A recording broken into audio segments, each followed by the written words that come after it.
out the roots, he let the beats build, bitch. And we never switch. Even if I'm rich, I'll be broke like I'm Mitch. Niggas talking down, but that's headed in the wrong direction. But I knock that shit out like the boxing section. Cause they can't touch what they can't see.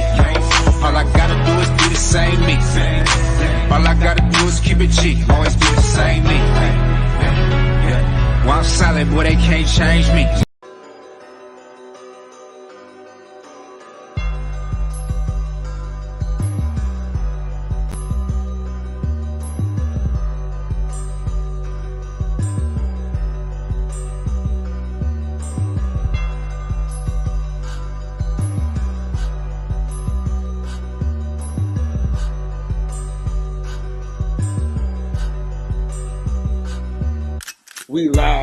We live from the boxing section, you dusty ass niggas.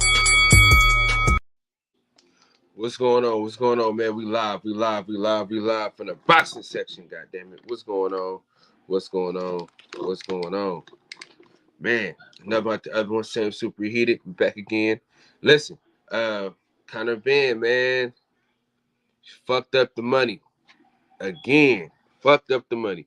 The link is in the chat if y'all want to join the panel. Links in the chat. Shout out to my boy Kev, Sir, and Bo.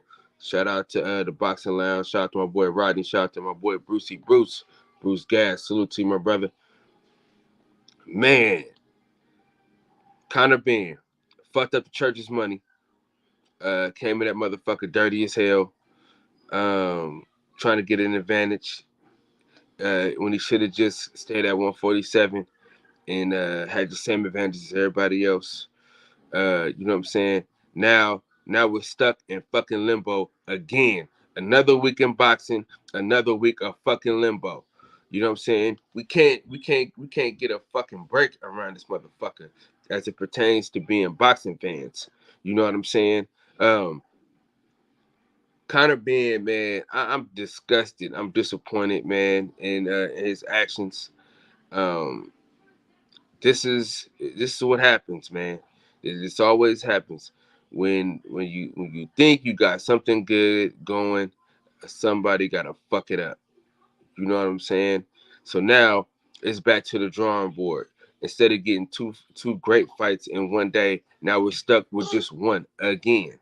You know what I'm saying? What's up, big boy? Say what's up.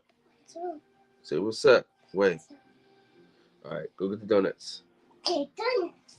But yeah, man, it's ridiculous, man. Right when we get it, like right when we get happy about boxing, this type of shit goes down.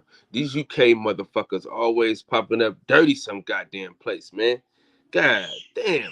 So now we just stuck with the Fundora fight. So instead of me and Fred going out there to watching the fight, being on live, going to the fight, now we gotta kind of fucking just, you know what I mean? You stuck. I don't fucking know, man. Who gives a fuck? Who wants to see it now? You know what I mean? Like, now, listen, if they get an injection or whatever the fuck happens, and they're able to keep the fight on, who's excited anymore? Right? Like, I'm not even excited about the fight no more. I don't really give a fuck about the fight anymore because he's dirty.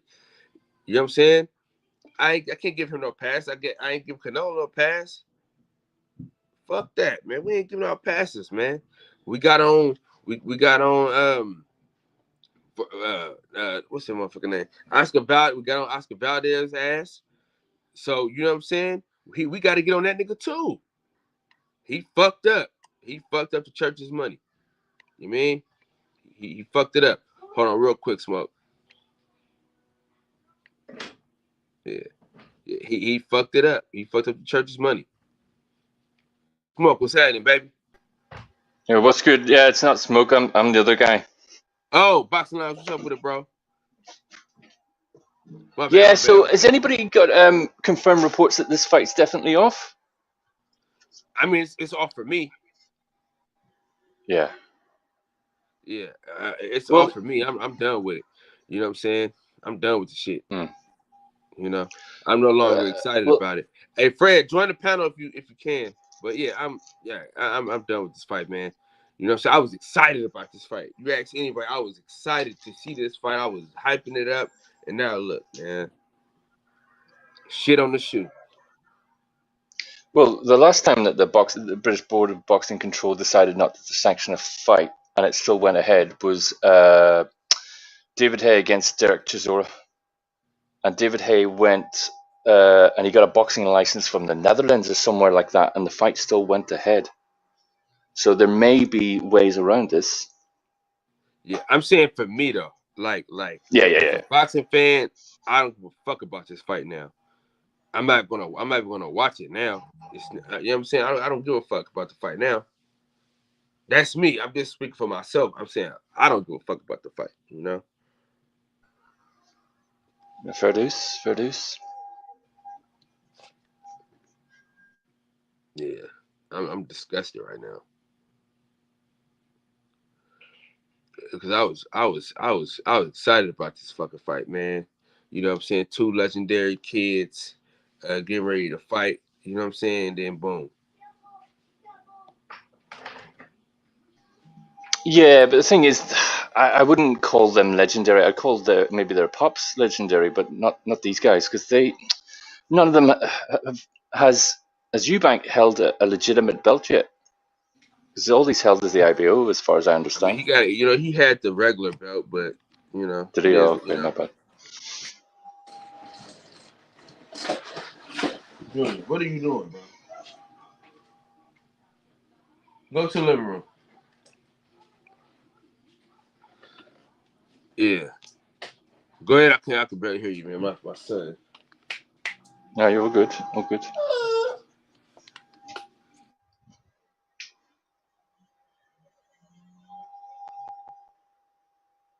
Eddie Hearn's still saying that the fight's on. I know I'm saying the fight can be on. You know what I'm saying? I don't give a fuck about the fight. That's what I'm saying. Like whether it's on or off, I don't give a fuck. You know what I'm saying? I'm not interested anymore. You know, I thought kind of Ben could beat him, but I also just thought that Chris Eubank Jr. was gonna beat him because he's a bigger guy. But now I don't give a fuck. You know? Yep. Cause think about it, bro. If Conor Ben wins, it's because he was on the juice. Yo, let me know what my audio is like, because I'm not on my computer. I'm on my phone. You all good, bro. You good. Loud and clear.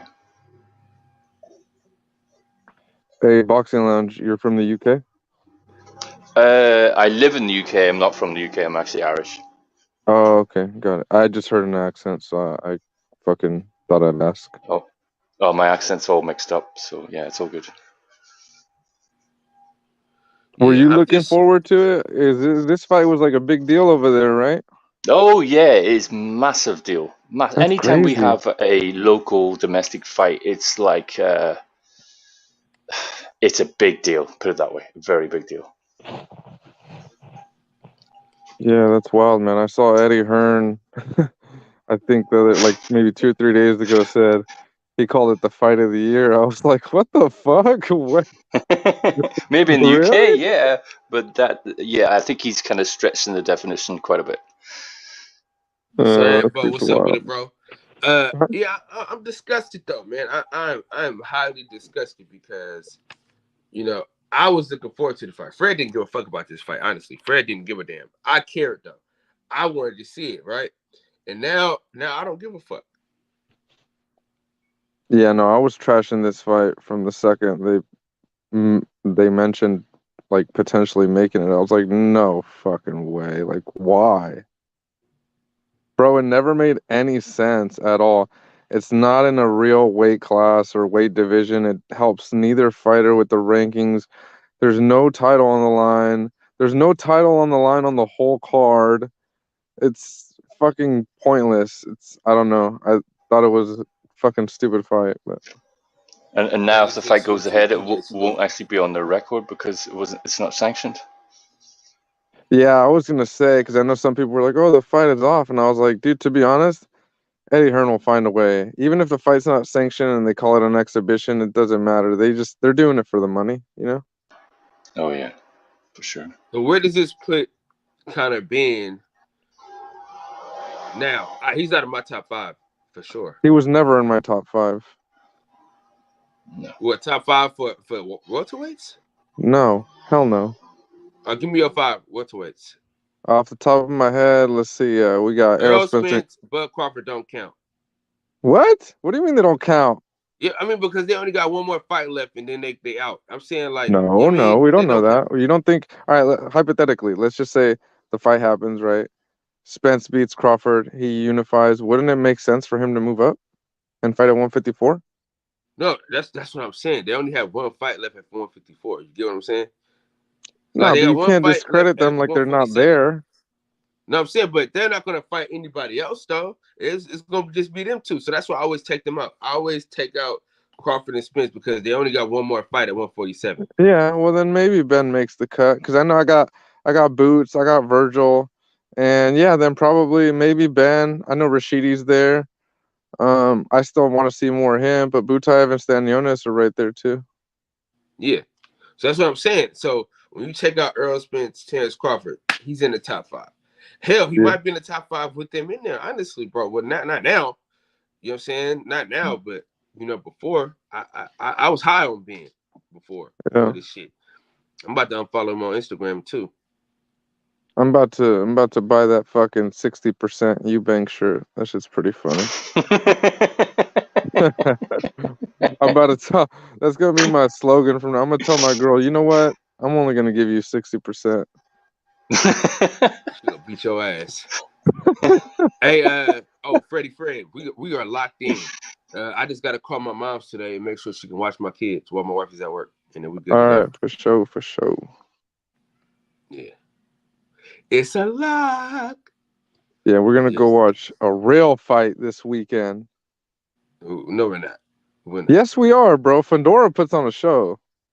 No, we're not. It's not a real fight though, bro. It's, you know what I mean. Listen, you and I both agree we're only going because each other are going.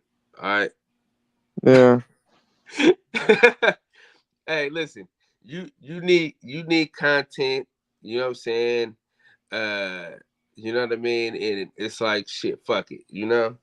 We'll go live in the car. So, you know, this is business. You know, so it's crazy, man. It's like, damn, we're supposed to have two good fights, and well, in your opinion, one good fight, but we're supposed to have two good fights in one day. Like, see, the thing about it was that card and the Fundora card together would have made a good day for boxing. None of these fights can stand on their own. You dig what I'm saying? As far as like a boxing day, you can't say, "Yo, this is a great boxing day." But when you put them two together, it's a good boxing day. But now these two fights separately, hell no. Yeah, no. Well, I like the PBC undercard just because again I'm more familiar with those guys that are on the undercard. But that's just me. That's just me personally. For everybody else, Fox versus Green Beans. Yeah, like that's a badass fight. Jerwin Angagas. There's like 3 title fights on that card. I know a guy, Justin Cardona, who's on the card. I know Elijah, who's on the card. I know a couple of the guys. And even the one guy who I don't know, but I think he might be the opener because I think he's the only scheduled 4-rounder on that card, is this Filipino dude, who personally I don't care for, but I expect him to do good numbers because dude, the Filipino fan base on YouTube is just massive. It's crazy. And this dude is somebody who is apparently good. He's got 2 pro fights. But he's got like over 100 and something amateur fight. Like he's a decorated amateur, so I'm curious to see what he can do. Right. Yeah. People give Kai Velasquez shit, but Kai Velasquez is a pretty good fighter, bro. Because he was beating Virgil Ortiz, in my opinion, for a while in that fight. Oh, what the fuck? Why is my shit not showing up? Man, my fucking computer, I can't even turn this motherfucker on. It's like super dead. I fell asleep last night on the show and shit. Oh yeah, no, we stayed up for bro. You missed it. It was so fun. I'm assuming you didn't watch it back, right? It went on for a while, No, they was arguing and shit. She was hilarious, man. bro. That shit was hella funny. I like Troy, man. I'm a Troy fan. Troy Graham's a fucking nut. I knew once I saw him, shit was south. Dude, I loved every second of it. Troy, the disruptor of lives, that guy? Hell yeah. He He's came hilarious. on. He came on and said, "Oh wait, hey, Boxing Lounge, I got a question, man, because I know I've said this before, and Mhm. I'm not trying to take a shot at you or anything, but because I've been on record numerous times saying I'm not a fan of like UK fighters and stuff, right? But I've had, and then people bring up like Josh Taylor, so he's like, is that he's still part of the UK technically, right? Josh Taylor, is he Scottish? Yeah, he's Scottish. Isn't that part of the UK? Of course it is, yeah. Yeah, okay, that's what I thought, and I'm like, well, yeah, I mean, Oh, I think you're mixing up Ireland and Scotland. That's maybe what you're mixing up. well, no, don't you live in the UK? Yeah, but I live in England. I don't live in Ireland. Or even, to be specific, I don't live in Northern Ireland anymore, which is the Oh British part of no, but Ireland. I'm If not that makes sense. asking that because of Ireland and Scotland. I'm asking because of Josh Taylor still being part of the UK technically. Like he's a UK fighter, right? Yeah, well, if you're born in the UK, you'll get a British passport, and which incorporates all four of the countries, the regions, whatever you want to call them: Mm. Northern Ireland, England, Wales, Scotland. Oh, okay. Well, They all last get. night that was kind of the topic that Troy brought up. That's kind of why I'm bringing it up, is because Troy said something at one point where just the whole panel was like arguing with him because he said, what did he say? Oh yeah, I'm looking forward to the fight this weekend with Conor Benn and Chris Eubank, because assuming Conor Benn wins, then Terrence Crawford can go over there and fight him and get the bag, right? And everybody else was like, why would you say get the Why? bag over there? Like, he's like, oh, because that's where all the big money fights are at. And we're all like, what? Where? I think Troy was probably heavily medicated at the time. On those meds. No, that doesn't make any sense. Why would you fight Connor, even if he? Yeah, fair I enough. mean, I kind of get what he was saying. Like, okay, for Bud Crawford, who's kind of run out of options at this point, that might make sense.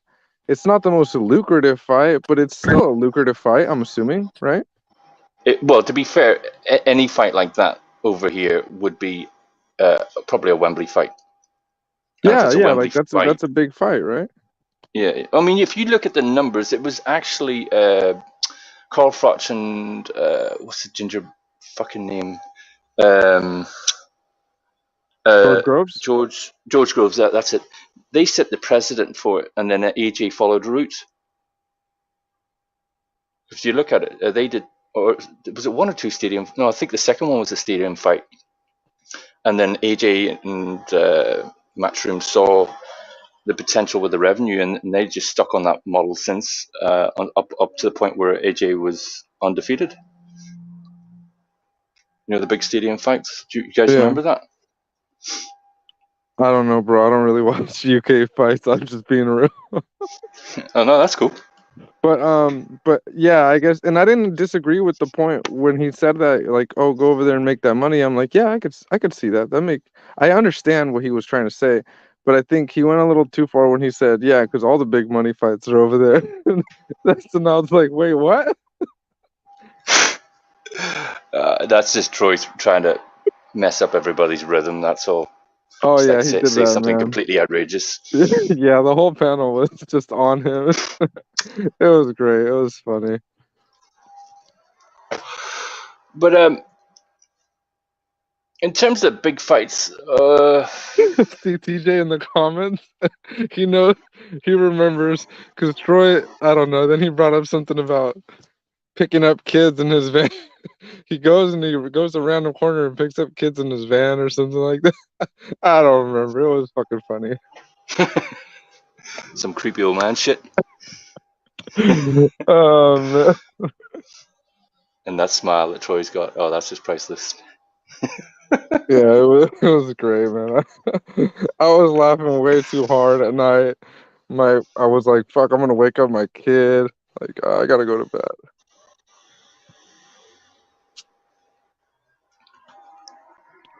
So have you guys Give heard me a John Fury second, man. I talking? can't hear nothing, man. Give me a second. Oh, I hear Boxing Lounge just fine. No, it's my phone. My Uh, phone is tripping. Oh, what were uh, you saying, Boxing Lounge? John Fury just came out today saying that Tyson Fury's looking at other opponents other than Manuel Char, and he listed 4 or 5 opponents. I think only 2 of them were kind of decent. Well, all of them are better than Manuel Char, but only 2 of them were worth fighting. I think it was Hrgovic, Ooh, that's a good one. Ruiz. I Okay. can't remember the other names. Actually, I'll find the article now. All right, I'm curious. I mean, if any of those But get Manuel done, Char, I mean, Manuel Char, all he's done is held a version of a world title belt. That's about it. And it wasn't even a full version, was it? I don't even know who he is. But that's the guy that Fury mentioned before, right? Mm-hmm.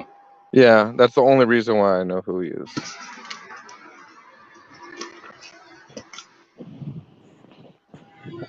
Yeah, I would like the Ruiz fight or the Hrgovic. Those are good fights. Even yeah. Zhilei Zhang or whatever. He's Chinese, right? I haven't actually seen that dude. Oh, you didn't see Hrgovic's last fight? That's the dude Hrgovic fought. Oh no, I haven't actually. No. Oh yeah. They had a good fight, man. It was close. I know everybody for a while there was saying, Hrgovic was like the boogeyman, and no, Zhilei Zhang made him look human. That was a good fight. Hey man, have you got a channel? Yeah, I do. I actually, long story. Mostly everybody on here already knows what happened, but I had like 60,000 subscribers, and I recently just had to start over, thanks to Damn. Eddie Hearn, fucking chaos Eddie Hearn. Anyways, yeah, I got a channel, and I only have I think 200 subscribers now. I literally just started it this week. Oh, that's cool. What's the name? It's Box Talk 101. Okay, cool. I still have all my old content though, so like little by little I'm uploading about, I don't know, 10, 15 videos a day just to get my library back up, because I had like 800, 900 videos. So anybody who's new and subscribing right now, bear with me a little bit as you get the fucking like 15, 20 uploads a day, but after that should be back to normal pace. Maybe 1 or 2 videos a week or a day. I don't post too much. And can I just ask, did you get a strike from Matchroom? Yeah, so I actually got like 5 strikes from them within like a matter of minutes, which I didn't even know was possible. But you still got your channel though. No, this is a new channel. Oh, my bad. Sorry. Yeah, no, the other one got removed, but I had it for a while and it was pretty established, so I had a decent relationship with YouTube, and they communicated with me what was going on, and I communicated back, and they gave me time to appeal it and everything, and I did my best to appeal it, but yeah, I guess DAZN just wasn't having it. So yeah, they were not happy that I put up some of their fights, because I put up a lot of fights, and usually it's kind of frowned upon, but they don't really stop me from doing, like PBC. I have a good relationship with PBC, and there's been times where they've reached out and they're like, hey, we know you're going to be at this event, we know you're going to upload content, but can you maybe not upload this right now, or can you maybe not just do the main event or something? And yeah, I buy it. If they ask, like, that's fine, that's cool. They still let me do my thing, so that's cool. But yeah, DAZN wasn't having it, and it's weird because they did for a while too, but then they apparently changed their mind once they saw that I got a lot of views. But how recent were the fights that you uploaded? I mean, how old were they? Like Canelo Triple G3. Oh, okay, fair enough. Yeah, well, I have because I do a lot of like media, whatever, for them too. I go to their event. Like they invite me to their events. They give me media credentials and everything. And then it usually comes with a set of rules and you know, they write me emails and stuff. Like I remember for Canelo Bivol, they said, "Hey, we just don't want any content posted within 48 hours from the time of the fight." So like So they at actually least say there's a like there's a wait 2 period that days. you shouldn't copy. Yeah, gotcha.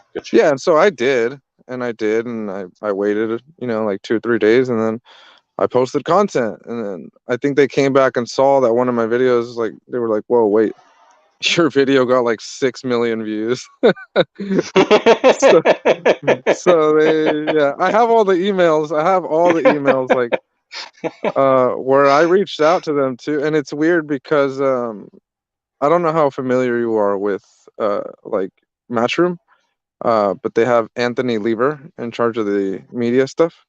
And that's the Okay. guy who I usually am in contact with anytime I have a problem or a question. And when I reached out this time, like, "Hey, you guys are trying to take down my channel. Like, you might want to talk to somebody over there because I do a lot of work for you guys, you know?" And the guy who responded was not him; it was some other guy. So at that point, too, I was like, "Oh, maybe there was a change in employment somewhere or something. I don't know." Damn. Yeah. So they Anyways, long didn't story, but they wouldn't even go down the route of revenue sharing.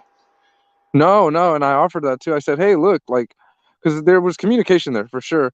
Like I said, I had time to talk to them and to talk to Google and YouTube and figure it out. And I said, "Hey, like, do you guys want the money from those fights, or do you guys just want me to delete them, or like, what do you guys want? Like, I don't care, you know." Um, I had plenty of other content on my channel other than those fights, so I really didn't care, to be honest. And no, they just weren't happening. They wanted nothing to do with me, which is funny because then this morning, they still continue to send me emails. They sent me the update on the Eubank Ben stuff. They're like, "Oh, we're aware of what's going on, and we just want to let the media people know that like the fight's still going on and blah blah blah." And I'm like, "Dude, I don't care. Stop emailing me. I don't care. Leave me alone." Damn. Well, Yeah. I've actually had a strike from Matchroom and Alheim or PBC as well. Really? I've never gotten a strike Yeah. from PBC. It was it was on another channel, but I think it might have been. No, it wasn't Wilder Fury. It was something else. But it was a PBC fight. I can't remember which one it was, but we're talking about 2 years ago now. Yeah. But So luckily enough, I got both strikes within a week, so they kind of both run at the same time. yeah, because you can have you can't have more. You can't have three, pretty much. And then if you get one, they run out after like 90 days or whatever. But yeah, these guys hit me. I went to sleep having 0 strikes, and I woke up at like whatever 8, 9 in the morning my time with 5 strikes, and I was like, "What the hell?" And yeah, so I got in communication with them right away and Google and YouTube, and I was like, "Yo, like, what the hell is going on, man? Like, how is that even possible?"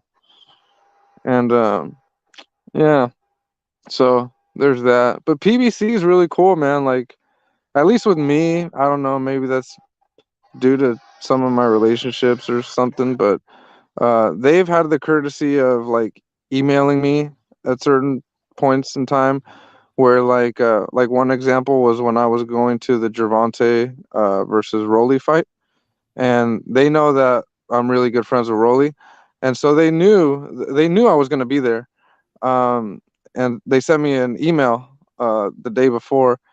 Pretty much, it wasn't even PBC. It was actually CBS, which is like the parent company. Yeah, that's the one that gave me a strike. CBS. Yeah, it was CBS. Yeah, they wrote me an email, and they were like, "Hey, so like, basically in short, they were like, hey, we know you're gonna be there. We're not gonna stop you from being there or anything. We would just appreciate if you just didn't post the main event. That's all." And I was like, "Yeah, that's fine." And so, I mean, they weren't gonna stop me from going, but yeah, but so let's take the Triple G Canelo, the third fight.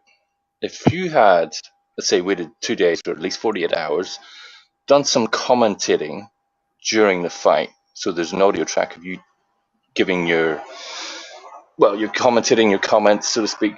Isn't that an exemption under fair use? Well, yes and no. There's loopholes. So for example, I don't copy their content and post it on my channel. I'm physically there at the fights and I record it from my perspective. Oh, okay. So that helps me go a long way, because then, yes, I can do what you said and claim fair use and et cetera, et cetera. However, they can still rebuttal that with my recording, because it is my recording and I have all the rights to my recording. However, my recording is not in a public domain. It is in a controlled environment, like their arena or whatever. So there's times when I can fight it. And like I said, I usually have people within the promotion companies that help me and allow me to do it. They're not crazy about it, but I think DAZN didn't like it in the end, because when in their emails they specifically said that I was like affecting their bottom dollar and affecting their numbers, and I was like, no, dude, your guys' content is garbage. It's not my fault. Like, don't put this on me. But no, seriously, that's a fact. Yeah, I don't know, man. There's ways around it, man. But yeah, no, like I never copy somebody else's content, like screen record their stuff or whatever, like, and then post it. No, I never do that.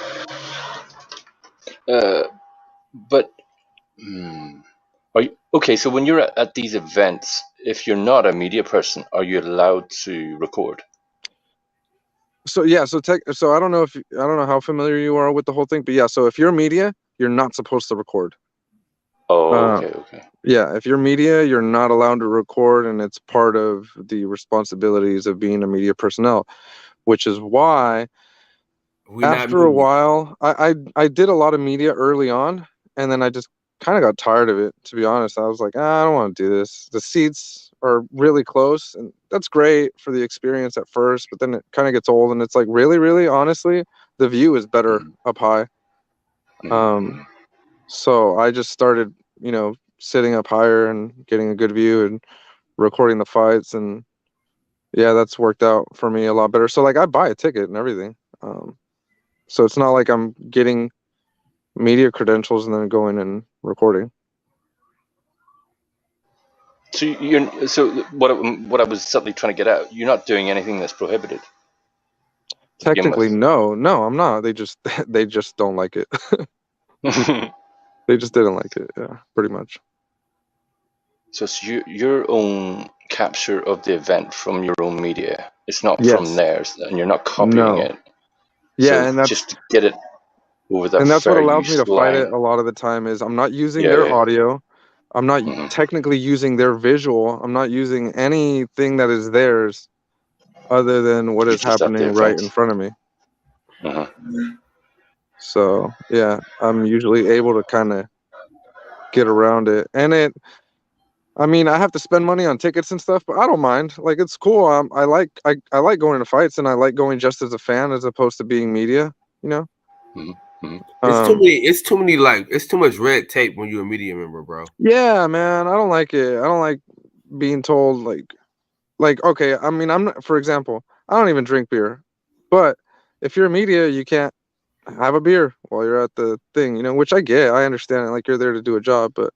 And you can't take pictures and shit. You can't. Yeah, you can't take pictures. You can't wear team gear. Like, for example, if I had a Canelo shirt, and I'm not a Canelo fan by any means, but if I had a Canelo shirt, I can't wear a Canelo shirt. Then? Why would you use Canelo? Use Rolly, man.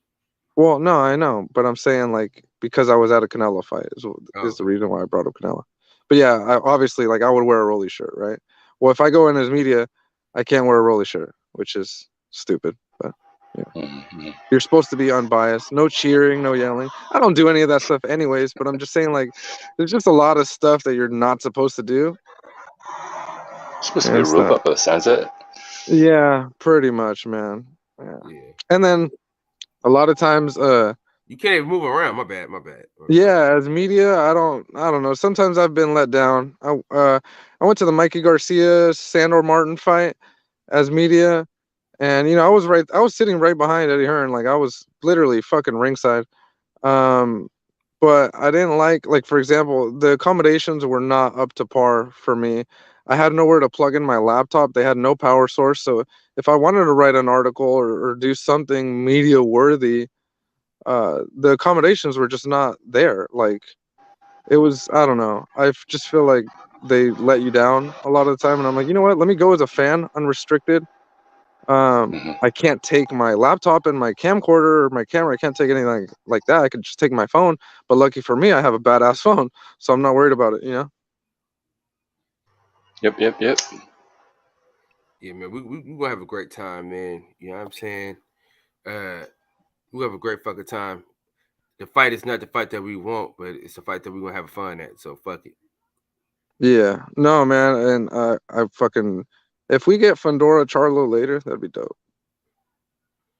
Yeah, man, I'm not really that high on Fundora, bro. I'm not gonna lie, bro. I'm not either, but he puts on a good show. He's entertaining. He does. He's tough. Him and Lubin was fucking great. He's tough. It's just, I don't know. It's something about that guy that I'm like, something about that guy. I don't know, man. What weight they fight that? The fight you're just talking about now? It's in California. No, what weight? Oh, it's at 154. Oh, okay, man. Oh, I thought you were talking about Fundora. Oh, I thought you were talking about someone else. That's why I asked. I just wanted to make sure it wasn't. No, yeah, it's Sebastian Fundora. He's technically the mandatory for Jermell Charlo, and I don't know why that fight's not happening. He's fighting Tim Tszyu instead.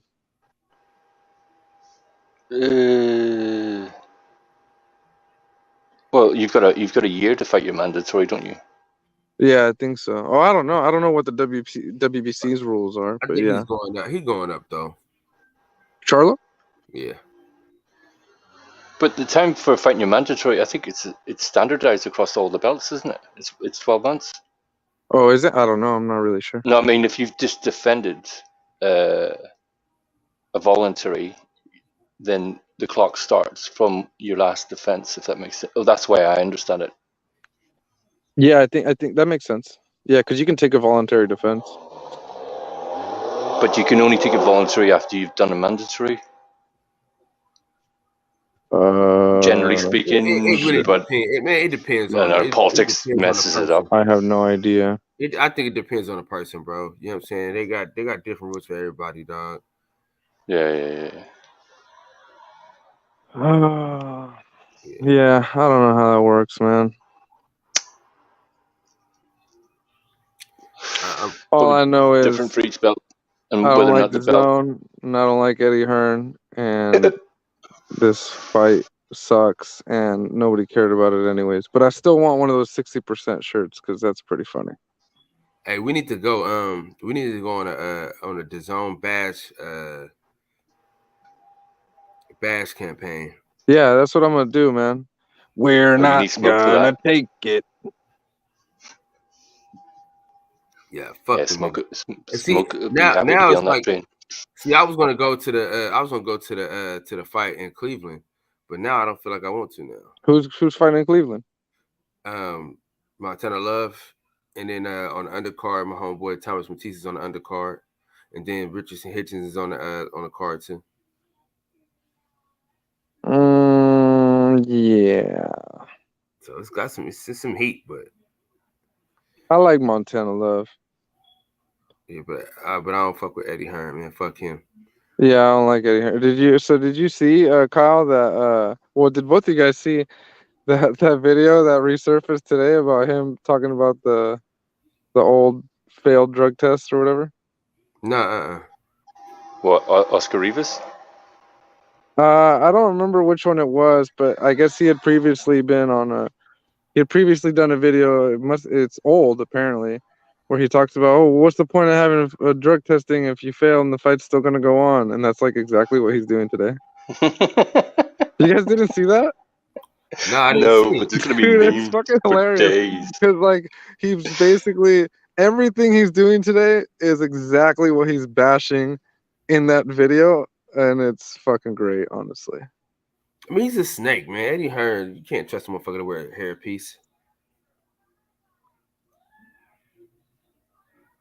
I don't know if he wears a hairpiece, but Well, can you trust any of the promoters? Like, yeah, no. After what he did to me, fuck Eddie Hearn. Yeah, fuck him. with a long dick, fucking with AIDS. With an I AIDS thought dick. we was tight, man. I thought we were boys. I lied for him so many times. No, I'm just kidding. Yeah, fuck him. Piece Yeah. of shit. Fucking You asshole. could have just. How did you took the video down? You know what I'm saying? You took it down. Bro, not even that. I told him, like, yo, do you guys want to take the money from it? Like, I don't care. Because you can take the rights to a video and still have it monetized, and like, you get paid. Like, they could have gotten paid for it. mm-mm. Yeah, but And they didn't the want bottom line is that they wanted to get paid and the traffic. Yeah, but you know what's funny? And I fucking loved that I saw that too, is that okay, so they hit me with all these strikes, whatever, blah blah blah. And Canelo Triple G I had just uploaded it, and that thing blew up too. That thing had like, I don't know, 4 million views or something within like 24 hours, or I don't know, 48 hours. And That's insane. yeah, so they were pissed. And I think so after they struck my channel and everything, they were like, well, whatever. Everybody's already seen the fight anyways. So they posted it right away. They posted it on the zone. They posted the full fight, right? Like their fight, their footage. And it's funny because I was reading the comments and they're like, "Oh wow, the zone is so great. They posted the fight up so soon for us for free." And in my head, I'm thinking, I feel like I twisted these guys' hands, man. Like they had no choice but to put it up because everybody else already seen it. They already saw it on my channel. That's why they got mad. I was like, I'm taking credit for it. I don't care. Like, bro, people should get these fights for free. Don't get mad at me for stealing from the rich and giving to the poor. Mm-hmm. Your What's local crazy youth. is I got an old video of Jerron Ennis fight on my YouTube channel. Nobody's ever seen it. I got Jerron Ennis's fight on my channel. His most recent fight on my channel. I hate that I missed that last fight, but I don't like Jermell Charlo, so I didn't want to support him. That fight was badass, bro. That was a great fight. Yeah. You don't like Jermell Charlo? Nah, man. You call me a broke ass Deontay Wilder fan. Did he? Yeah. Yeah, those guys are nuts, man. They're like they're off the hinges, but he's a badass fighter. I'll give him that. No, Fuck him. Which one broke down in tears? Is it? I get them mixed up. Who did? Who broke down in tears?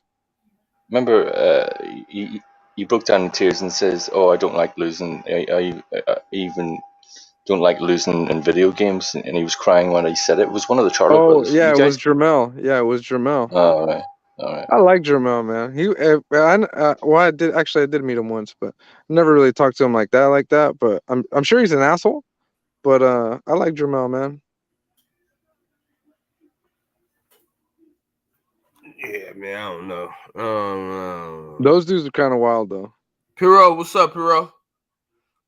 Jason, what's going on, man? Con, what's going on, y'all? But yeah, man, fuck it. Puro, what's up? Puro, Sean, or Con, sorry, Con, Jason. That's fucked up, though, man. They didn't have to take your whole fucking channel away, though, bro. Yeah, I'm like, bro, do you guys know how much content I have up there that's not related to you guys? Like,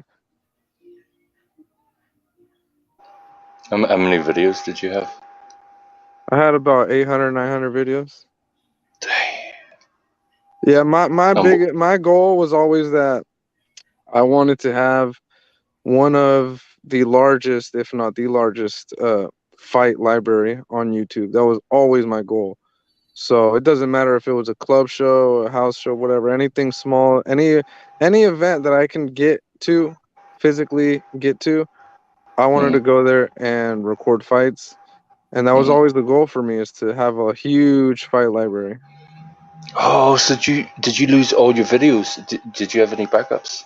No, I backed up a majority of them. Yeah, like I said, I had a Oh, okay, cool. I had a little like a grace period. And so I kept fighting and fighting and fighting and emailing and talking to people with Google and DAZN. And then once I saw the writing on the wall, I was like, oh, they're not gonna let me keep this thing. Then I started backing up all my stuff. I still had full access to my channel. What, the other channel? Yeah, I still had access to it up until Whoa. the day of deletion. Yeah. That's a termination. Yeah. Yeah, fuck them. And even then, bro, like if I'm pretty sure I like to consider myself the loophole king, because they say if they terminate your account, they'll terminate any other associated accounts with it, right? Mm-hmm. So I said, well, you guys can't fire me if I quit. So I deleted my own channel. Good for you. Like Giving the bird at the same time. Like 10 hours before they were gonna delete it, I just deleted it myself. So that way you can use the same name and shit. Yeah, technically I was never terminated from YouTube. Yeah, sick. Mr. Lupo. Shout out to the loophole kings out here in these streets.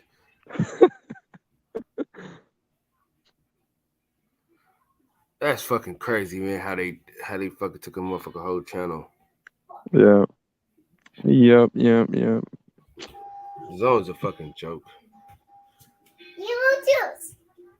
Look at your cup, big boy.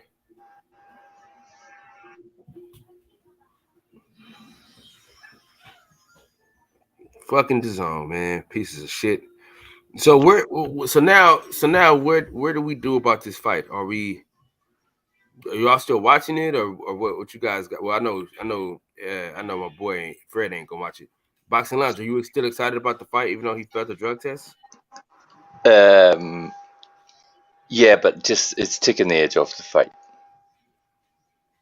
If that makes sense. It's not quite as hot as it was. Yeah. So yeah, I'm still gonna do live commentary, like. Huh? I'll still do a live commentary. It's still that big a deal. It's still hot enough, but it's just cooled a bit, if that makes sense.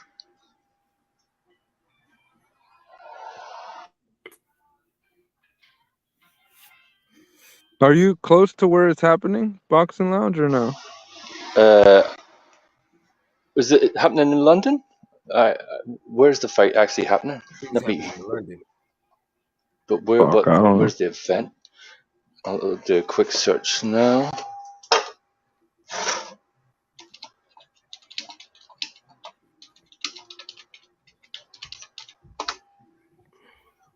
Yeah, London, where? Hell yeah, Rob G says, quitting while you're ahead isn't the same as quitting. Exactly. So y'all can't fire me, I quit. Yeah, they some shit bags.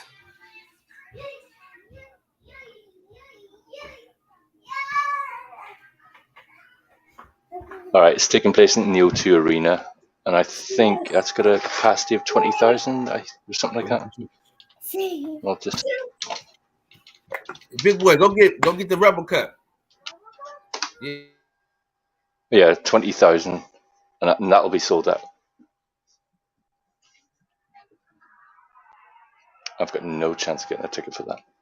And even if I could, you're looking at minimum of 4 figures. You want me to apply to get credentials for you under my name? No, I don't think I could afford to fight. The money to do that would be insane. Hey, so when you go to the fight with Rolly, right? Do you got backstage passes or what? Yeah, so I usually get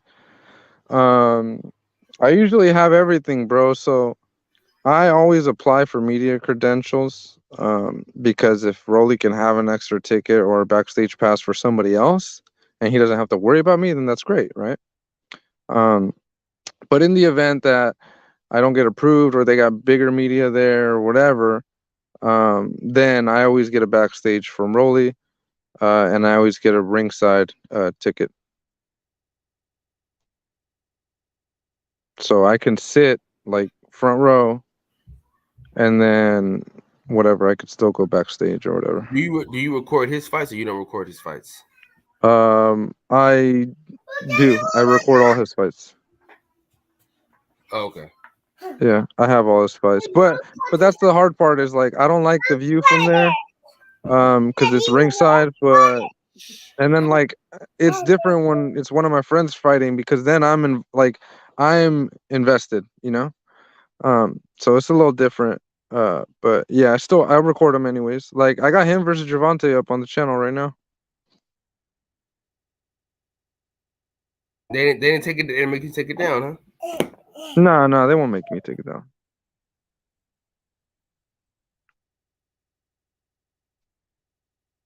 Worst case scenario is if they say, "Oh, we're about to release that we're about to post the real fight or that fight on our channel," then they might tell me to like, "Oh, do you mind removing it or whatever?" And in which case, then I would I can't do it now, but it's what I did on my old channel. At that point, what I would do is put it for members only, so it'll be behind like a small paywall. Like I think my memberships were like $5 or $3 or something like that. And so then it's technically private on my channel, and it's only available to paying members, right? Mm-hmm. Yeah. Is that on YouTube? What platform is that? Yeah, it's on YouTube. You can actually do pay-per-views, man. What do you mean? Like when you go to a pay-per-view, just go live from your membership section. Yeah, sick. Well, I don't know. I never tried it, but I never what was it? I never really go live. And then now I don't know. I never really mess with the membership too much. The only reason I had it on my old channel was just because for that reason, bro. Like if somebody's like, "Oh, hey, do you mind taking our fights down?" Like, yeah, that's fine. I won't show it to the general public, but I'll still put it for my whatever channel members, my premium members or whatever, you know. I'm not going to take it away from those guys.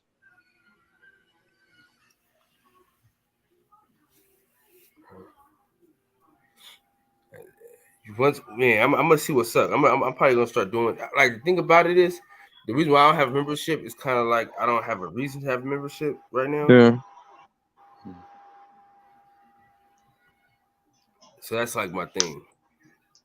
Yeah, my thing was always just I didn't have a reason to have a membership either. And I've always told people like, hey, you don't need to become I'm giving you all the content that I can give you for free. I'm giving it to you for free. The stuff that I cannot give you for free, because I have to hide it or whatever, well, that's the stuff you're paying for, you know?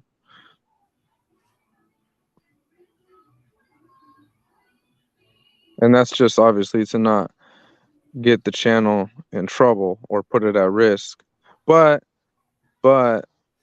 if you want to see that content and you don't want to have to pay for it, you can still do so by going to my other social medias, just not YouTube because YouTube won't allow me. So like, for example, Canelo versus Triple G. I obviously can't have it on my channel, right? Because DAZN's having a hissy fit. All right, well, if you still want to watch that fight, you can go to my channel right now on Daily Motion. You can go to my channel right now on Rumble. You can go to my channel right now on Odyssey. I just can't have it on YouTube. Damn, you're killing it with these platforms. Never heard of some of these. Heard of Rumble, Well, I just started them, bro. I just started them because of this incident, because of this whole thing that happened. I said, you know what, man? I'm not going to let this happen to me again. And if anybody's going to find a loophole, it's going to be me. And yeah. Dang. Yeah, as you should, because fuck DAZN. So yeah. Well, are you still gonna go to a DAZN fight, or you kind of done with these motherfuckers right now? No, I'm still gonna fucking go to DAZN fights. I don't care. Like I said, I'm not gonna put that stuff on YouTube. but you could still find it on Box Talk 101, on Daily Motion, on Rumble, on Odyssey. I think I even started a Vimeo. I'm not sure. I've been very busy lately trying to, get all my platforms out there. But I'm not putting all my eggs in one basket anymore. I love YouTube. It's my primary source that I use for everything, but I'm not putting all my eggs in one basket anymore. Have you tried? Have you even looked at Twitch? I have a Twitch. Yes, I do. Okay, cool. That's more for streaming, though. It seems like I'm not too familiar with it. I don't think you can upload videos. I'm not really sure. I'm still trying to get the hang of a lot of these. You can, but you need to be. I think the second level is what's the partner or something like that. Yeah, I'm not really sure how that works. Bro, my thing is, what's taking this boxing game so long to come out, bro? Oh man, I know. It's just been hyped for like almost 2 years now, isn't it? Shit, seems like bullshit. And they kind of plateaued in terms of their development because everything looks really nice on the eyes, but the animation, the motion, I'm not happy with it. They still look like they're robots. Or emotionless. It looks like an animation rather than a simulation. I still think the older boxing games animation is better. I'm not saying the graphics, but the animation. Yeah, the animation, but not the graphics. Not because obviously that shit's at really high res. Everything's the textures are all really, really high quality and all that crap. But I'm talking about the way they move in the game. Yeah. Some of the movements, there's no head movement. Have you noticed that? None of them are really, except for Tyson maybe. But if you see the last one, Nigel Benn against Carl Froch, they're not moving their head. None of them. Now, I got a question for you, right? Yeah. Why hasn't EA Sports or like 2K tried to get into the boxing game? I think it's got something to do with popular, Kyle. No matter how popular we think it is, boxing is not a popular sport, bro. Yeah, but we're talking about boxing games. The boxing games are always popular. Sports games are popular. Certain sports games. But who just put the new one out? Who just came out with the new one? They ain't put it out yet. That's the problem. Everybody's been waiting on it. Everybody's like clamoring. Dude, people bought PS5 just because they thought that game was coming out like now. Like that was like my whole point of getting the PS5 was the boxing game. But how many? Yep. How many people did that? Everybody was doing it. Everybody that's on YouTube, bro. I'm talking about worldwide. No. People that don't even watch boxing was talking about this game, bro. Because people play the UFC game. I don't fucking watch UFC like that. I only watch it as every now and again. But I played that game hella much. To answer your question about why EA's not jumping on doing a boxing game, it's because instead of they can't just go to one promotion and get the licensing for it. They have to individually go to every single fighter, to every single boxer. And that's where those guys, I'm sure, are demanding way more money than what EA is finding to be beneficial for them. Yeah. Imagine how much money they have to pay for Floyd to allow them to use his whatever, likeness or whatever. Yeah. And then he's gonna want control over it, like his ratings and stuff. You saying these dudes want Patrick Mahomes money?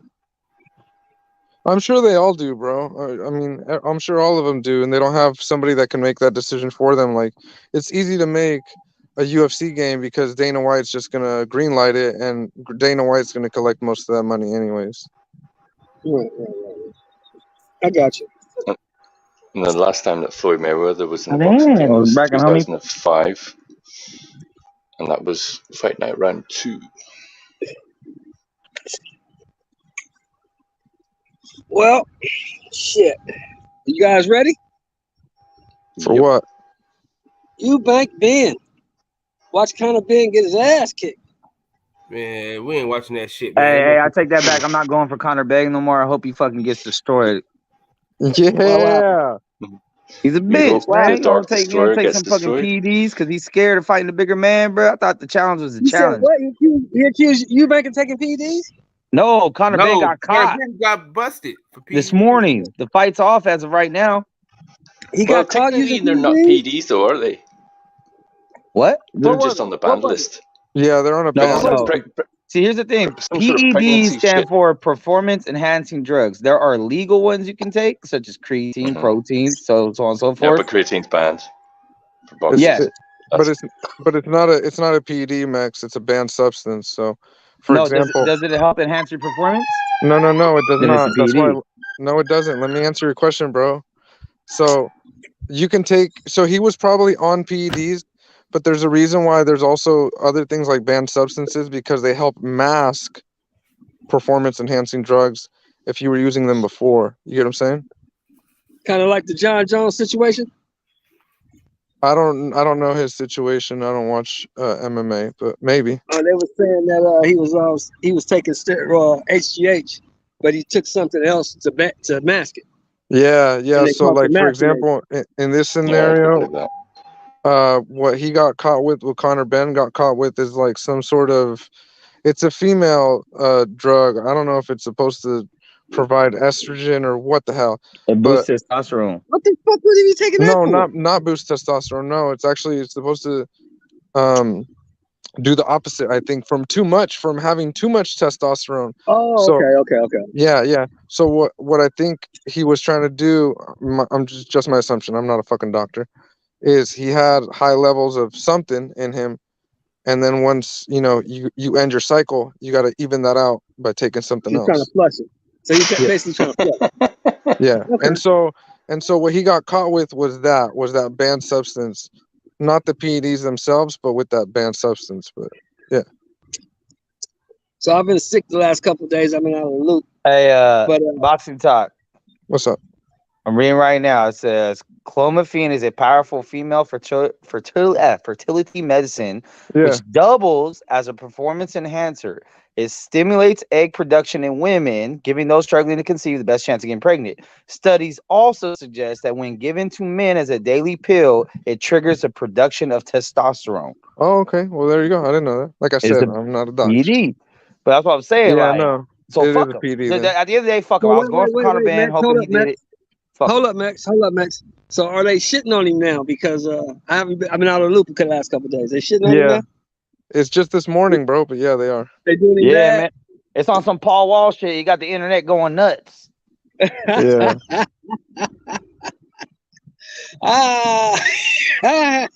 Hey, man. I don't know what's up with fucking people over there in the UK. Not you, Boxing Lounge. I like you. I fuck with you. But I don't know what's up with them over there in the UK, man. Taking fucking estrogen pills or whatever. Why can't y'all do real drugs like us Americans? We do coke, bro. Y'all on some weird shit. Nah, man. Dude, the have thing you not is- seen that reminds me of that clip from The Longest Yard? Do you remember that? Yeah. Longest Yeah, yard. Yeah. What happened in the longest yard? They're all They shitting up. switched his pills for estrogen pills, remember? Before Oh the game? yeah. Was that Yeah. Kevin Nash. I was gonna say, was that Goldberg? Kevin Nash? No, Kevin Nash. Yeah, wow. So I gotta get in touch with motherfucking Cassidy now. He might as well just send me the 100 right now. We got $100 bet on that fight.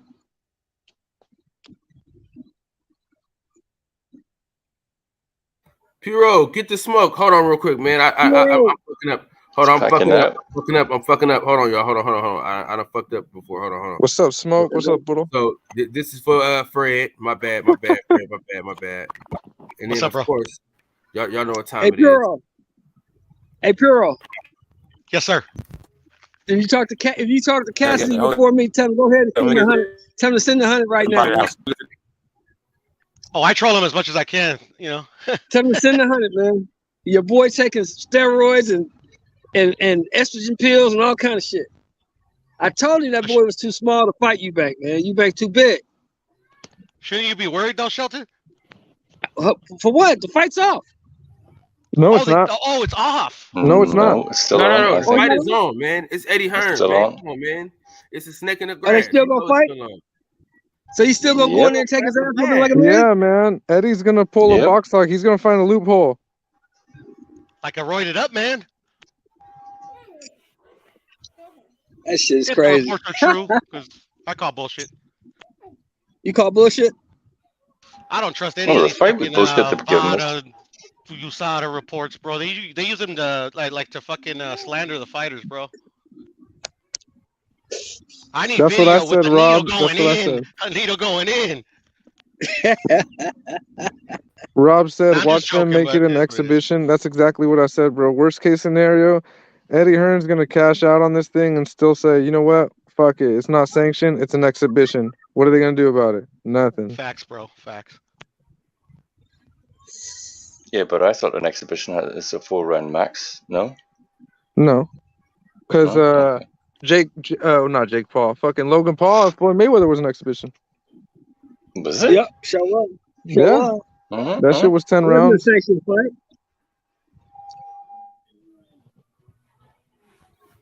There was That's why no there were weight. no judges. Yeah, there was no weight class. There was nothing. They could do whatever the fuck they wanted. No headgear.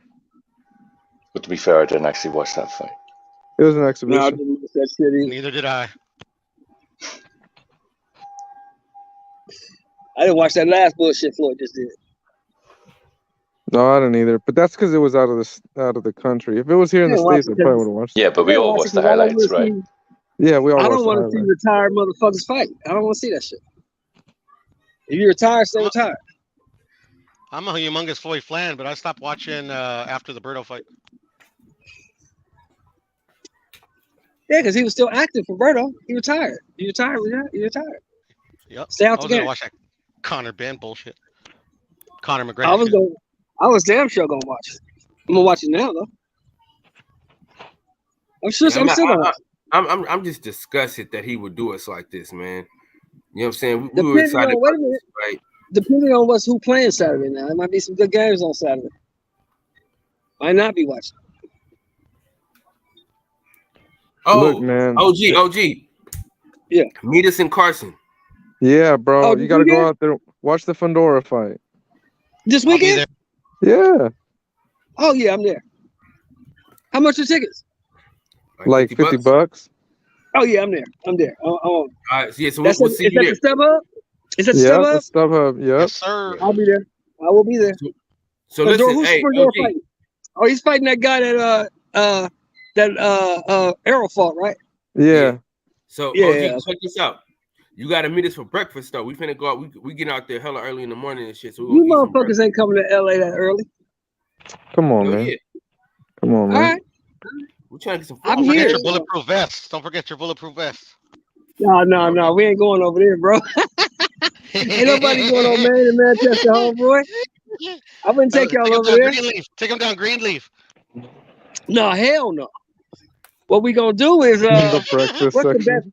what's the best breakfast spot in LA right now? It's by UCLA. I mean, no, it's by USC. I think it is.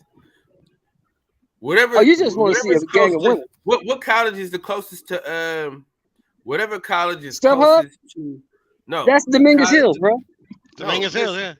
You didn't hear nothing I just said. You cut me off. The college that's closest to Staples. USC. That's USC. USC. They got it's called like something Jack, bro. But it's fucking hella. Oh, you good. talking about Jax? I wouldn't take you motherfuckers. Who coming? Who's all coming? So it's me, Freddie, Get to Smoke, Clever, Max. Well, I'll be there Jax is soon, crowded. but not. Now check it out. Listen to me. Jax is small and Jax be crowded. But if it's 5 or 6 of us, we can go. That motherfucker's good as hell, bro. Yeah, Jack- Hey, I got Smoke you. and Max, you guys are coming? I got you guys. I got you covered for the best breakfast spot once I get there. But I'm not sure when I'm going. Where we That's- going that's the to only smoke? Say Where we again? going to smoke? I'm not. I'm gonna reach out. I'm Where gonna we reach going? out to one of my. I'm gonna reach out to my cousin. You know, one of the Hollywood people, and see what's the latest fucking hot spot. Probably one of these like chef fucking spots that just was on the Hell's Kitchen or some shit. Well, you can go to They do Inglewood the to the Service Spoon. You remember the Service Spoon in Inglewood, right, Smoke? Yeah, which one? The serving spoon. Paul say Pierce on the motherfucking serving. Yeah. I mean, is Yeah, that? we can go there. Yeah, that shit used to be fucking bomb, but they stopped doing fresh squeezed orange juice. I can't fuck with Oh. breakfast. Ooh, fresh squeezed orange juice. I can't do breakfast without that shit, dude. Like, yeah. So basically, I gotta find out what the hell is like hot at the moment. Okay, You know how Smoke, LA just is. stay on me. Just stay on me, Smoke, and let me know where y'all gonna be, and I'll be there. That's that. We're trying to get Smoke to come, but really it's only me and Fred right now. And then Steph is gonna meet us down there. Yeah, Steph said he would be there. Yeah, Steph is gonna meet us down there. LW Next, is you gonna ain't meet us down coming? there. Oh, Mac's probably away from his phone right now. Max is getting his freak on this shit. Hey, man, hey. That's all he said, and then he fucking mutes. What the fuck? Max, you ain't coming, cuz? Going where? Going where? To To the LA to the StubHub. fight, man. Hell nah. Why not? Why not? You said it's the 15th? No, bro, it's this weekend. This Saturday. weekend, bro. This weekend, you nut.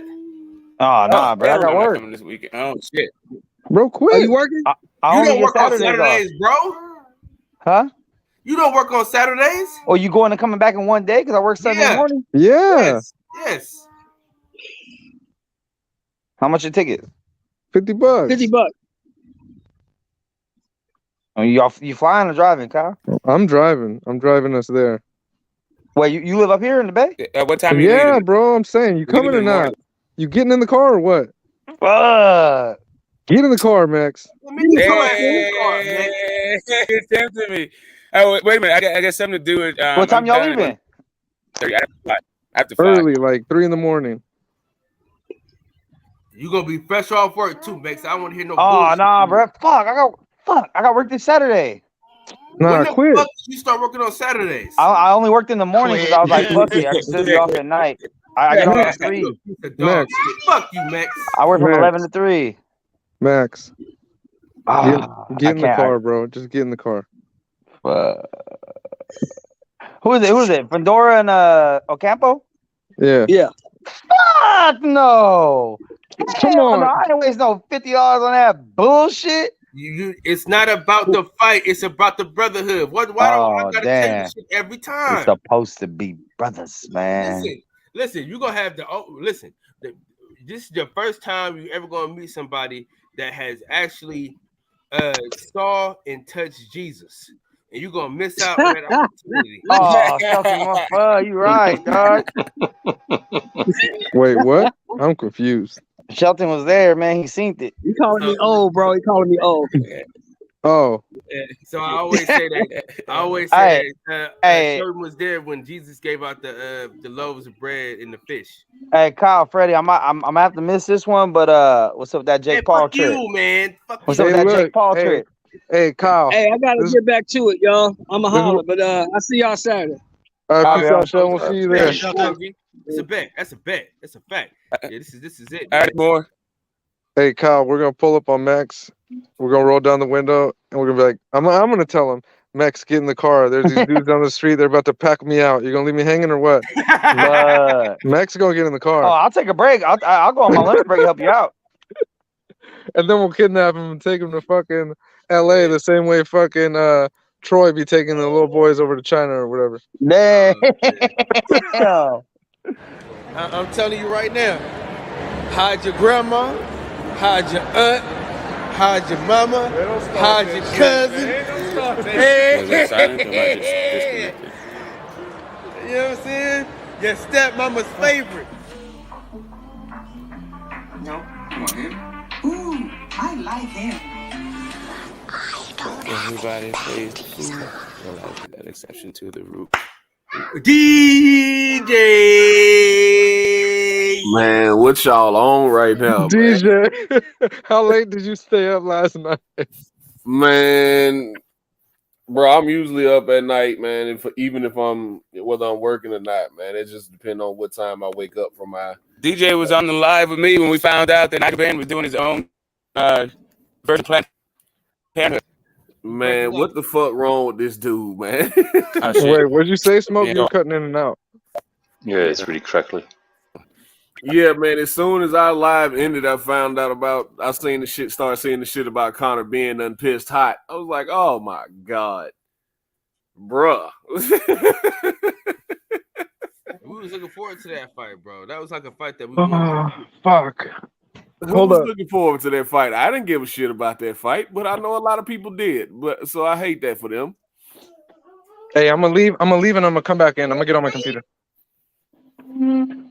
Yeah, what's going on, everybody? First and foremost, man, how's everybody doing? DJ, what up? What's going on, man? I know a lot of people looking forward to that fight. Personally, I didn't give two shits and half a damn, but you know, it's all good, man. I guess it's off now. Last thing I saw, they were still trying to go forward with it, but I think it's off now. Not according to Box Talk, he was saying it's still on. Is it still on? That's what he was saying, because it's the first time I'm hearing about him pissing dirty. Yeah, he was taking some kind of it's still on. blocker. Yeah, this is on. They're saying it's on. Let me see. Shit, with my investigative fucking gifts that I have, I already know who made him piss dirty.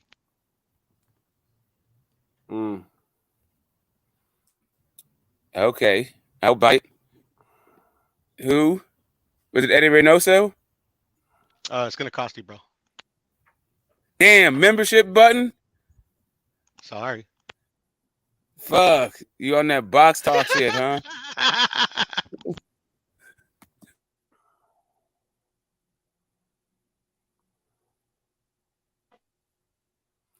Okay, L-Dub sent me some from the British Boxing Board of Control. Robert W. Smith, General Secretary. On the evening of the 4th of October 2022, the Board of British Boxing Board of Control Limited resolved that the contest between Chris Eubank Jr. and Conor Benn, scheduled to take place on the 8th of October 2022, is prohibited and is not in the interests of boxing. That was communicated to the boxers and promoters involved on the morning of the 5th of October 2022. Damn. That sucked. All because that man wanna take estrogen.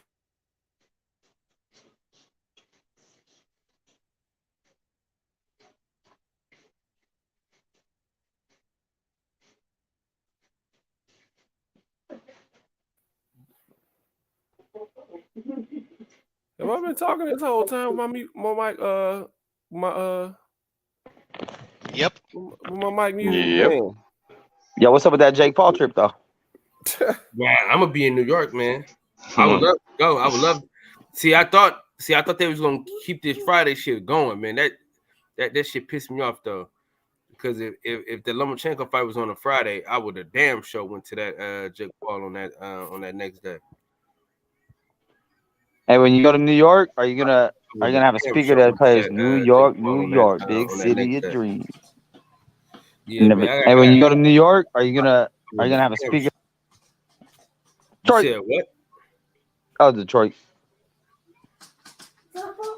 What's up, BC? Before Christ was happening. Detroit. What? Oh, Detroit. Salute, bro. What is the next fight we all go roll up to though? Hold on, I gotta go out and come back in because I can't hear nothing. What up, we can hear you. Bro, he has the worst audio I've ever seen in my life. We're going to the Jake Paul fight. We're going. Let's go. I don't understand how BC... Bro, you gotta relax, man. Calm down. DJ, you in? I don't understand how Detroit BC has all this equipment. His shit is always fucked up. I was about to say, this motherfucker been working on this shit for like a year. Man, we're gonna start calling him Frozen, man. Let it go. Let it go. Or Frozen. Who said something about me going to a Jake Paul fight? The answer is absolutely fuck no. DJ, get in the car. Hey, get your ass in the car, DJ. DJ, get in the car. Oh no! There's these dudes down the street. They're about to pack me out. I need you to have my back. Get in the car. Hey, DJ, you down to go to Anderson Silva fight though? Fuck no. Damn, no love for the Spider, huh? Yeah, 10 years ago. When he should have stopped fighting. DJ, so you'll be all right. Hey, the hate is strong in this one. The hate is not strong. It's just, you know. The hate's pretty fucking strong. Hey, your hate for Jake Paul is stronger than your neck. I don't have hate for Jake Paul. It's even worse. Don't have a neck either. Yeah. You don't have any hair in the top either, you fat fuck. You gonna talk about me not having no hair, you bald motherfucker, milk. Yeah, at least I accept it. At least I accept it. Yeah, keep wearing them fucking bucket hats and lying to yourself. You gotta use it till you lose it, huh? Face bastard. Hey, fuck you with your fucking T-ball ass head, straight to shoulder ass motherfucker. Yeah. Come on with it. Come on. We're going body shots when I see you. Man, Mex got that hair like that Easter basket grass and shit. Hey, my shit's silky Peruvian, man. What you talking about? Yeah. Just like that motherfucking wax paper. Sure is. Silky smooth, motherfucker. But hey, Kyle, you missed some of the most entertaining shit last night between Smoke and fucking Troy Graham. That shit was so funny. Listen, that I shit heard was most of this. I heard most of that shit. God. Listen, I fell asleep at a certain point, but listen, me and my I had to mute your mic. I didn't even hear it at first. Somebody told me you was snoring. Oh, bro, I was out. Like I was out. And I kind of called it a little bit. I was like, oh shit, this cat. I was laying down. Y'all were boring as fuck, and that was a deadly combination. Man, you know how Smoke get. Standing up, you in trouble, huh, Max? Yeah, as soon as he heard Troy, he's like, "Is that fucking Troy Graham?" He's like, "Yeah, Troy, you been on the same shit every time." Oh man, hey, listen, for the problem with boxing, man, this dude ain't watched boxing in 20 years. He's like, the problem with boxing today, like, come on, bro, stop it. Hey, I just love when the old heads argue with each other instead of me. Hey, for the viewers at home, we're about to pull up this fight. Pull up what? We're about to pull up the fight between Troy Graham and Smoke. No, but we can put it on the undercard of Terry and fucking Steph. We're gonna beat Terry ass up, bro. I'm gonna be honest with you. I'm telling you, Terry gonna pack all y'all out. Watch. If Terry ain't got that fucking scooter, Terry and his big ass wife about to pack you the fuck out. Man, if y'all don't stop that shit, he going sleepy night. Hey, Terry about to do a drive-by clothesline on that scooter. Your ass Why does coming down the street. Sound so disgusting? Like, why can't we change pack you out for something like a little less suggestive? Like, what the fuck? We're in the bay. We're in the bay, Smoke. That could go a whole nother way. That's just we speak different out here, bro. It's a different lingo. He should know. He's from Oakland. Yeah, like Smoke. No, but he's just from Oakland, circa 1935. So it's a little bit different. Damn. No, 25 when Rakim came out. Yeah, man. We call people yelly over here. Listen, man. Smoke, they got a yell pick up his back. Smoke was a part of the exception of the Black Panthers, bro. He helped start the Black Panthers. That's how old he is. No. Him and Bobby Seale went to school together, bro. They went to, I'm older than my parents. I think anything we say, I think pack you out doesn't sound nearly as bad as like half of what fucking Troy said last night, Smoke. So I think we're good, bro. I think we're fine. Yeah, but we're not sure the Troy's in his right mind. I mean, pack you out don't sound bad. If you were saying like we're gonna pack it in, that might be different. I can see what you're saying on that, but oh man. Anyway, somebody's confused. Hey, but I don't encourage or support violence of any sort. Oh my god. No, I don't want to get none of these old heads' heart rate up. I don't condone violence at all. Other than in the ring. On his undercards, and people still didn't buy the pay-per-views. So was he getting the same type of commercials that everybody else was getting? No.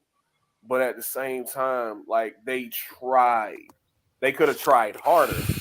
Yeah, man. This this going fight like now, 12 straight my fights. man. Not only did he catch weight him, not only did he fucking goddamn hydration clause him. Oh my bad. Now, I see you, man. now he's coming in with pictograms of superhuman greatness. Probably was, you know, they could. Those were the ones they probably couldn't get to watch. Like how much? Like who's betting against fucking Conor Ben? Who's doing that? Are you over talking love the drama video, though, Smoke? Santos, man. People like Smoke. You over talking the other video, bro? Oh, that's my bad. My bad. I got a bad connection. My bad. We see, man. We see. Yeah, man. The motherfucker kind of Ben's a goddamn cheater, man. Fuck him. Yeah. like drama. Yeah, Oh, so you know how the hills are, man. I get You know, terrible. like the people, the purists of the That's right. sport, and then like the casuals, they like drama, man. They like conflict. They like some kind of problem y'all got, shit talking, some kind of issue you got. but they, if you- they like if- all that shit. But see, I when I think of watching these athletes, I think of watching it from a real sports fan, a real fan of the sport, and watching the art of the sport that I'm watching. Mighty Mouse was such a beautiful fighter to watch, man. A guy like myself, if he's not thinking of the whole realm of everything, he can't understand why people don't want to watch him.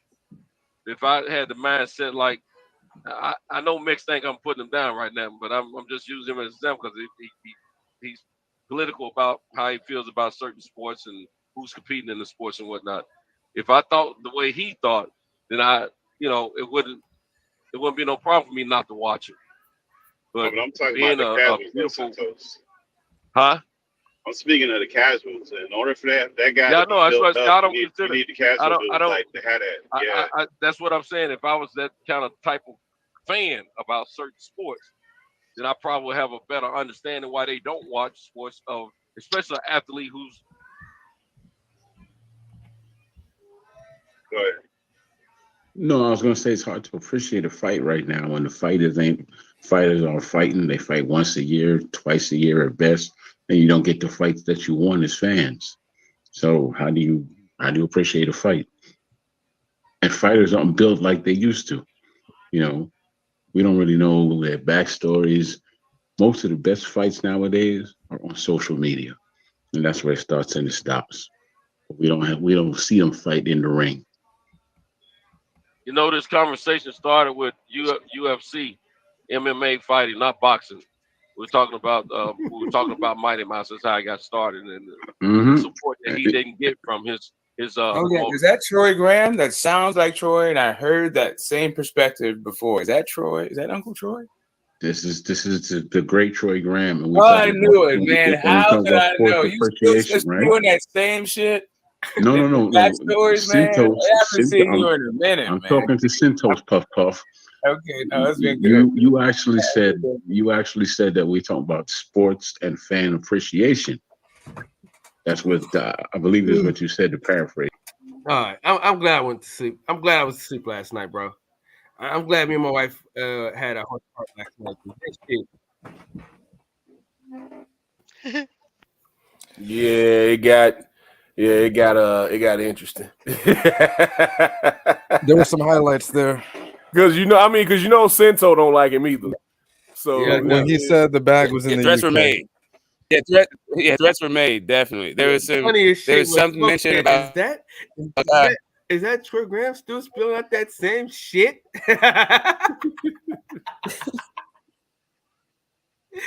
Yeah, threats were made. Sento's like, yeah, you talking about I got a forked tongue, but you got a gap big enough in your mouth. I can get my penis through. I was whoa. Oh yeah, Snoop Dogg. I was like, but ain't nothing but a J thing. Yo, is that where y'all went last night? Bro, it got dark for a minute. Hey, Dex, tell me what minutes that was, bro. Show me the minutes so I can just go straight to it. Oh man. Yeah, it sounds like you need to cut that video up, bro. Like greatest hits. I'm gonna have That shit was hella long, bro, but it had its funny moments. But you can't like sit there and like listen to the whole thing because it's a lot. Dude, Troy Graham, bro, like he's a good guy, but he's fucking boring. I like him. He was, yeah, man. And he's been doing this shit for years now. I remember like back 5 years ago, hawking Dillian White to anybody who fucking listen. Oh no, let me tell you what happened after Dillian White lost though. Smoke. Let me tell you what he did after Dillian White lost. You know what he said? I wasn't really going for it like that. I was just trying to. I just wanted everybody to know that he was there. I said, man, get the fuck out of here, bro. Yeah, exactly. He talking about some. He used to be on TBV every fucking morning with that shit. He was that wasn't my favorite fighter. I said, bro, get the fuck out of here, bro. You talking about that man every day. As soon as he lose, he ain't shit no more. Yeah, he was trying to get his Jamaican flag wave on, and he was cool all the way up until the Povetkin fight, and then he was excuse, and he came back with Povetkin, then he knocked Povetkin out, and then it was full force. But yeah, now it's like Dillian who? Dillian, you know Dillian, the guy that never won the big one. That Dillian. Mm-hmm. Yeah, the jerk chicken. That guy. Straight jerk chicken, bro. That nigga's a plantain. Soft. He getting that bag though. The UK, he's getting that bag. Yeah, that was the big debate last night, man. He said he jumped out the window and said, that shit was funny. And said, well, they getting the bag in the UK. I was like, well, just because Eddie overpaying them don't mean they getting the bag. I was like, but and Box Talk was on his ass. Three people in the chat. I was in the chat. Like, I wasn't on all the highest grossing fights have always been in America. It was like, well, if they getting the bag in the UK, why wasn't Triple G's from Europe, didn't he? So why wouldn't the Triple G Canelo fight over there? Why wasn't any one of those fights over there? Why wouldn't I started to bring up Ricky Hatton and Floyd? It was like, why wasn't that fight over there? It's like, it's a reason why Anthony Joshua ain't brought his ass back over here. Because last time he came over, he got fucking mopped up. And they had to comp tickets up there in Brooklyn. But meanwhile, people try to talk about Deontay Wilder, but he sold $14K in Barclays one time when he fought Luis Ortiz. So what we talking about? He was like, man, he was like, yeah, but this, that, and I was like, man, after so long, after you've already debunked somebody, just have fun with it, man. I ain't gonna keep arguing with you. It was fun. I was having having to a bring great facts though, bro. That's kind of a dickhead move. Huh? That was a joke. Yeah, I heard you. I heard you. It was like, after you debunk somebody's whole argument, just have fun, entertain them, just have fun with it. I want to see how deep this goes. I want to see how deep your delusion goes, sir. Yeah, who was the biggest stars in America? I think somebody said Canelo. He's Mexican, but where he fight at though? It's a reason why he ain't taking his talents to Grand Old London or Wales. Or Saudi Arabia. Where he fight at though? It's all Who the fuck wants to go to Saudi Arabia? If you don't have to. Well, even that was the debate because his whole thing was the bag is in the UK. Anybody who wants to get paid goes to the UK. I was like, but AJ and Usyk was just in Saudi Arabia. Like, why would they have to leave the UK and go fight somewhere else if the money's in the UK? Right. Zerto and Bivol in the UK. It's in Saudi, right? Or where is it? It's Saudi Arabia. I think it's bullshit too. Yeah, I think it's in Abu Dhabi. It took a Mexican and a Russia to fucking. I thought it was Abu Dhabi. Yeah, I was about to say I think it's Abu Dhabi. I wasn't sure if it was in Abu Dhabi or Saudi Arabia. I think it's in Abu Dhabi. Fucking Antarctica, bro.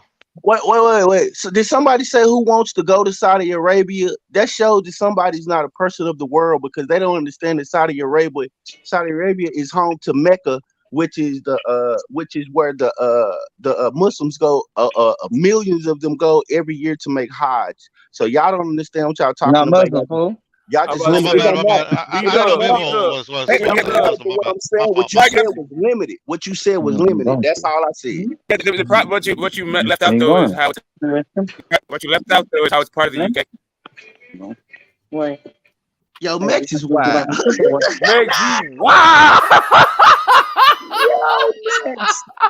Hey, Mex. Hold on, bro. Hold on, son. Mex is my guy. That fool. What happened? But B-Dub, I get what you're saying on that. I completely understand. But what other than that, I'm you know, I wouldn't want to go. Yeah, see, the thing about it is, I'm gonna tell you, DJ, we don't be knowing about these Mecca in Saudi Arabia. That's one of the most beautiful places on earth you can go. Some of the streets. Hold on. Do you know that some of the streets in some areas are paved with gold? Did you know that? Man, I'm telling you, man, y'all will be surprised at these places. America does a bad job at talking about the world, and it shows us a limited view of the world. So if we don't learn and study or go visit these places, man, we'll think these places is just hell and hell holes, and they ain't. A lot of these places, to be honest, whole ancient civilizations, more ancient than this place could ever be. So yeah, that's Brandon. Hey, Brandon, how's it going? It's just certain places I have no interest I love in you going, too, man. Kyle. Good morning. I have no interest in going to Paris. You feel me? Like I have no interest in going to Paris. It's just certain. Unlike most of the world, I have no interest in going to Amsterdam. Like it's just certain places I really don't want to go. If you saw a midget in the window, you might. You don't want to see the You don't want to see the red light district. I don't want to participate, but I want to see. Red light district is all right, but I just wanted to, before you go again, I just wanted to piggyback on something they said, because I agree with you when you say the Americans do a terrible job of educating its citizens about the rest of the world and other cultures and governments and countries and all that shit. But my question is, which place do you think does the best job of educating its citizenry about really about other countries? Because Russia. everywhere I've been, they tell you how their shit is the best shit on earth, and everywhere else is a hellhole.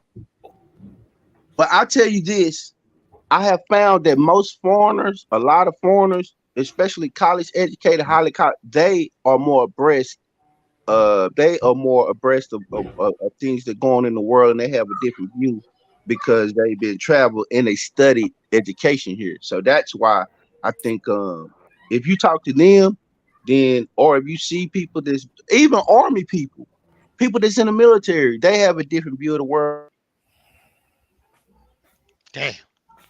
But when you start traveling or when you start talking to other cultures, and when you start, man, I'm from Dallas, straight out the hood. So moving around, I ain't saying moving around the world, but just moving around the country, being in certain settings, not going to visit. I'm talking about going for reasons, being in conferences, going to different things. The world just starts to broaden for you. That's all.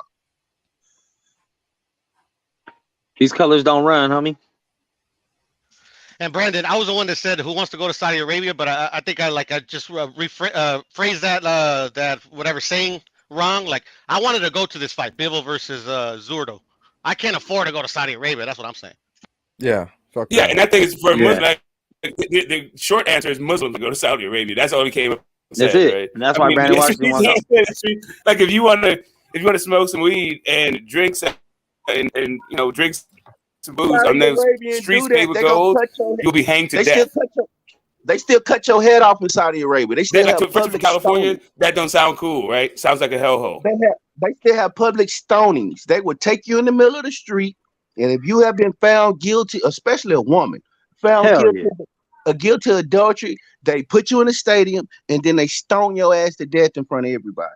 That's right up your alley, huh? That's what we need to do here. Right up your fucking alley, huh, Brandon? I didn't say I agree with that. I said that's what they do. Man, my driveway is paved in gold, so it kind of doesn't impress me. When it comes to disciplining a human being, I don't think physically you have to do that.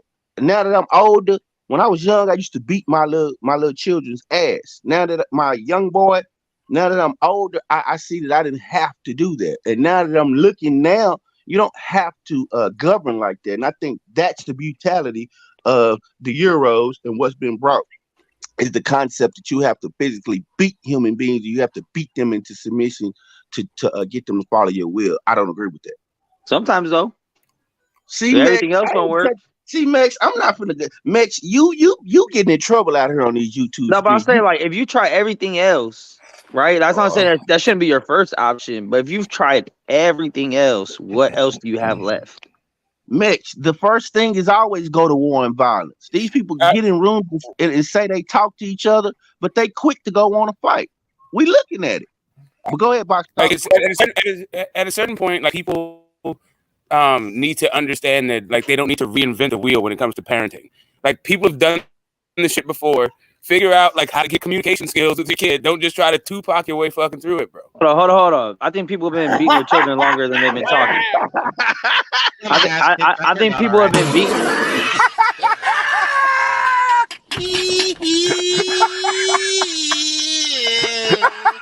Oh, my chest. I can't breathe. Oh, shit. My chest is going.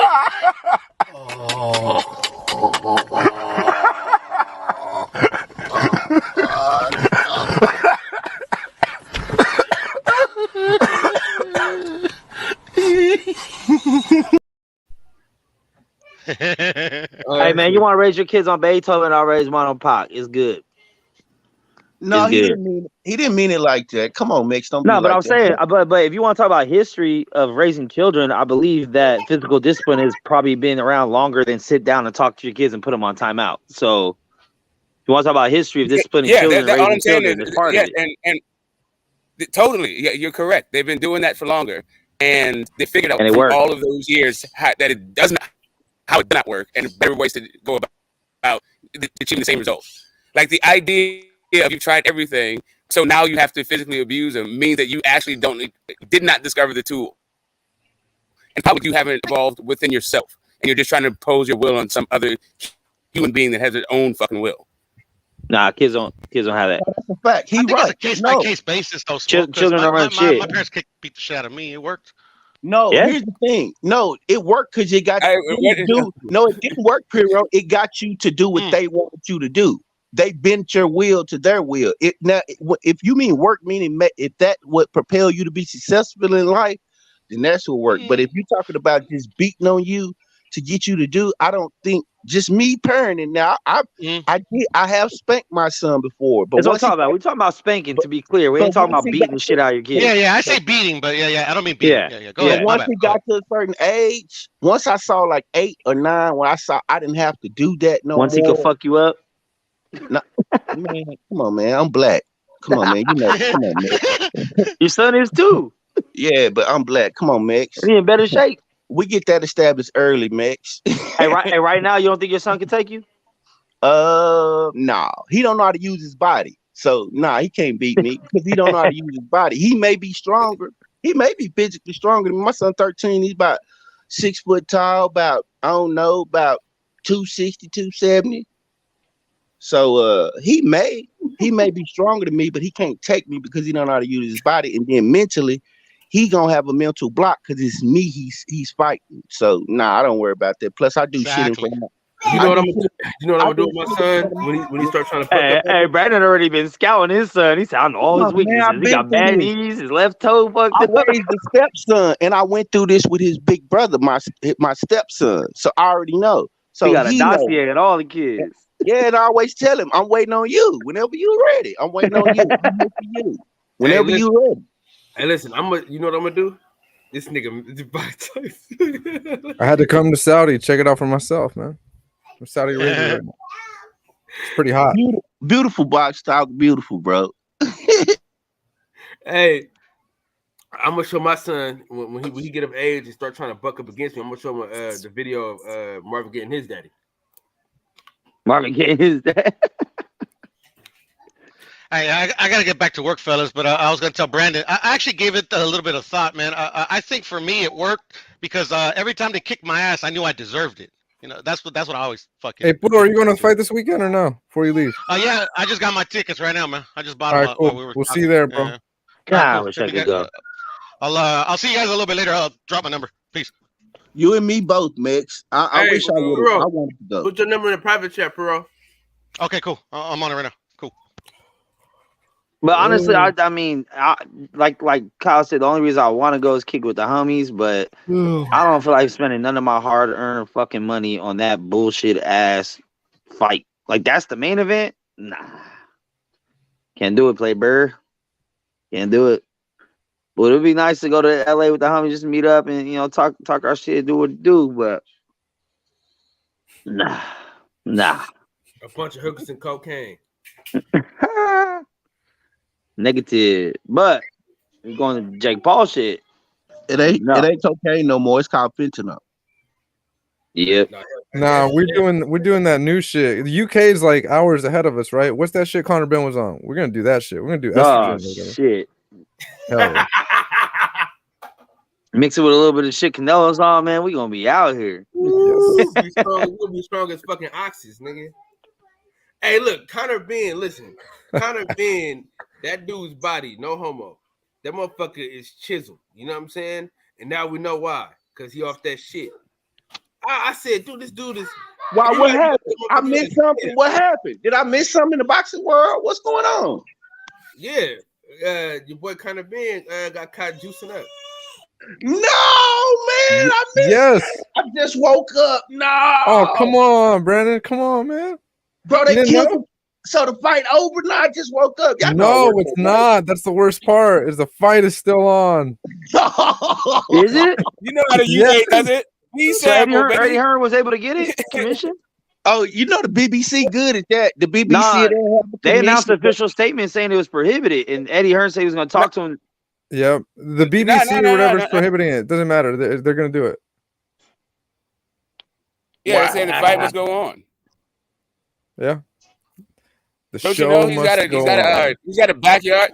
Don't you remember during the pandemic he was throwing fights in his backyard? You don't remember like the Dillian White Povetkin first fight? That was Eddie Hearn's backyard. He got brawls. When he popped dirty and shit, and they tried to blame somebody, and they hid That's the Oscar B Rivas. sample. Yeah, that's Oscar Rivas, but that's the B sample before. But I'm just saying, push comes to shove, he would just like get a tent out, get a bouncy castle, do that in the backyard one time for your mind, get that bag, figure it out. that UK bag, and call it good. He'll figure it out, man. He'll figure it out. Fucking asshole. Man, what the fuck, man? Just like where Doug right side at? He need to be all over. Kind of big. Remember, he had all that smoke for what's his name? He need to. Who's a Conor Ben fan? Do we know any Conor Ben fans? I don't. Oh Man, shit, Cassidy, of course. Butch Cassidy. He's been on an apology to. First, he was pissed on it because I was live when the news broke, like at fucking 4 a.m. or something. It was like UK news, right? So, and he came on the stream, hoarse voiced, just waking up, mad as fuck.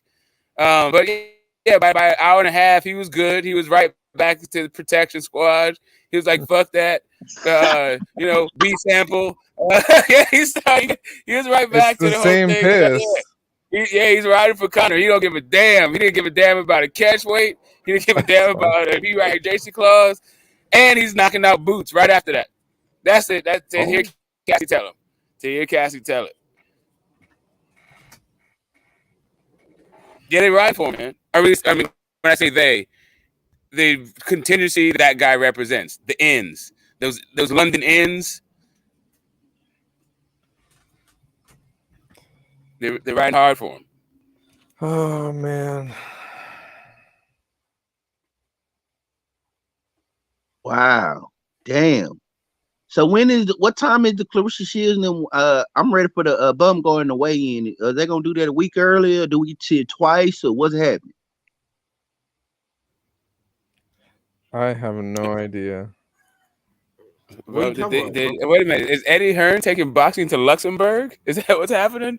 This guy finds the oddest places to throw a fucking boxing match. Remember that time he brought Demetrius Andrade like 30 miles east of Wichita? Wait, where's the fight at? 30 miles east of Wichita. It's some like reservation shit. In a theater that said, I think he sold like 1,500 tickets. It was the one right after he got the belt. That They was won who fought there? Who fought there? Boo Boo Andre. Oh, okay. I heard Eddie's trying to have the fight where somebody else failed the drug test and then they allowed them to fight. I forgot who it was. Chisora or something like that. Yeah, somebody. I don't fucking know. I Yeah, don't it's a watch Chisora college. fight. I don't think it was Chisora that failed, but it's a Chisora fight. Something like that. Same shit that pretty much happened over here with Oscar Valdez. They found some fucking native reservation thing and they have their own rules. And yeah. Oh, there we they go. let it happen. TJ got it right there. Derek Chisora versus David Haye.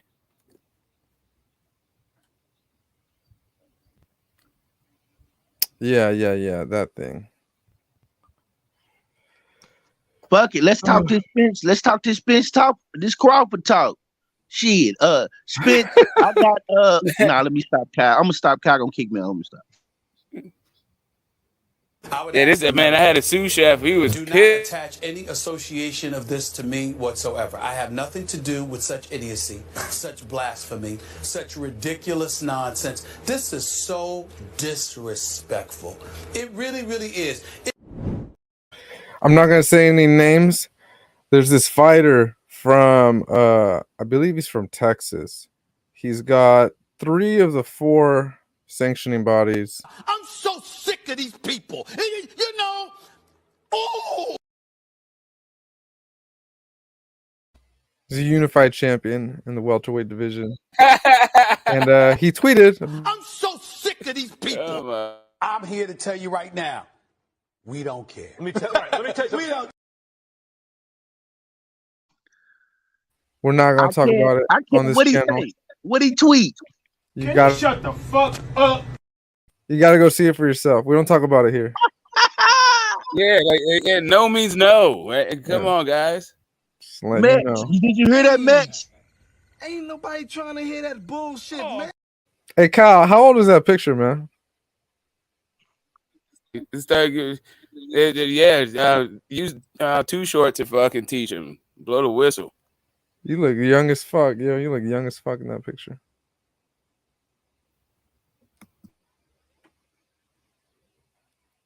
That was Shakur Stevenson versus Oscar Valdez. What about it? That picture was taken after Valdez. Oh, was it? Wait, Ain't nobody trying to hear that bullshit, man. for some reason I thought you said Oscar Conceição. No, Oscar Valdez and Shakur Stevenson. That's what that Now, picture Kyle, he looked like that in real life. His weight just fluctuates. Sometimes he's fat, Kyle, sometimes he's skinny, Kyle. Hey, let's get Skinny Kyle this weekend, bro, because gas is expensive. I don't know. He been out of work for a while. I think we might be getting fat. Nah, dude, I'm actually down 15 pounds, bro.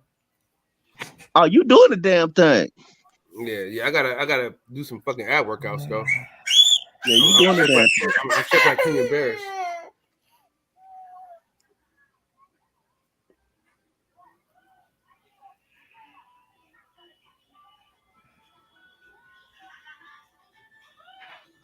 Daddy and the world. Beep, boop, boop, beep, beep, boop, boop, boop, beep, boop.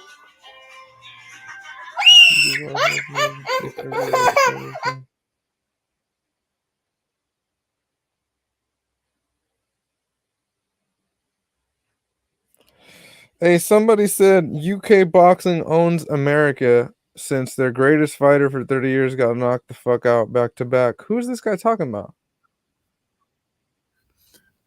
Oh yeah, I don't know. Somebody's coping hard. Touch grass and stop tripping, man. Get better fighters. But check it out. 24 years today, I became a father. My oldest turns 24.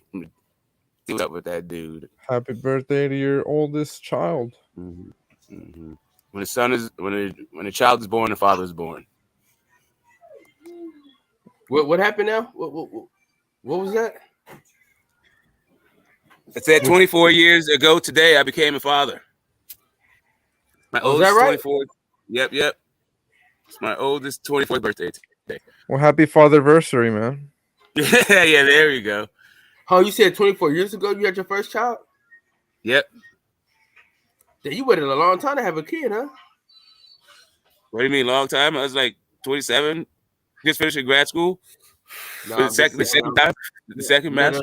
No, I'm saying you old as hell. That's why I was making a joke. Oh. Wait, how old are you, Kyle? Aren't you like an 86 baby or something? 88. Oh, yeah. He ain't cool enough to be in from I was 86, doing man. fucking big shit in 88. Yeah. What'd you say? Nah, he not built for that 86 life. You know what I'm saying? He had a. Oh, okay. Oh, is that you? Yeah, Is that you, Max? Okay, I feel you. I know a I guy. feel you. Vice owns America since the greatest fighter for 30 years got knocked the fuck. I know about those ox.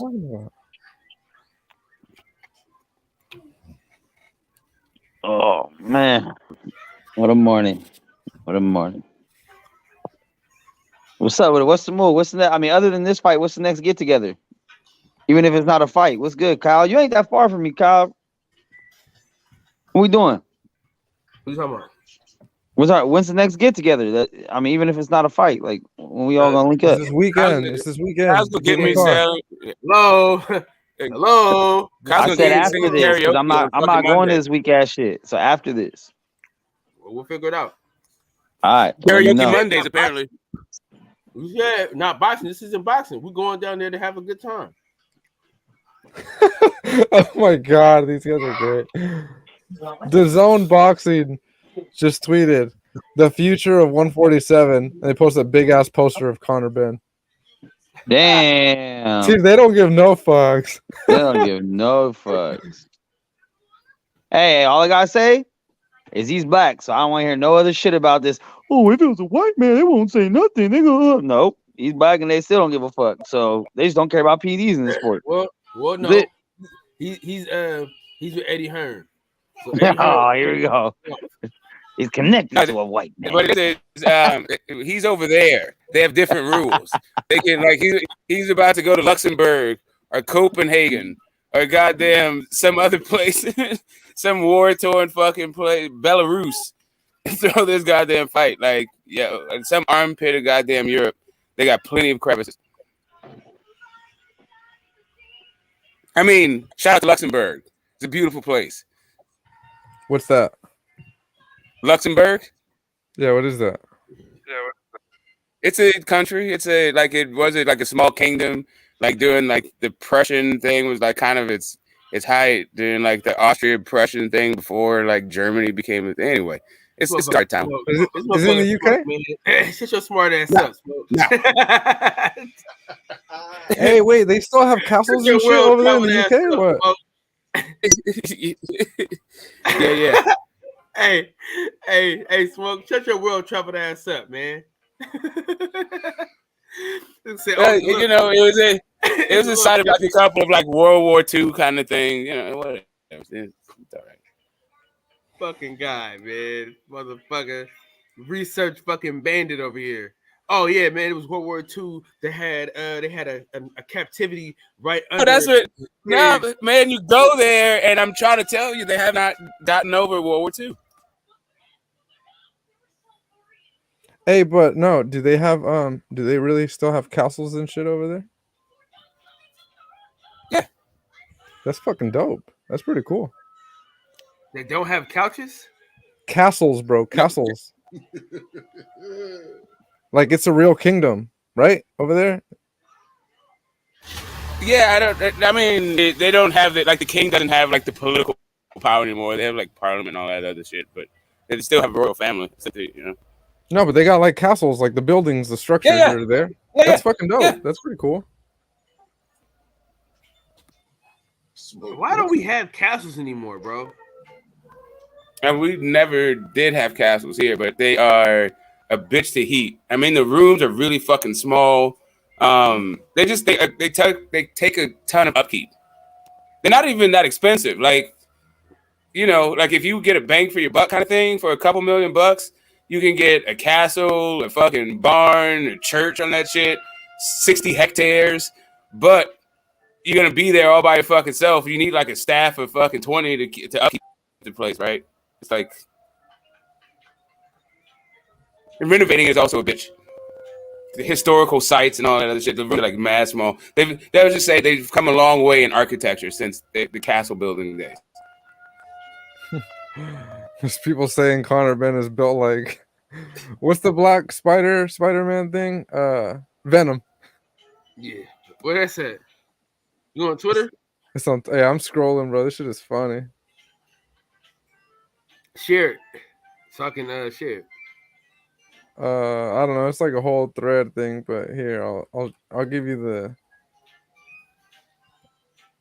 Oh, here. Let me see. How can I share? Present screen. Chrome tab. Boom. All right. How you gonna call him Monsieur Candy? Oh, we got very special guests out here in these streets. Yo, what up, fellas? What's up, Knockout? Knockout, what's going on, big dog? Chilling, bro. Chilling. Hey, real quick, because I'm at work. I wanted to invite you, Kyle. See if you've had time to judge a debate tonight, bro. Absolutely. All right, it started. What time? It started at 6:30, of course, right? Now 7:30 Central. So you out there on the West Coast, so it'll be 5:30 your time. For sure. What time? Is it over with? As quick as they can get done. They usually be done by like 9:30. They usually last about an hour and a half, 2 hours at the most. We on. I bet. So I got you, and then Smoke and I already judged before Box Talk. You want to judge tonight? What time? Hell yeah. California. We have a Bay Area judging panel. Fuck it. 7:30 Central, so 5:30 out there in the Bay. Yeah. Count me in. I'm down. All right, cool. I'll let me see. Do I got y'all? Give me 1 second. Can y'all put y'all email in the private chat? I'll send y'all both the link right now. Yes, sir. I got you. So, hey, Knockout, while we have you, what's the latest on Tank's next opponent? Are we just waiting for the court case? I don't know, bro. I don't know. I think he acting like he's fighting Ryan, but I don't know, bro. I don't know who he fighting next. I hope it's Ryan, but I think they waiting on those court cases or what have you, bro. I don't know, because he got one court case. He got one court case for the domestic shit with the with his girl or his baby mama or whatever. Then he got another court case for the hit and run. Yep. So you gotta wait on that shit. Knockout. Tank has put you in some. Tank has put you in some of the worst positions of all time. Oh yeah, he's by far the most. He's by far the most skilled fighter from 130 to 140. So I'm in a great position because he's gonna beat all. No. I'm saying that the type of shit you gotta defend. It's like you always gotta find a way. It's always something with this nigga, man. You know what I'm saying? No, like the outside the ring shit, I don't defend that, but like he easy to defend in the ring, and as far as like the business of boxing and shit, that shit easy for me because people like to listen because they like what Devin Haney say in the public, but they all moving the same. That's all it is. They just like what Devin and Bill will come to YouTube and say to them and shit and how they talk and shit. But when you really look at how they actually moving and the shit that they do, in some cases, I could argue that a lot of these dudes is worse than Tank because at least he don't do all the talking that they do. They do all the talking, but then they do the same. They actually move the same way that he moved. That shit make it worse to me. But I guess it's just what you value, right? It's just kind of what you value. Like if you value fighting for belts and doing all that like historical stuff, then he's not really moving the same way. Yeah, but I don't smoke, and don't worry, Kyle. I'll come back. I gotta run the errand real quick. I'll come back and we can talk about it. But I'm much more concerned with who they fight, right? Because anybody can build up accolades. Like if you want to talk about accolades and belts and fighting for belts and shit, then I tell you that Adrian Broner's had a better career than Errol Spence Jr. If you want to just go off of accolades and fighting for belts and shit, but when you look at who they actually fought, you're not gonna convince me that Kambosos is levels above Isak Pitbull Cruz. You're not gonna convince me that Jorge Linares, at the time that Devin Haney fought him, is a better fighter than Mario Barrios when Tank Davis fought him. You're not gonna convince me of that, bro. You're not gonna convince me that somehow Jojo Diaz is a better fighter than Leo Santa Cruz. Like you can't like at the end of the day, they're fighting the same level of competition, bro. But even by metric of who they fought, wouldn't you still say Adrian Broner had a better career than Errol Spence? Oh hell no, bro. Because Errol Spence actually beat Adrian Broner. No, Errol Spence is actually fighting way better people than me, and he's actually beating the ones that he fought, bro. Well, I'm not talking about the result. I'm just talking about fighting. Errol Spence fought Mikey Garcia too, Smoke. but he washed his ass. Yeah, But I got you. I got you. If you got time, No, I I'll just be wanted back to know. I was just wondering what you thought about the level of the competition. And yeah, you think I Errol Spence fought better? I think Earl has fought better level of competition. I think the Earl has beat better level of competition. Like if you just go off of 2 of Adrian Broner's losses, Earl beat both of them. Well, 2 of Adrian Broner's biggest losses, Earl beat him, and then he also fought Kell Brook, and he also fought Yordenis Ugas. Like he's fought better people than my boy AB, and I love AB, but nah, bro. Yeah, I was just thinking like Maidana and Pacquiao. I mean, Earl fought the guy that beat Pacquiao, and Maidana, like he was cool, but Maidana, you know, was he really that great?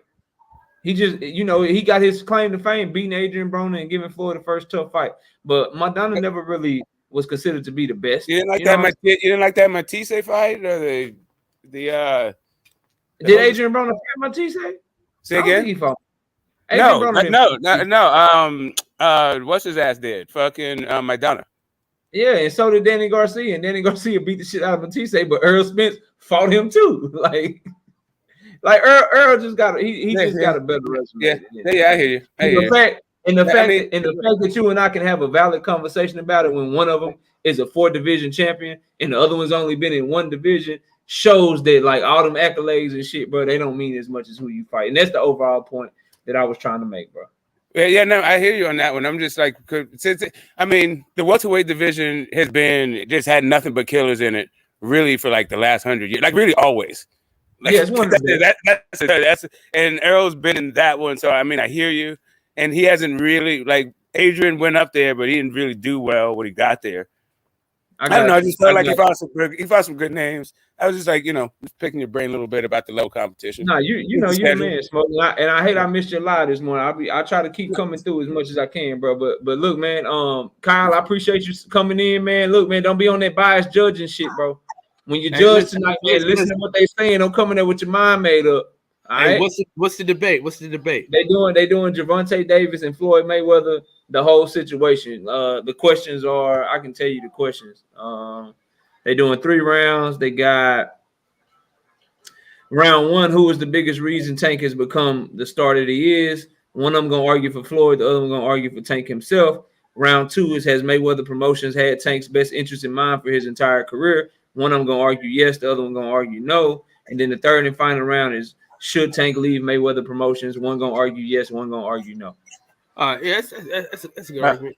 Yeah, that's spicy. That's gonna be a good one. Yeah, that's gonna be very entertaining. Who's debating? I missed that part. Your nemesis, lawyer to the game, boxing talk, going against Southern T, lawyer to the game. Oh my god, okay, yeah, okay. Lawyer to the game. He's arguing for Mayweather, and Southern T gonna be arguing for Tank. Yeah, this is gonna be. I think there's gonna be a lot of feelings arguments. Let's see. Who's gonna be the most? Smoke. That's why I didn't ask you. I already know that you was gonna go 3-0 for T no matter what. He don't give a damn what they. Nah, man. Listen, T and I, like, to me, that's 6 on one hand and half a dozen on the other. I got you. But Kyle, man, be easy, bro. I appreciate you coming in, man. Hey, don't worry, I'm gonna the olive branch, man. Hey, I got it posted right now. But when I get back, I'm gonna add your link to your channel and shit. I'm gonna tag you in this shit so they know you judging this shit to try to, you know, get traffic to your channel. Tell people. I'll share it too. You know, I be sharing your shit too, so I'm gonna share the shit. Already. We lit tonight, bro. I'll holler at you fellas later, man. Hey, real quick before you go. Yeah. Find somebody that want to argue Jake Paul. I am not doing it, bro. Stop it. I gotta go. Oh shit. Whoa. Man, I'm telling you, I fucking love Jake Paul, man. I didn't like the nigga at first, but when you realize what he's doing, man, you gotta respect it. Man, fuck that. Knockout boxes, man. I like that guy a lot. No, I fuck with Knockout, man. I love what he's doing with his platform, man. It's exciting, bro, to be able to just go over there. Because I've been trying to have these shows, like I'm trying to do like the Wire Wednesdays, but people don't really react to the shows like I want them to. So it's kind of like, fuck it. You know what I mean? I think The Wire is one of the best shows to ever touch television, but Avon Barksdale, that boy Marlo, Wait, Omar. I mean, it was cool. See, the thing is, I feel like the writing like took a real bad turn. Was it maybe like season 3? It's still cool, but like season 2 was like my least favorite season. I read season 2. It's one of them seasons that the writing just took a really weird turn. Yeah, and then they switched focus from the character, like who was supplying the stuff, and I don't know. It got a little bit like convoluted for me. The whole like doc stuff. I don't know. It was all right. That season's okay too. The Greek, but yeah, I don't know. The writing just went kind of sideways. Yeah, I'm trying to see what show is better than The Wire, man. I can't think of one. A show that's better than The Wire. Okay. What if you like of all time? Yeah, man. If we think the all-time best show to ever come on television is, of course, Good Times. No, I'm kidding. Let's see.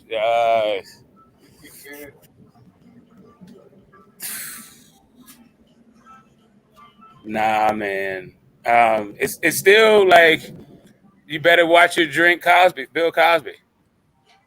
I mean, you can't find those shows anymore, but that was a hell of a show. Yeah. Saturday Night Live is pretty fucking cool too, but a lot of them shits are boring too. So the best HBO show is probably that and The Sopranos. The Wire and The Sopranos. Yes, that's what I was gonna say. Sopranos, but I wouldn't. The Wire and The Sopranos. The Wire. I mean, Sopranos also took a really weird turn with his writing. Yeah, I would have to say that one more time. I said The Sopranos also took a weird turn with his writing. And The Wire was like kind of a better ending also than Sopranos. The Sopranos, that ending was fucking terrible. Yeah. The whole Tony Jr., his whole character arc was just bad. Yeah, The Sopranos kind of, man. Season 6 Sopranos, not that cool. Oh, so I guess you guys you are ever watch Boardwalk Empire? Of course. So I watched all this shit. Game of Thrones, House of Dragons, fucking every like HBO thing since I don't know, growing up. That's just that's what Now, that's I ain't gonna lie, part bro. of the thing. The show with the black people that had the fantasy shit. H.P. Lovecraft, that one. Yes, bro. That shit was a good fucking show, bro. It was. I only got one season out of that shit, and I usually don't even watch shows, HBO shit, until they get like 3 seasons because of stuff like that. You remember when Jill Scott had a fucking show? She was like a South African detective. Yeah, nah, hell no. I remember that shit. They had another one, Dream On. They had a whole bunch of them. Are the Artist, the one when he was a sports agent? That was a kind of good show for a minute. Oh, Ballers was the shit. Yeah, with Vinny. Yeah. Yeah, Ballers was the shit, bro. The HBO shows, man, we could just go down this goddamn. Yeah, I'm trying to start a watch company, bro. Okay, good shit. You said a watch company? Hell yeah. Like a timepiece? Or like watch shit? Okay, all right. Like a timepiece. A jeweler, huh? How long do you think people are going to be wearing watches? You think like one more generation, 2 more generations? Shit, man, watches are forever, bro. Oh, wait, like the ascot and the top hat? Yeah, man. like watches are forever, bro. Like, you know what I'm saying? Like, think about how long watches have been around, bro. Yeah. But now it's just like time is ubiquitous, right? Like everywhere has the time. My car has the time. My phones have the time. I have clocks. Yeah. Like how many timepieces do you need on your hand, on your body? I gotta find this video of Rick Ross, but he said something. This is why timepieces can't go out of style. I'm gonna show you why.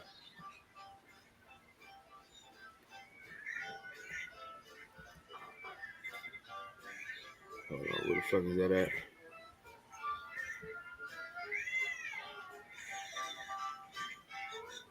All right, here we go. Why a company? Why a dwindling market? So much competition. What's your leg up? Dude, I just love watches, man. I wanna have my own watch. You get what I'm saying?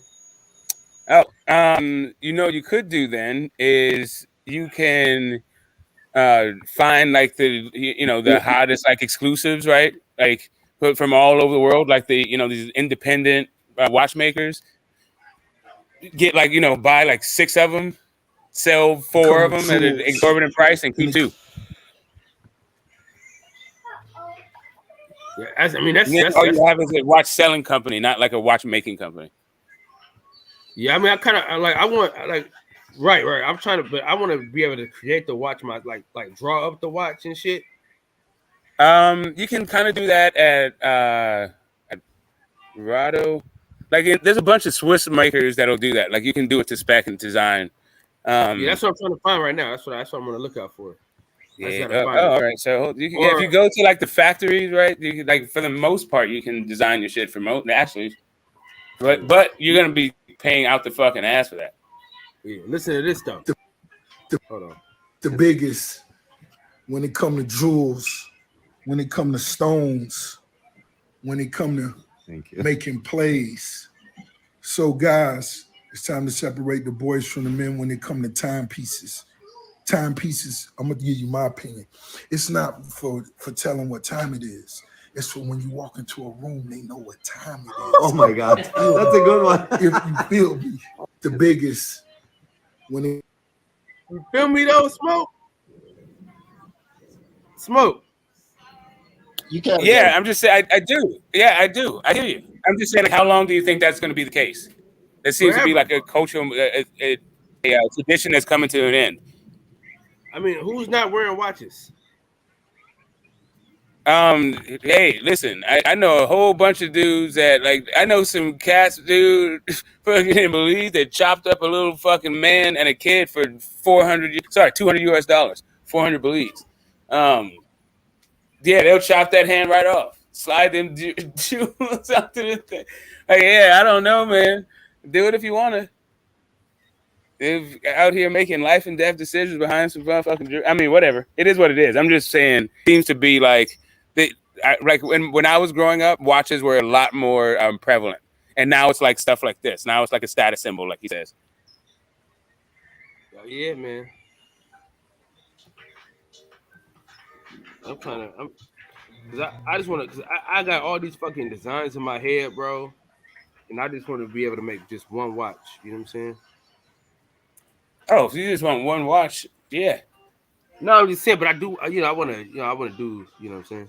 Multiples, but you got that main one in your head.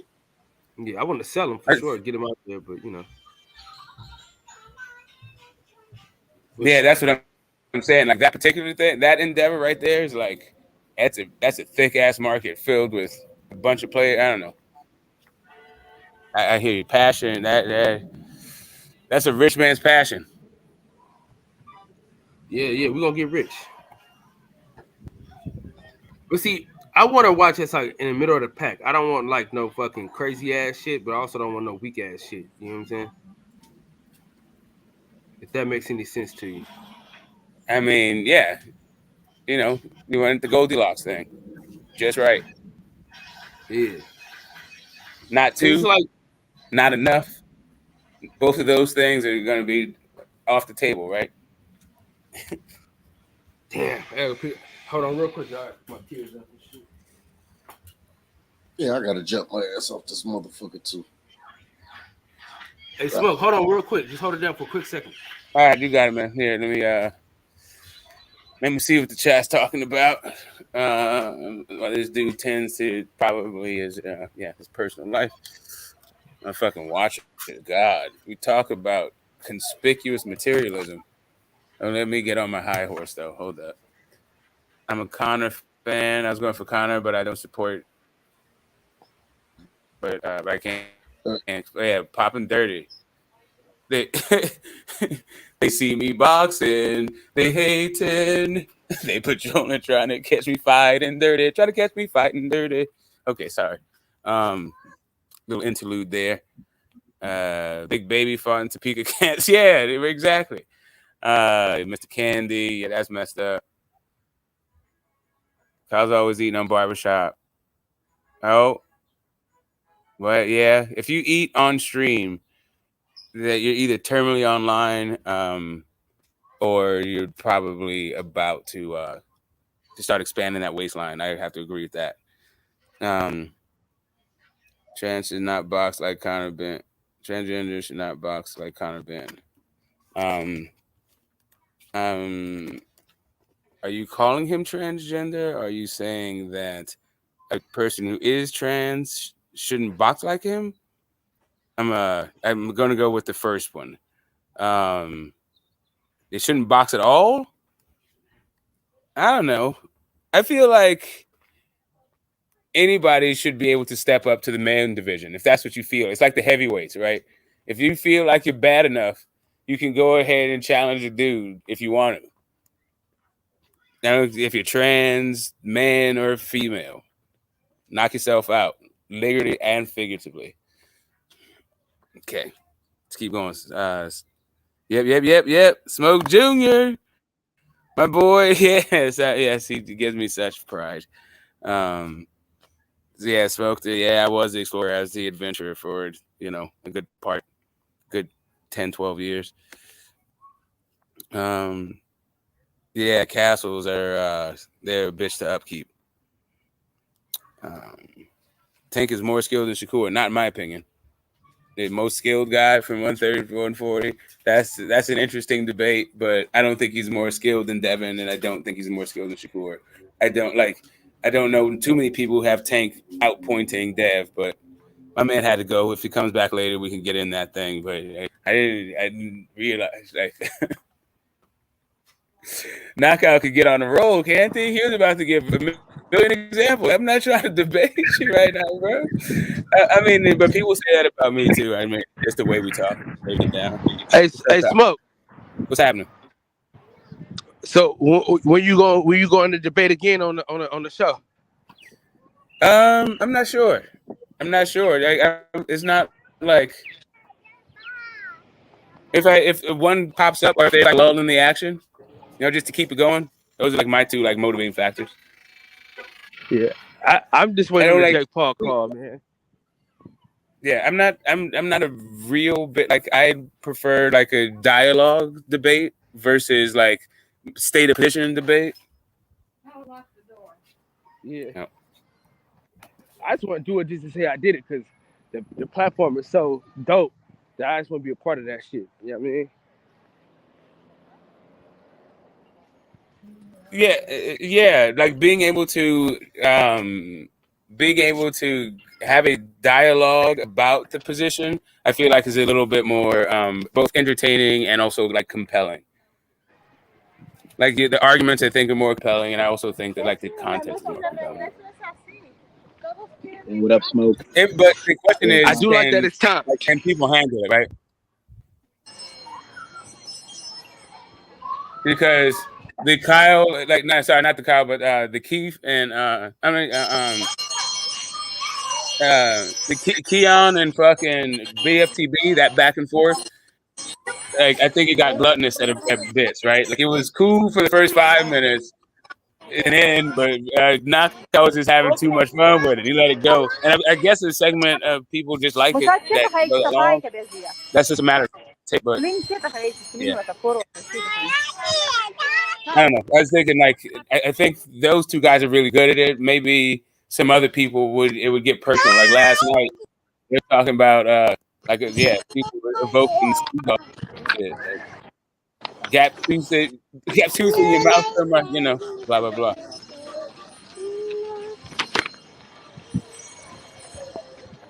So what happened to Conor Benn? He popped dirty for a banned substance that is a fertility drug used mostly by women that is an estrogen blocker, but it also has the characteristic of boosting testosterone. So this guy, say again. So this guy took An estrogen booster just to cover up his steroids? No, an estrogen blocker that also. Right. But that's yes. that's to clean up his dirtiness. Right. It could. Right. It could. It definitely could be a masking. It definitely is. Like, yeah. Wow. So is the fight still going on? Yes, they're trying to. The latest reports from chat, right, and it's going to be like a fluid situation, is that Eddie's trying to get it in Luxembourg. But yeah, the UK is probably all over this stuff, so we have to like rely on them to tell us what's up. But would you say right now that it's called off? No, right now I'd say it's going to happen. Oh wow! So kind of like the what was that when old boy tested dirty for that dirty tea? Talking about Valdez. Oh, I was gonna go closer to home and say it's like the B sample in White versus Rivas.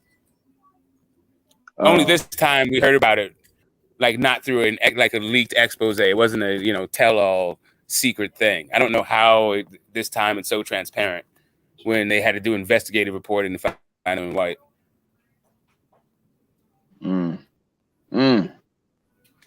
Last time I saw him, like before recently,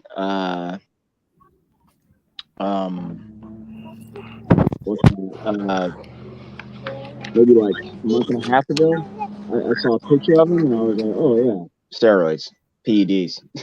Motherfucker ain't that big. He's always been on the smaller side for a welterweight. So, but now you got caught. Wow. And his hand in the cookie jar. Hey, Clev, right side is crying right now. Right side feels terrible because he loved that fucking guy, Conor Benn. I mean, that's fine. Conor hasn't done anything. He hasn't fought a welterweight contender. This fight, in my opinion, kind of sucks. It's funny. It's funny. Eddie Hearn won't try to set up a Terence Crawford fight, but you trying to set up a fight against a super middleweight. Like, it's kind of weird, man. I don't think he could. Yes, Eddie Hearn needs to stay far away from the market. This Spence versus Crawford is way too complex for his understanding of the American taste. Nah, he does not get it. He don't fucking get it. No way. No doubt. Bro, why can't I play my game? This is ridiculous. I'm trying to play some Overwatch 2 and it fucking won't even let me in. This is whack. You know what? Yeah, what's up? I was thinking about that. We're talking about we're revisiting the Troy experience last night, the Troy Graham experience. Oh yeah. Hey, I enjoyed that. I enjoyed him. He was interesting. Now that you reminded me, Smoke, yeah, this dude. I asked this guy, I was like, so who do you like in boxing today? This dude said Shields, bro. What the fuck? You could have said anyone else, but you fucking I love you, Cliff, if you're listening, ma'am. But this dude said Shields, bro. That was the first name that hit his head. That fucking struck me. So, are we talking about Troy Graham again? Yeah, and then he said the bag is in UK. It's in the UK. He meant that shit too. He meant that. He might not have said the bag, but maybe the money, something like that. But yes, he was implying that the more lucrative market is the UK versus the United States. Yeah, versus the United States. He said the bag was there compared to us. And we were just like, what the hell are you talking about, brother? But cool guy. Great guy. And you know what else? What kind of gets me too? When I was going back and forth with him, I'm kind of forgetting what he said, but it's like one of those like bitch moments, and like they just kind of want to have like a tit for tat, and I'm just like, no, bro, shut up and move on. Shut up, we don't care. Yeah, I'm sorry, I didn't have my drops popping last night, man, because I would have dropped about 10 of them on his ass last night. Gosh. And then I'm kind of like a how should I say? I'm kind of an asshole. Like I'm just like if I think you're a bitch, I'm gonna just come out and say that. Or if I think you're bullshit, I'm gonna come out and say, hey, I'll call bullshit, and we'll go from there. I don't need to go out of my way to make fun of you. I'm like, no, dude, shut up. Just say what you need to say. Say it with your chest. But kind of back to Conor Benn real fast. Man, that's interesting. That's interesting. Old boy pops dirty. Hey, I just sent it to you, Kyle, from IG. Yeah, I know. I seen it. We talking about that shit all day. I'm trying to figure out who the fuck is going to bet against Conor Benn, and then also why would Chris Eubank Jr. not say like I'm coming in whatever fuck weight I want? Right. Well, after that, yeah, you're right. Get this smoke because he's coming down, right? Yeah, but gentlemen, I would have been like, no, Conor, you come up here. I would have never agreed to no 55 catch weight, 56 catch weight, coming down as a super middleweight. I'd be like, no, you come up and meet me at 60. That's where we meet. Yeah, at least right. This will be the biggest money fight of Conor Benn's long career. Yeah, he called him down. He called him down in weight, and then he cheated. Like, damn. Yeah. At least Kell Brook went up to full 160 to fight Golovkin. Hey, was that Get the Smoke that said they was about to have a fight in Eddie Hearn backyard? It's not what I'm about. Phone call from Conor Benn this morning. What can you tell us about the conversation you had together? There was no phone call. You spoke to Conor? No, we haven't spoken. I've spoken to Chris personally. He fully believes. He believes in me. It's not who I am. It's not what I'm about. Phone call from Conor Benn this morning. What can you tell us about the conversation you had together? There was no phone call. You spoke to Conor? No, we haven't spoken. I've spoken to Chris personally. So he's lying? God is lying ass. He's lying after cheating too. This is embarrassing, man. I feel bad for him, to be honest with you. You feel bad for him? He lying. I don't feel bad for him. The fuck wrong with you? No, listen. Hold up a second. He didn't say that they didn't text, right? He didn't say they didn't email each other. He just said he hadn't spoken with him. Stop. Get this smoke. And there's no phone call. Stop with that Johnny Cochran shit. Bro. Get this smoke. Listen, I'm I'm feeling him. Johnny I Cochran said, was any correspondence whatsoever between you? Lying. You got to be careful. Listen, I'm not about to. If I got a problem with my son, you got to ask me some shit in front of the entire world. Yeah, man, you better be very specific with your question. I'm surprised Conor Benn didn't say, I'm scared of needles and I don't want to take no test. With all them tattoos on his body. Well, again, KP, I feel bad that like he got caught in a lie, that he's lying, and that for such a big moment in his career, it seems to be crumbling right before all of our eyes. And then, like you said, man, it's like, dude, you drag this guy down from 68 only to be caught cheating. Like you're wasting everyone's time. Wasting everyone's time. He's just a cheater, dog. He's just a cheater. I don't want to. Yeah, that's true. And frankly, man, no. Sento said this last night, and I wanted to praise him a little bit, but Troy was still in all the airtime. It's a bad matchup, man. This is not a good matchup. This is a bad matchup. You got a small welterweight fighting a super middleweight. This is a bad matchup. It's a really, really bad matchup, man. It's not. I don't know. Well, to be fair, Conor Benn was kind of a small super middleweight. Oh, all right, man. Yeah, he's not. He's about a middleweight, right? That's all they got over there. That's all they got, Steph. That's all they got is old names to run out there. I disagree with you, gentlemen. He was smaller than dang near Chris Algieri when he fought. He was just a hair under. Let Mike in. Mike just came in. Salute, Mike. What's up? Mr. Michael Fuller, what's going on, man? You got it. I'm just here listening. Just listening. Did you see that, Mike, where Conor Benn got caught with the drug test today? I heard you guys talking about it. No, I didn't see the it. Drug test, man. Yeah. Eddie Hearn's about to have a fight in his backyard, Mike. That works. I don't, you know what? I don't think it's fair the guy should be able to fight on steroids if that's what he was using.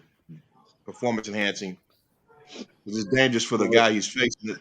Both of those guys, it's Nigel Ben's son and who's that other Eubanks' son. Eubanks, Chris Eubanks' son. That's right. Yeah. Yeah, but I've been kind of reminding people, what's up, Mike? Welcome to the panel. That Chris Eubank actually has skin in the game, though. That was a crappy welcome. Like this dude, he left home. He said that's a perfect welcome, Steph. Give him a better introduction, man. That's if you're gonna welcome you like that, bro, you could just kept that to yourself, because I mean that didn't seem like a real welcome. But that's cool. Wait, are you guys joking? No, seriously. My bad. I was just welcoming you to the panel. What's up, bro? Oh, say yes, sir. I'm good. How about you? How you doing, man? I'm good. I'm great. All right. Just really waking up. Where was I? Yeah. Back to Eubank. Man, you guys throw me off. Eubank, yeah, like he's got some good skin in the game. Like he left home at an early age, came over to America, and you've always been training only to go back and get wins over my guy and James DeGale. He beat former George Groves. He lost to Saunders when Saunders was on his way up on the 60 ranks. And then he tried to be under, who was that? Roy Jones for a little bit. So he's actually got some skin in the game. I don't really know why he took this crappy fight. Like when it got announced about 2-3 months ago, I was just like, nah, man, that's not cool. You should be trying to fight the likes of Andrade or Triple G. I mean, especially if you're going to realign yourself with Eddie, like he's actually got middleweights for you. I don't know why you're trying to do all this. And it looks like a bad look. Excuse me? Who's the smaller guy? Is it Nigel Ben's son, or who's the Connor smaller Ben, yeah. guy? Yeah, Conor Yeah, Ben's it's a Conor smaller guy, Mike. Yeah. He's the welterweight coming up in weight. But he, for some odd reason, I assume he's the A side because he has just leave that part alone, Steph. Don't worry about the A side, B side. They don't usually talk about that in Europe, man. The only reason why I say that because the only reason why I say that is because I mean, how did he get a super middleweight to come down to 156 pounds, 50 pounds, 55 pounds? If I were Chris Eubank, I would have never agreed to that. That's why his dad has been bitching about this the entire time. His dad's been literally coming out and saying, this is bad. My son can't be doing this, that, and the other. Well, he went against his father's wishes. That's what it sounds like. So for sure, no doubt. That's no doubt. He gave up his leverage in that. But I wouldn't. I think Eubank used to be with didn't Eubank used to be with Heyman for some time, Cal? Yeah, no, he I wouldn't say that. He was just in the PBC stable on a fight-by-fight basis, I would say. Okay. And guess what? That's his second and third, not even, that's like his third stint being in America. He's always, like I said, that's why I said he got skin in the game, man. He's been around for a good while now.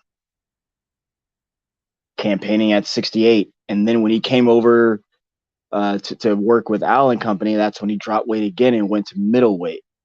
He went to 60. So I don't know, man. I don't know. But judging that little snippet on Instagram we just saw, he looks ready. And like, you know, I had him knocking out Conor or beating up Conor pretty bad.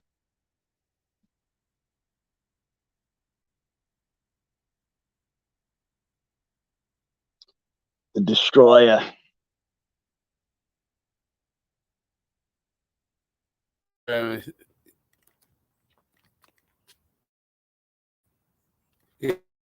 They went from Dark Destroyer to Destroyer from Generations. I don't know what the grandson's going to be. I wonder how long they're going to keep playing this family feud out.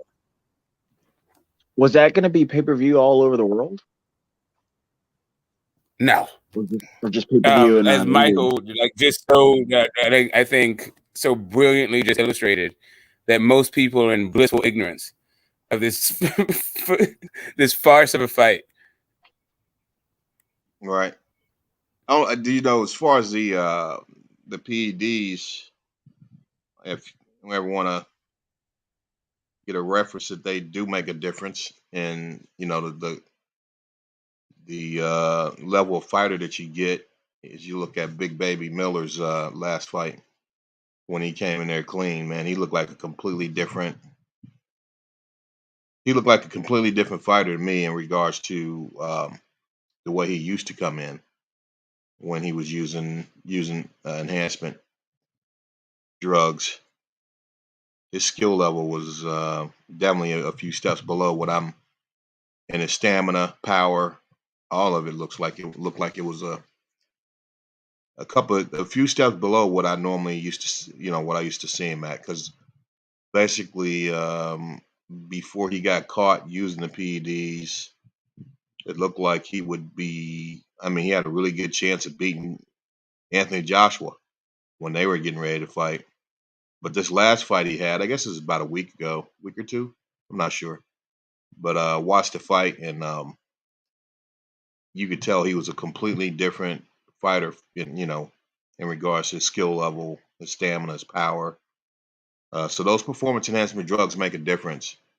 It's not fair to the guy who has, trained clean to continue on with a fight if the other guys had an advantage of using those drugs. So that should be evaluated. I mean, in regards to letting the fight happen, because it does make a difference.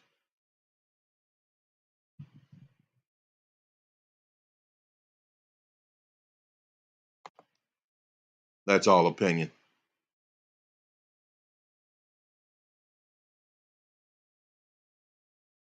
What is it? There's there are places in Europe that are less punitive, I'll say, or that's not necessarily one of the things that they'll value over, the like commerce or like, yeah, mostly commerce. I'll be like, okay, yeah, that's cool, but an event is an event. That's really like VADA's, sanctioning bodies like issue, and some countries don't have sanctioning bodies. They'll just have like an athletic commission, or like, some athletic office branch of the government that doesn't really give a shit. Right. Yeah. And then too, I mean, every person's responsible for themselves. Once you get a certain age, I mean, you make your own decisions in life, but those rules and those organizations protect the fighters, the users too. Because man, that stuff kills. I mean, it breaks your body completely down eventually. Yeah, and a lot of go ahead. No, I was saying a lot of those folks die from using that stuff. So yeah, the WWE, a bunch of their stars, like in really like high profile, really tragic circumstances, killing the whole family and all this crazy stuff, and before killing themselves, or the bodies just deteriorate, like, and then you see that their organs are like on the verge of collapse and their brain is all mush and stuff.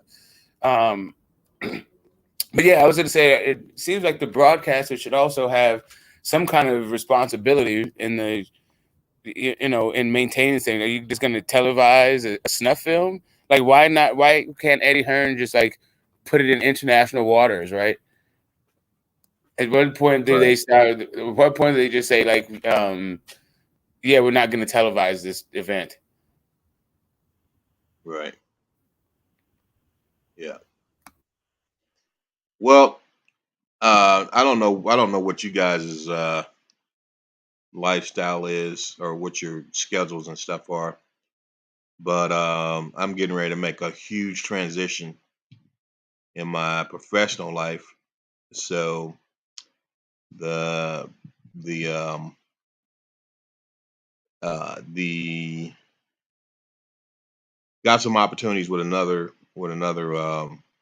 organization that I'm going to leave the organization I'm in right now.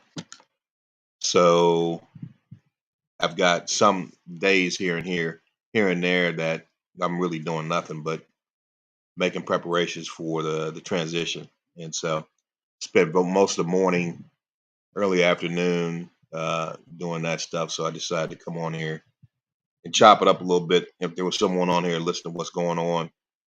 But I tell you, man, that it's so important to keep the main thing in life.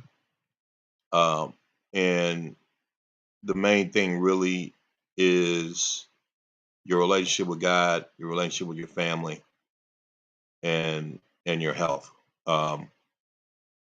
Money is not the main thing.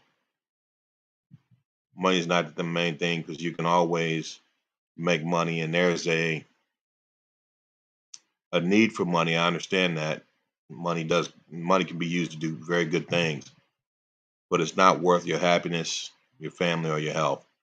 And so that should always be first, and money should always be secondary, because if you're making a lot of money and you're miserable, it's not worth it. You know, when it comes down to it, it's really not worth it. You can make just as much money somewhere else or doing something else and be happy. It's just a matter of going out, searching for that, asking God to show you the way to that reality or that particular lifestyle. And when He gives you the opportunity, you grab hold of it. And the only thing about when God gives you something, you got to use your faith. You got to step out on faith, because He's not going to make it where it's just completely laid out. Every stone is unturned, and every question you could ever have could be or is already answered. There's going to be areas where there's going to be unknowns that are going to require you to utilize your faith. And for me, I'm like a control freak, where I guess it's my military and engineering background. I want to have a laid out solution and a path for every single thing. Like if someone invites me out somewhere, I'm thinking about, okay, what's the schedule? I want to know what we're going to do first, what we're going to do second, what's we're going to do third, how we're going to end up the particular day or evening or whatever. I want to know what the schedule is. I want to have an idea where I'm going and why. And so it's counterintuitive for me sometimes to go into situations not knowing all the answers. But that's what God requires us to do. So it's about really keeping the main thing. You know, fact is, I'm going to make more money. You know, not a whole lot more, but you know, based on the area that I'm living in, and the tax rates, the tax codes that they have in that area, it'll end up being actually more money as a result of that. But you never make decisions in life just based on money alone, because you always want to put your mental, physical, spiritual well-being first, and your family first, and put God first. And then after that, the money situation comes in. Because if you don't have those things straight, then you just go to make some money, you end up miserable and sick. It's just not worth it.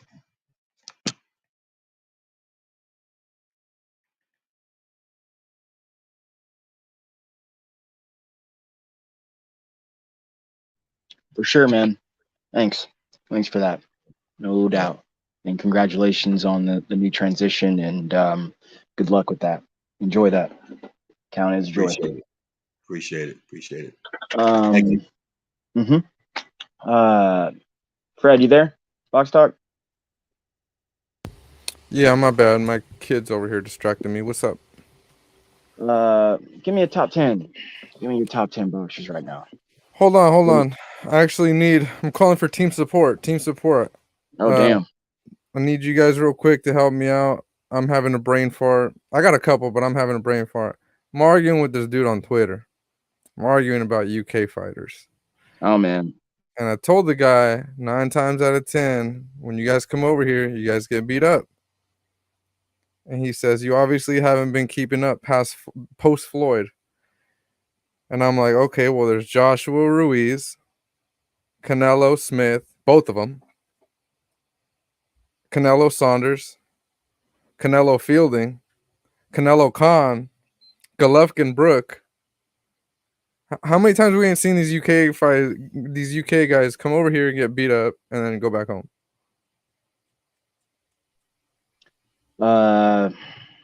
It's kind of a running joke now. I mean, you're not wrong. You're not wrong at all. This is why Steph, I'm not high at all on UK boxers right now. I don't think there's any solid talent enough to be reckoned with, to even be considered the best of the best with some of the cream of the crop guys right now. Not at all. You could throw Tyson Fury in there, definitely Josh Taylor in there, but that's about it. Everyone else. Yeah, that's what I'm saying. Like every now and then you're gonna get one guy that is really cut from that cloth, but yeah, but they don't really have anyone right now. In fact, Americans run the game from 122 all the way up. All the way up. There's more American champions or Mexican. But I get it, that's that rah pond across the pond versus type stuff. I always ask. Go ahead. Don't the Eastern European fighters do better? I mean, they do better, right? Yeah, I guess they end up doing pretty well against whoever they fight. Yeah, they end up being a really good challenge and or beating some guys. Definitely beating the UK guys. Put it that way. But I always ask UK the audience. I'm like, well, give me some people. Like, who do I need to be watching out for? Who's who's the top right now? And it's usually crickets, because there isn't any good ones. I was watching. I was going through my timeline, Freddie. Early this week, I think it was, or it could have been late last week, and I came across that Joe Cardina knockout of Kenichi Ogawa. And is he any good? No. Ogawa was just old and battle tested, and really, frankly, has taken too many shots. Don't get me wrong, Joe knocked him out, and it was a nice knockout, but I don't think he could have pulled that off versus a better talent. For starters, the dude had his hands down, bro. He's an orthodox fighter. His left hand was literally perpendicular with his left leg, he was kind of acting like a Philly shell there, but it's literally straight if you go look at the replay. His other hand is upward, close to his right pec, and he just stood there, and then lunged and took a Superman shot and knocked the guy out. To me, I'm just like, I don't know if any Americans would have even, would have been. That was, I think, the second round of that fight, second or third round one. It may have even been the first, but my point is, I don't think he could have been able to pull that off against a better talent, let alone with your hands down. Like you'd have been getting tagged up, brother, by someone. You've been getting pieced up by somebody.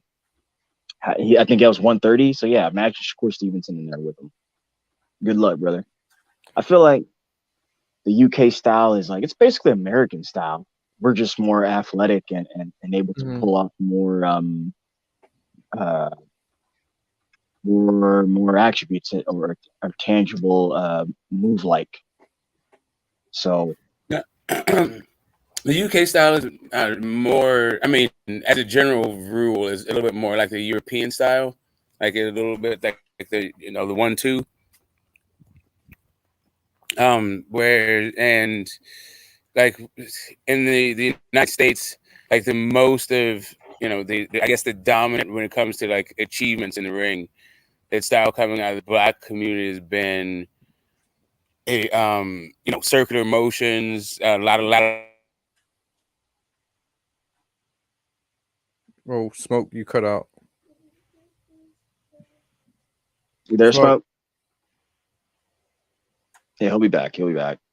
I would add to that and just be like, yeah, a little more lateral, but to me, it's still like UK because so many defensive mechanisms can come out, whether it be the Philly shell, whether it can be a puncher stance. What makes it work or move is just moving and having that athleticism, kind of a little slick style.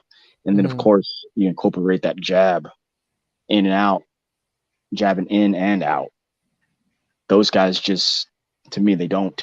They're literally just kind of plotting behind one another, standing around and just throwing check hooks and things like that. Like I watched that, like this up and coming super lightweight from over there. His name is because Sonny Edwards was telling me about him. What's his name? Dalton Smith. I think that's his name. Watched him. I think a lot of people would beat him up because he doesn't have any. No, I thought you were gonna say he's good. No. They beat the crap out of him because his defense is bad, and he fights with his hands down. Like those guys think they're so slick. It's like, dude, you are not slick, bro. That's why the Hispanics, you know, the Mexicans, when they come over there, they just beat the living crap out of you. Like you don't even protect yourself. Remember that Josh Kelly guy? Is that his name? Pretty Boy Kelly or something like that? Yeah, his name was Josh Kelly. But I don't know if I'm wrong. I feel like he lost before he even came over here. I could be wrong. No, David Avanesian beat the crap out of him. Yeah, people were high on that dude, man. Yeah. But did you see the Philly shell he was doing? Yeah. See, David I know that's what I'm saying, but that was over there. Like he didn't even make it over here. He lost in the UK. Yeah, I think that was a bubble fight. Man, dude, he got the crap beat out of him though. Yeah, I remember that fight. I was like, damn, bro, maybe it's time. I don't know, call me crazy, but maybe. He was twice the size, like just a bigger person than David Avanesian, bro. That's what struck me. I was like, dude, you just got the crap beat out of you. Man. I don't know.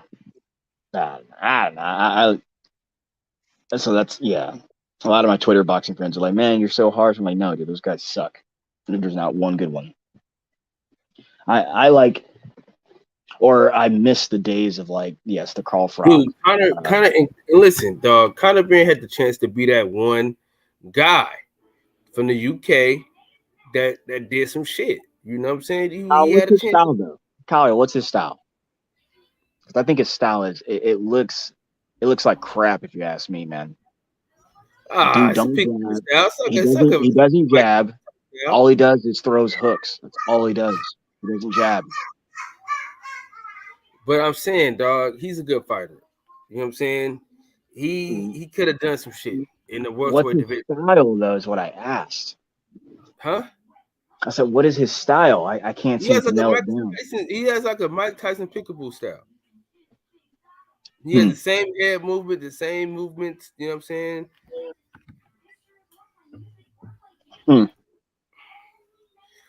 He's not ass cheeks. You think he's ass?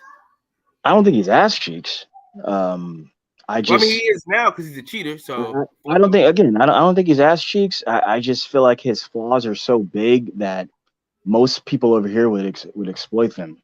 That's why he hasn't gotten a ring with them. That's not true, man. That's not true. I think so. His face is up.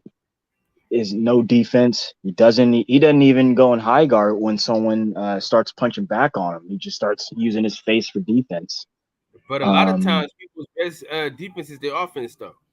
He doesn't set up anything. He doesn't set a trap. He doesn't do anything. That's why I asked you, like, was he good at? What was he doing? Because every time I see him, he's just bum rushing people.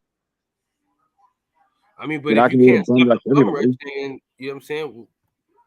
What is it? Let's see.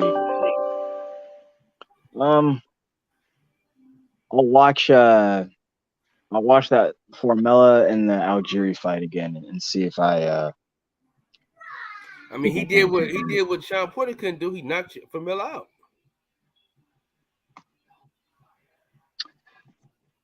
Yeah. Yeah, that one's starting to get a little old for me. Where like someone knocks someone out, where someone previously didn't knock them out. That one's just you either knock them out or you don't, or So like. what's your biggest problem with the guy besides him being a fucking cheater? No, I don't have a problem with him. I just don't think he's as good as everyone thinks he is. But he is the like this is for sure. He's a top welterweight. I'll give him that. You know, comparable to some of the. Not anymore. You said not anymore. In my opinion, I think right now, like when you look at the welterweight landscape, you got excluding Errol, because Errol's going to move up. And Bud. You got Udanis Ugas, you got Keith Thurman, you got Ennis, you got Virgil, Terrence, Speedy Rashidi, Stanley Onis.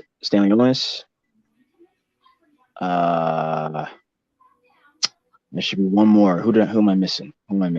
And yeah, Connor Benn. So that's 8 guys right there. It's 8 guys right there. That's the top. Those are the top welterweights, I think. Yeah.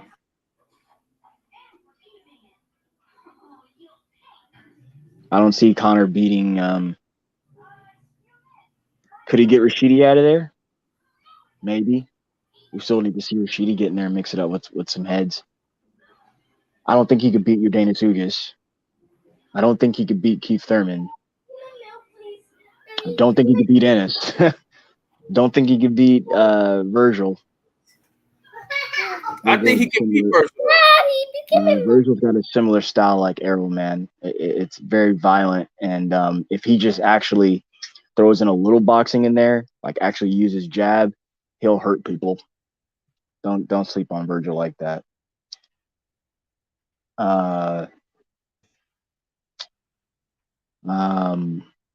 Yeah, I'll leave it like that. Those 4 guys. I don't think he could beat those 4 guys. See, listen, now I don't give a fuck about him. You know what I'm saying?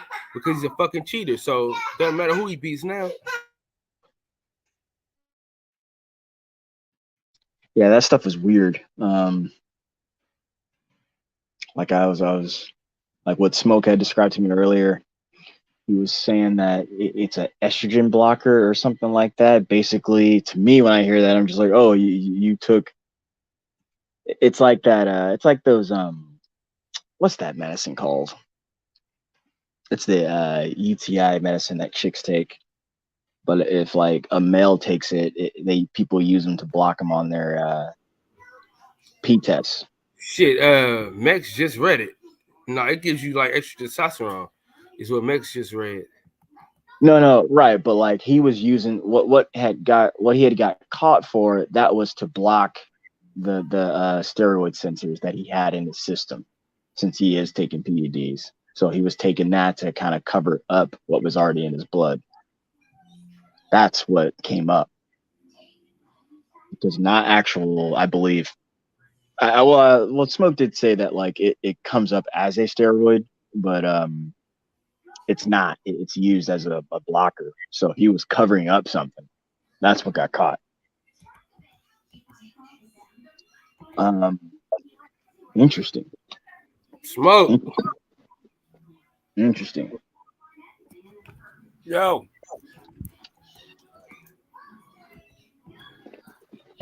Yeah, my laptop died. Interesting.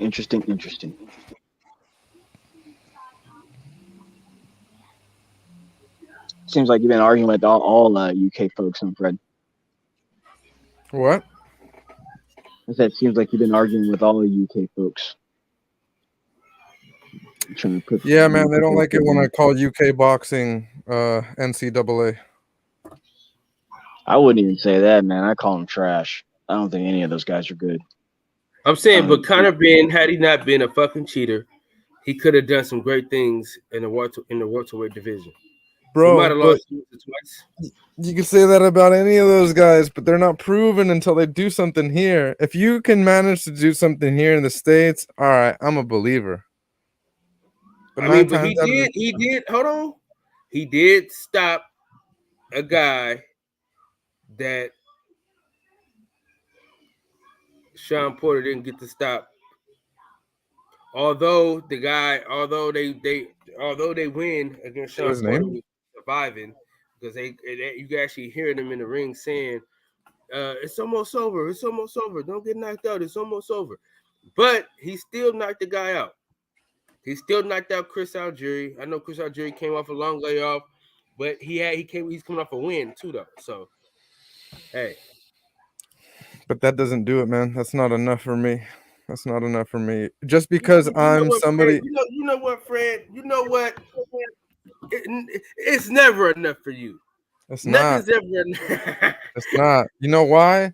Because as a guy who's friends with Rolly, of all people, I can't tell you how many times I've heard when I tell, oh, well, Rolly could knock that guy out. Oh, okay, well, Devin Haney and Shakur are better fighters. Okay, you could say that. You could say that. I'm not going to argue. So, but now you're using that same logic against me because Conor Benn could stop somebody that, who'd you say? Who couldn't? Sean Porter? Yeah. But Sean Porter's a better fighter, man. He's more proven. He's more proven to me. No, for sure. I'm just saying that, man. He knocked him out, though. 10 times better than that guy. Well, listen, either way, though, it's fuck him because he's a goddamn cheater. What about that guy that stopped Linares? I don't even know his name, but I know he stopped Linares, and Devin Haney couldn't stop Linares. Do you know that guy's name? You think he's a better fighter than him? You're talking about that Russian dude, right? I think so, yeah. Like the last fight, which was like it was like at 140, right, or something? Yeah, it was like 2 months ago. He stopped him in like 1 or 2 rounds. Hello? No, I thought he went. I thought he knocked him out like 7 or 8. Okay. Yeah, man, I'm gonna move on. Well, man, you're leaving it a good time, I guess. Why'd you say that? Well, one thing, You gotta mute yourself, brother. Okay, yeah. We're losing a lot of talent, so you included. Hey, mute him, Kyle. First. No, he's good. He's good. His name was. What is this? Why is it so wet? Get you. He's some Mexican dude named Pablo Cesar Cano. He stopped Linares in the first round. Damn. This was 2 fights prior to the Devin fight. And then Devin fights him and it goes all 12. And then and then he fights that dude. Then he fights that Russian dude, Zaur, whatever the hell. Yeah, I remember that. Yeah, and that guy stops him in 12 rounds. Yeah, it was like, was it like he knocked him down like in like the later rounds, like 8 or 9. Like he kept knocking him down, and then I guess it gets late and he stops him. Look, man, Linares, like, look, he's known for fast hands and he can crack. If his hand beats you there, he has a chance of knocking you down and winning the match. But he's what, 34? And 37, bro. 37. 37, yeah, with a ton of miles, and he's been defeated numerous times now. So yeah, but all those guys that stopped him to get on Kyle a little bit, all those guys that stopped him, not one of them is better than Devin Haney. Maybe you could argue Lomachenko. That's about it. None of those guys are better than Devin Haney. That's true. I agree with that, Fred. I agree with that. Devin Haney, look, man, Devin Haney, man, is one of the best boxers in all of the world. Like I believe he beats everybody 140 and down. Everybody, not named Tank. Anybody not named Rolly? Nah, he would beat Rolly, man. He would. No. Nah, no, he will not beat Rolly. Nah, he'd beat Rolly. He'd beat Rolly. No, I'm sorry to say that, Fred, but I'm not sorry to say that, but he would be. Come on, man. I'm telling you, bro. In fact, Devin Haney already has been beating everybody in the world from 140 and down. Who do you think doing a he's great been job. sparring with anybody and everybody, and they can't beat him. They can't beat him, dog. He's got Devin's got a style that is difficult to beat, man, and he's only getting better at it and mastering it. It's not sexy to the eyes, but it's winning him. It's winning him fights. That's No, what matters. I And agree. that's what counts. That's what counts. He's got a But hard style to beat. but is it fair to question his chin? We've only seen him stunned one time by Linares, and he recovered in a round and came back and beat that guy's ass. Kept beating that guy's ass some more. It's funny. Everyone mentions that he's chinny, but he literally, no one talks about him 11-1 that guy. Not even 12-0 that guy. No, he's an excellent fighter though. Would you call Lomachenko chinny? I would I don't not. know if I He's would just call small. Lomachenko chinny. He's just small smoke. He's a 26 Yeah, I'm pounder. just saying, like Has the he been guy. stunned? I don't remember. The guy He that been stunned, dropped. yeah, exactly. The guy that stunned Devin dropped Loma, right? Yeah. Yeah. But Loma's small. Like, I mean, I would expect that. Like, Loma's small and got caught. I don't think he's that small, especially not like Linares small. Linares is also a guy who came up from the small. Linares is bigger than Loma. So he's only a few moments bigger than Nairi anyway. That I've seen them next together. He's big, yes, but like for the guys. I'm saying Linares is bigger, but it's not like a significant thing. Like Right, Linares to right, me I was agree. Linares is definitely a small junior welterweight. I agree, but what I'm saying, Smoke, and then Loma's like a small lightweight. But I feel like he came into the professional ranks at lightweight and then like went down to featherweight and came back up. Yeah, because there's a lot of guys cutting weight at 35. Like take Ryan Garcia. He's coming into a welterweight body right now. He's 5'10", probably 160 odd pounds. That's why a lot of these guys are moving up to 140. Yeah, he's just like Bosrec. It's a terrible ranking system, but they already have him at the 140-pound division. Loma's not going to go up to 140. Loma's too small. Yeah, exactly. But let me get this off. What I'm saying is, so comparable to those guys, man, he's a pretty small guy in that weight. Yeah. Really, really small guy in that weight. I'm just talking about Linares specifically, like the Linares drop. It's talking about Devin Haney being chinny. Like Linares tried to go up to 142 and he got his ass whooped. He got knocked fuck out and went right back down. Right, like he's also not a 140 pounder. Just like Lomachenko. While he is bigger than Loma, he's not that much bigger than Loma. And I don't know, like it seems weird that people would question Devin Haney's chin and not question Loma's chin based off that Linares thing. I don't know if I would question Loma's chin. I guess I never really cared to think about it, but I know I care enough about Devin to question his chin and his power. How do you question his chin when he didn't even fall? Yeah, but you don't always have to fall. You don't always have to fall to get Yes, stunned, you get do, hurt. bro. Yes, you do. No, You gotta that's not fall, true. or you can't continue. He didn't get stopped. He got buzzed. He made it back to the corner. Yeah, chinny is like, another definition of chinny is if you get hit, you start acting different, right?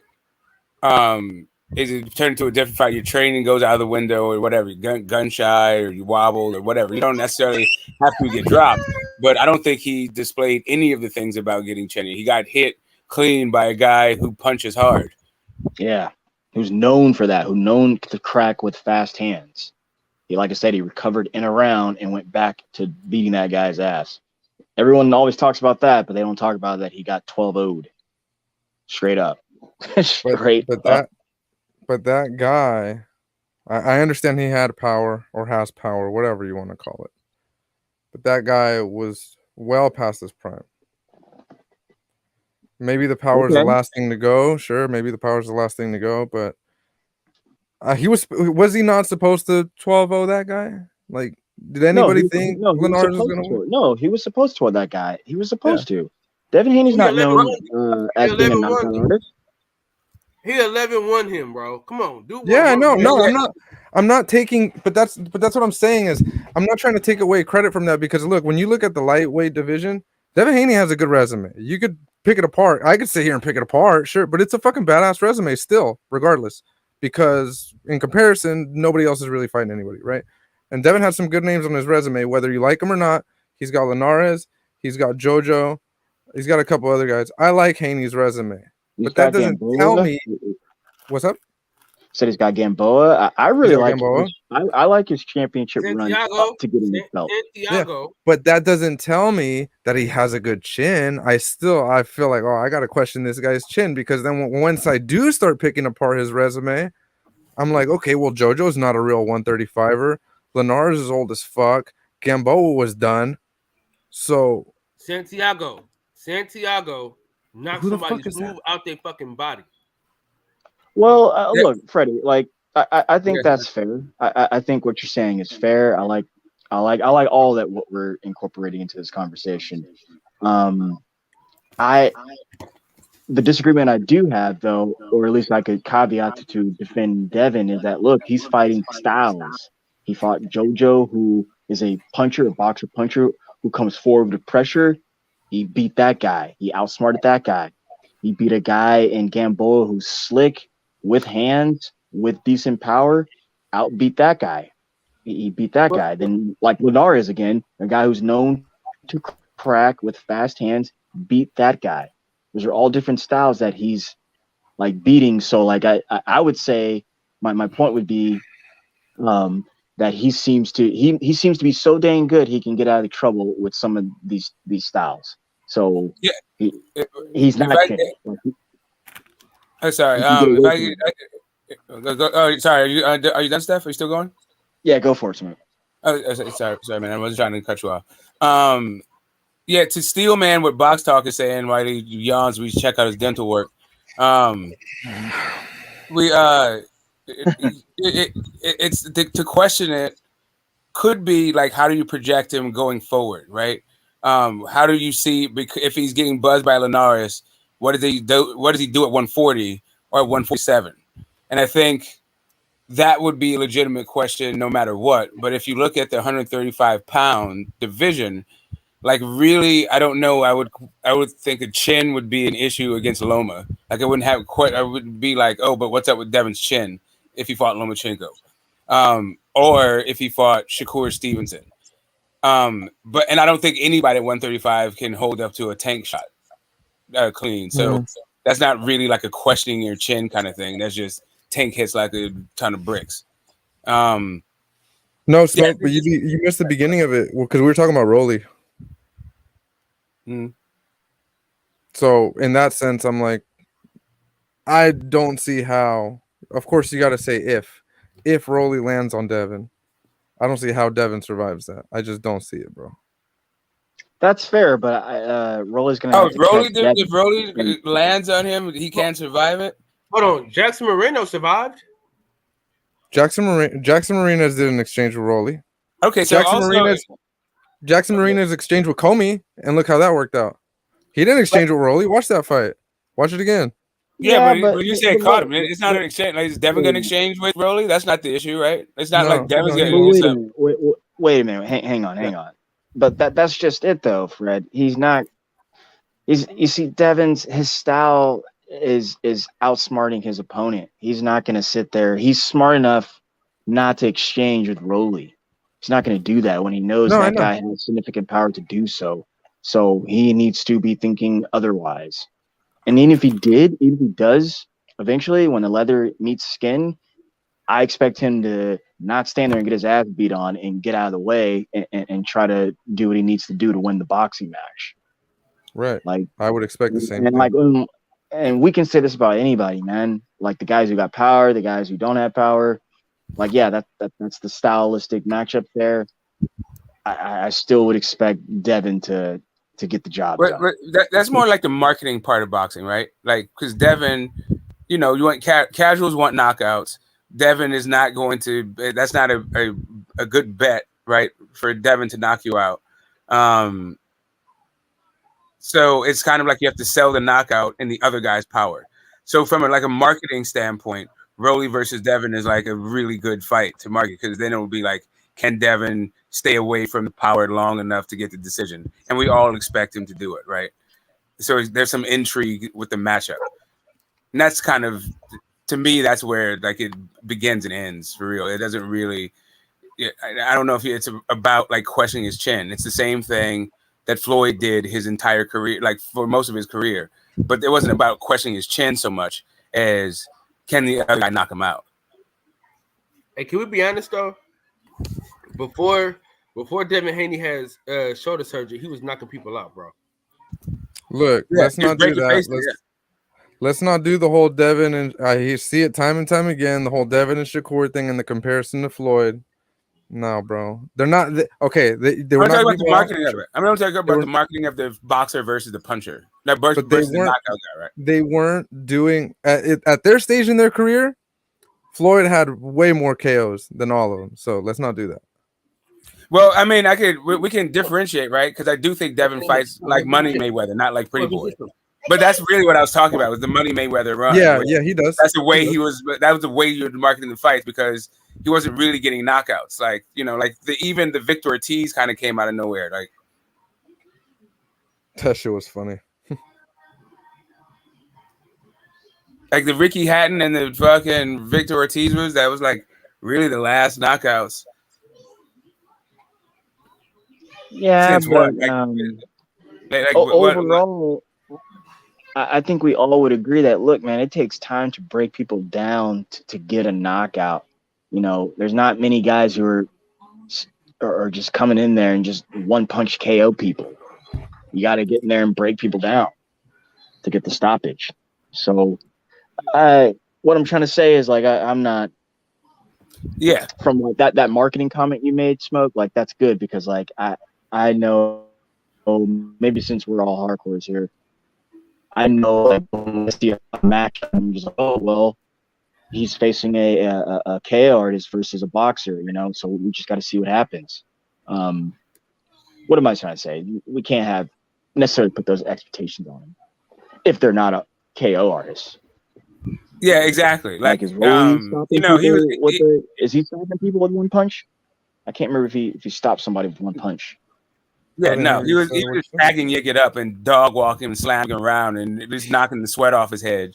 But I think that Devin Haney is not going to be taking those kinds of coconuts that often, and I think he could withstand one of them, or probably three of them, right? Yeah, I think he's gonna, like I say, he's not gonna stand there and get his ass beat on. He's just not gonna do that. He's just not going to do that. Like that's now I'm kind of sounding like a chick. Like that's just the art of boxing, man. Like these guys got to get in there and put on a show. Do what they got to do. Let me ask you this, Fred. Rolly gonna move up to 140 or 147? 140. 140. There's a lot. All of those guys are moving up. Rolly, Ryan, Tio's obviously already up there. Devin will probably move up soon. I think the only guys that really stay are like Gervonta, and he might occasionally move up and do like a one-off type thing every now and then to 140, but he's a 135 guy, and Loma, that's about it. Shakur will be up there eventually. Huh? Let me ask you this too, Freddie. How long did it take Rolly to gain consciousness again after his KO loss? You were there, right? He stood up. No, like how long did it take him, to like gain not gain consciousness, like come back and like get his senses and all that kind of good stuff? About an hour. I mean, he was kind of what I'm really asking you is, did that shit hurt? No, because he didn't see it coming. Well, he kind of did see it coming. At least that's what he said. He's like, yeah, I saw it coming, but I couldn't react by then. It was already too late. But yeah, it just fucking, he was out, and then he just fucking, I mean, he was still there, but he couldn't control his body, obviously, Interesting. Yeah, but I think he was like, it was pretty quick. Obviously not quick enough to still continue to fight, but I mean, as far as like once the fight was over, he was good before he was making his way out of the arena or whatever, like back towards the locker room. Yeah. So why did he leave the locker? Why did he leave the I saw him leaning on the dad and on rubbery legs. Yeah, He didn't yeah, go completely all the way there. Like really, he still had weak legs. He was of sound mind, but yeah, his body was still not reacting the way he wanted to, and that's why, like, when I was watching it, I was like, "Fuck!" And then I was like thinking, I was like, you know what, bro? If this is how we're going out, I'm not mad at it. I want them to stop the fight because I don't want to see my friend get hurt. You know what I mean? Like, he wasn't in a position to be able to defend himself. I'm glad I got to see him stand up, not in the state that I would have liked, but I'm like, okay, well, at least he's like not asleep on the canvas like a Pacquiao type shit where I'm fucking worried about my friend, you know? But I was like, yeah, man, if this is how we're going out, I'm okay with this. Yeah. I didn't want to see him get hurt, like, or like them let it keep going and he can't defend himself, you know?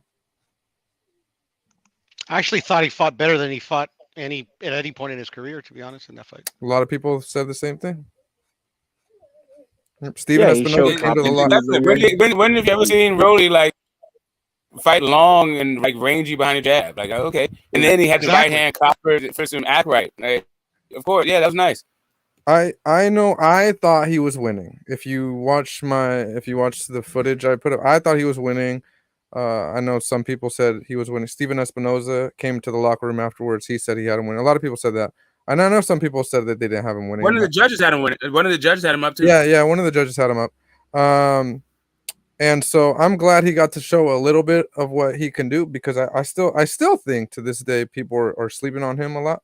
But maybe he'll show that, I don't know, his next fight or something, you know, because he's a lot better than what people give him credit for. He got caught, man. Fucking, it was a good ass shot. He's gonna be. You think he'll fight here in the next 6 months? Yeah, probably January. Probably January, huh? Okay. Yeah, they're trying to make that Broner fight. Man, I don't know if they'll make it though, but they're trying. No, I don't like. I like and hate that fight for a why would Rolly? If you Rolly, bro, why would you even trust that shit? Like, I would because they're cool, bro. Because they're acquaintances, they're friends. So you know. Yeah, not? But like for me, man, like Broner needs something easy, man. Like he needs like Kambosos level easy. Not only that, he deserves it. Like, don't get in the ring with like that Omar Figueroa fight. I thought that was a bad fight. I was like, Omar, as bad as he is, he's gonna probably end up winning because he's gonna keep coming. But the issue with Rolly and Broner is what weight class? Because Broner, you can't trust Broner to make 140, bro. I know, and if that's the case, Rolly just gets a bigger percentage of the purse. That's what happened with Yiget. Yiget came in at 140. Rolly fought him anyways. Rolly came in at 135. And when they came to the room, because we were in the hotel, we were in the room, and they let you know a couple of hours or whatever. But like when they know they're not gonna make weight, they let you know. I like to see Rolly fight a Barrios or Isaac Pitbull Cruz. As much as I would like that too, it's not gonna happen. Rolly sparred Barrios before. Let him live, knockout. Let him live, bro. Yeah. And who live? Rolly.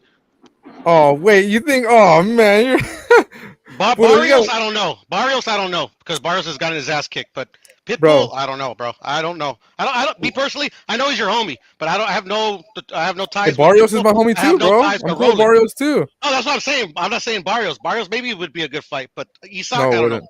I don't think he's ready. I mean, like Rolly can go two ways, right? Like the reason I'm saying those names because he can go in the Broner way, but then that's going in the way of I just want to be an attraction. I ain't really trying to just compete like that. But going in those other ways, like, do you want to be world champion one day? Do you want to be taken seriously, or do you just want to be the guy that got knocked out by Tank, bro? Like that. That's why I would prefer those more competitive, proven 135 pounders, 140 pounders, not somebody that we all know is past it. That can't even make the damn weight no more. Like AB, bro. Like at this point, he just a trinket for you to put, a scalp on your wall and shit. He ain't gonna do shit for you. I agree with you, Knockout. But that's what everybody does, bro. That's why Devin fought Gamboa. That's why fucking Tank fought Gamboa. Like a lot of times, that's what you need sometimes, especially for a guy who you gotta remember he's only got like 15 fights. A trinket right now on his resume, that's not a bad thing. It ain't. I think more of him. I thought more of his performance against Tank, He did a lot better than a lot of people expected. It's just, bro, like, he don't have the experience to realize that he's getting set up for a knockout. So he'll get there with time, but he's tough and he's strong and he confident and he unorthodox and shit. So he can give people some problems. Like, so It's I a just good bounce back fight though, knockout. That's a good bounce back fight though. Coming back up, coming off of a loss, fighting Adrian Broner is a good bounce back fight. You know what I mean? I love the fight, man. I think it's a great fight for knockout Rolly. loss. Fighting Adrian Broner might be good for him. You know what I'm saying? It's a good ticket seller, bro. But it ain't no like AB, bro. Like, number one, selfishly, I don't want to see him go out like that because he fuck around and Rolly will knock him out, bro. Even though AB got a chin and shit and he been durable, but you can't go in there and not be aggressive and not let your hands go because Rolly, he's strong as shit. I can see AB getting wrestled to the goddamn ground, getting judo thrown to the ground and shit. It could be bad for him, bro. And it would do nothing for Rolly Romero because at the end of the day, bro, he would be fighting an unranked fighter. Hey, He'd be fighting no sanctioning body, bro. Knockout. Who did because I know Hold on, you brought up real quick, Fred. Now knockout. You know good and goddamn well the WBA is gonna put him in the rankings. Soon as he say ouch, he in the rankings. You know what I'm saying? Because you know the WBA. You might be right, but then you got to think about it, like it costs money to put up these events and shit. Like, why would Mayweather Promotions or Al Heyman or anybody, bro? Like Adrian Broner be like, bro, you cannot trust him, bro. Why would you give him a shot? You can't trust that man, bro. Because he has a crazy loyal fan base that got excited when he was coming back, even though he's trash. Like, it's just what it is. Which fans? Because I know a lot of Adrian Broner fans, and I didn't talk to not Man, one half of the them. motherfuckers are on this panel right now. All these motherfuckers, oh, if he's coming back, oh, Broner's coming back. We gotta watch that Broner fight. Broner. Hey, Max, don't judge me on this panel. Come on, Kyle. This man to the point in his career, bro, where literally, like, and I ain't even making this shit up. Adrian Broner's press conferences are more entertaining than his fights, bro. Facts. Yeah. Like, why are we like? Come on, bro. Like, what would excite you about watching him fight, bro? You just excited to watch him talk shit on the way in and shit. No, but listen, man. When you think about Adrian Broner, and you think about that pocket of his greatness, right? You just get stuck on that, man. I'm still stuck on that, man. I still just want to see the best Adrian Broner. His greatness against who though? Because when he finally started fighting competition, he didn't look great, bro. Yeah. Maidana fight, he showed a lot of his greatness. Even though he lost, Maidana fight was he fucking fought his ass off. Yeah, I give him that. But like he just like, See, bro, and lost to Giovanni. And that's why I say what I say about Boots. Like, as good as Boots looks, we won't really know until he fights people. Nah, I know. Sometimes you can just see it, bro. That's what everyone said about Broner. Everyone said the same exact shit about Broner. I didn't. I said about Jesse Dan Rodriguez too in 2021, bro. So at this point, he deserves something easy, man. Give him something easy.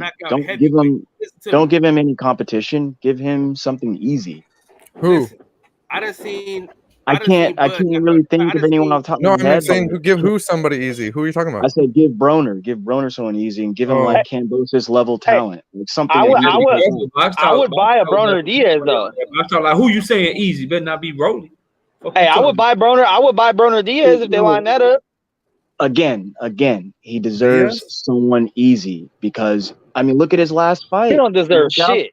He lost against a unranked nobody.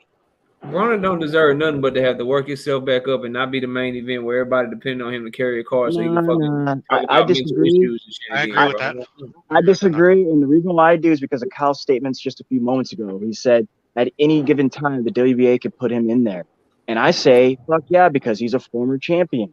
That's what champions. I don't care nothing about the WBA. I care about if I cover this shit.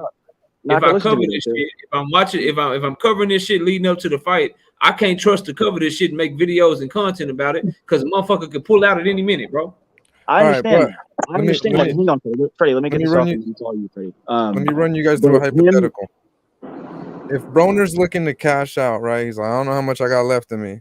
What he can't get a title fight right now, right? There's not a champion out there who's gonna. Oh, I'll fight Broner. No, he's not ranked, so that probably won't happen. So, what's the biggest money-making fight on the table that he could take? Nate Diaz or Jake Paul? He can go that route.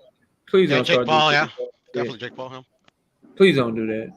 Yeah, you know it. Or if you want to stay with boxers, he can go with Rolly because, like you said, knockout. You can't trust him. What if he misses weight?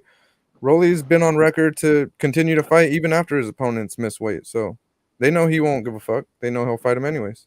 That'd be a fun fight to watch. Not a main event, but at least a good co-main. Man, that would be a fun press conference to watch. That would probably be the most interesting press conference of the year. Oh, for sure, for sure. I don't know. A Jake Paul Adrian Broner press conference would be pretty good too. Get Broner fucked up then. Get Broner fucked up then. He don't care. He already fucked his own life up. Why should I care about him? Quit boxing if you don't want, like, bro. Like, quit boxing then, bro. Like, I'm not finna coddle this dude, bro. He had so many chances. Thank you. Thank you. All that, bro. All Thank day. you. He already fucked his own life up. Why I gotta make it better for him? Dude stands in PJs till 3 p.m. every day. Ain't nobody saying a fucking thing. So why can't AB get someone easy? That's all I'm saying. Who stays in PJs? I said Canelo till 3 p.m. every damn day. Bro, listen, I ain't no Canelo fan, bro. But you can't compare Canelo to Adrian Broner, bro. Hell What if Broner doesn't want somebody easy? Or even better yet, what if he thinks Rolly is easy? He doesn't. I like that. Who's AB calling out? Who's he called out in recent years besides Al Heyman and Floyd Mayweather not helping him? Hey, He needs like Freddie, mental help before he takes a fight. Freddie, are you saying that Rolly's down to move up to 147? Because Broner ain't making 140. Rolly would move up to 147 for that fight, yeah. But he's trying to do 140.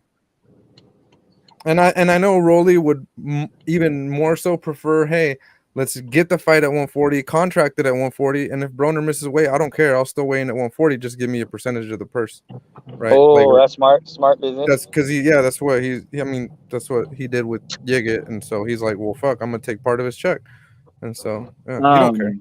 Because at the end of the day, when he rehydrates, bro, Rolly's a big boy. There's not gonna be For sure. a size difference like that. You know what I mean? It'd be different if he was fighting somebody like actually bigger than him. Then yeah, you got to consider that. How old is Rolly? Like 25? 27. Oh shit! Oh, he ain't got much longer than his birthday's coming up. 28. Yeah. God damn. You get your money, dog. Get your money and get out. Yeah, boo boo. Knockout. When he was up against Omar Figueroa, when he was supposed to fight him before he pulled out, who did you have winning that fight? I had Omar Figueroa winning. Fuck no. From the moment that shit got announced, I was like, oh shit. I was like, I had Figueroa winning too. I had I'm with Joe Figueroa. Blackstock. I had Broner. I picked Figueroa. Wow. I have no faith in Adrian Broner, bro. I just have no faith in him. And guess what? Figueroa showed to be way past it or whatever, but dog, y'all realize Adrian Broner really lost to a guy who got ran through by a prospect who's been pretty pedestrian in his last 2 fights, bro. Yeah, that's a good point. Like Adrian Broner lost to Giovanni Santiago, and Gary Antoine Russell destroyed him.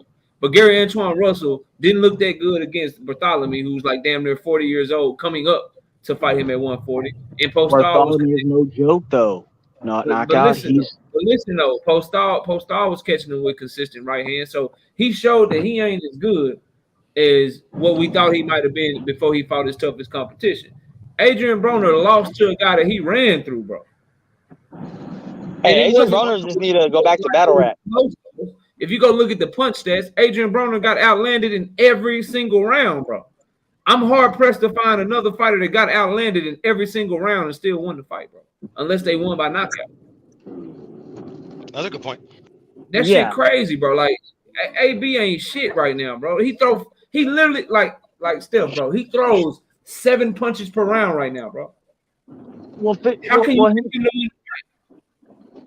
again, knockout. I've been a proponent saying he needs something easy, and we're over here talking about potentially Rolly or someone who could possibly knock him out. No, he needs something Kambosos-like level trash. Why does he need? Okay, so this is a former 4 division champion right now that is in his 32, 33 years old, and we're talking about potentially wanting to set him up with the type of fight that you would set a prospect up with. Nah, fuck that, bro. Get in there and Get in there, bro. Get in there and do your thing. Cause guess what? Guess what AB gonna tell you? He ain't gonna want the type of paycheck that come with fighting a prospect. He ain't gonna want that shit. He gonna want to be paid, right? He gonna want his What's wrong with $1 million and $2 million? Get your ass in there and fight somebody for real, or get the fuck on, bro. What's wrong with $1 million though, or $2 million? Man, fight Jake Paul or go back to URL and battle rap. That's all. That's the only options he got right now. I ain't gonna diss him like that, but hey, he's fire at battle rap though. When he had that one off against Murder Mook, he did good. He might have won. This is what I don't understand about Adrian battle Broner. rap is some of the worst rap music out there. It's not rap music. Hold the fuck up. Hey, Kyle, Hold on. Are y'all kidding me? I would ask America. I'm snitching, Kyle. Do not attach any association of this to me whatsoever. I have nothing to do with such idiocy, such blasphemy, such ridiculous nonsense. This is so disrespectful. It really, really is. Man, turn Stephen A. off, dog. I'm so sick of these people. You know. Oh.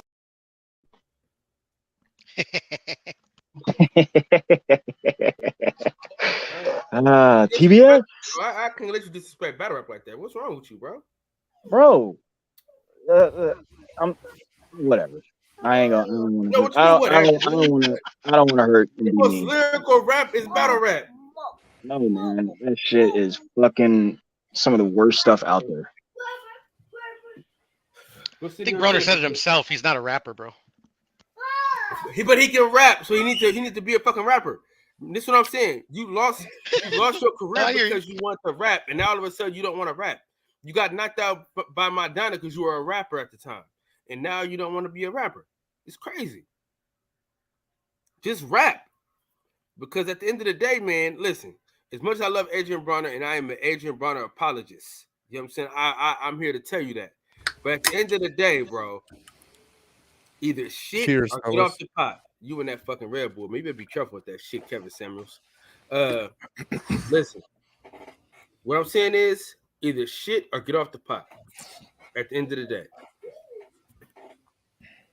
those are your options, big dog. Before Adrian's last fight, wasn't he on like kind of a 2-year layoff before that? But he did good in that fight, though. Like he did good, then No. He didn't do what he was supposed to do. He didn't do what he was supposed to do, which was stay focused and keep your goddamn weight down. No, I think his last fight, it was contracted at 140, but they bumped it up because he couldn't make weight. Yeah, So but that's the point. That's the point I'm making, bro. If you already couldn't make weight, right? You might as well stay around. You might as well stay around that same weight. Stay focused. Stay around that same weight. So when it's time for you to fight again at 140, you're closer to it. Instead of drinking and making a fool of your goddamn self, man. Missed him 8 times, bro. 8 times. He's in that Ferris Bueller fucking thing. Like at this point, man, the principal's calling home. Like, what the fuck?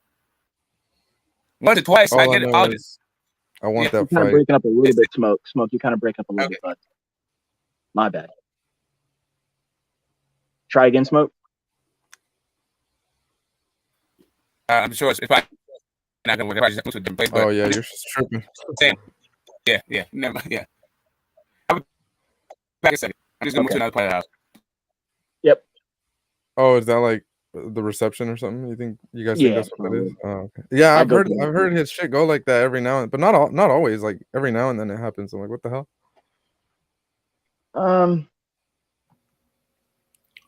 I mean, I guess I've been saying what I'm saying because from the looks of it, AB is not. He's not right. So I figure why put more on his plate that he can't handle when he's not right. So let's again go baby steps, and generally someone with his status of a former champion, they usually do things like that. They usually take it easy. So I don't see why not for him. When that former champion is still disciplined, when that former champion is still dedicating Yeah, but himself. he's not though. Knockout, which I said that.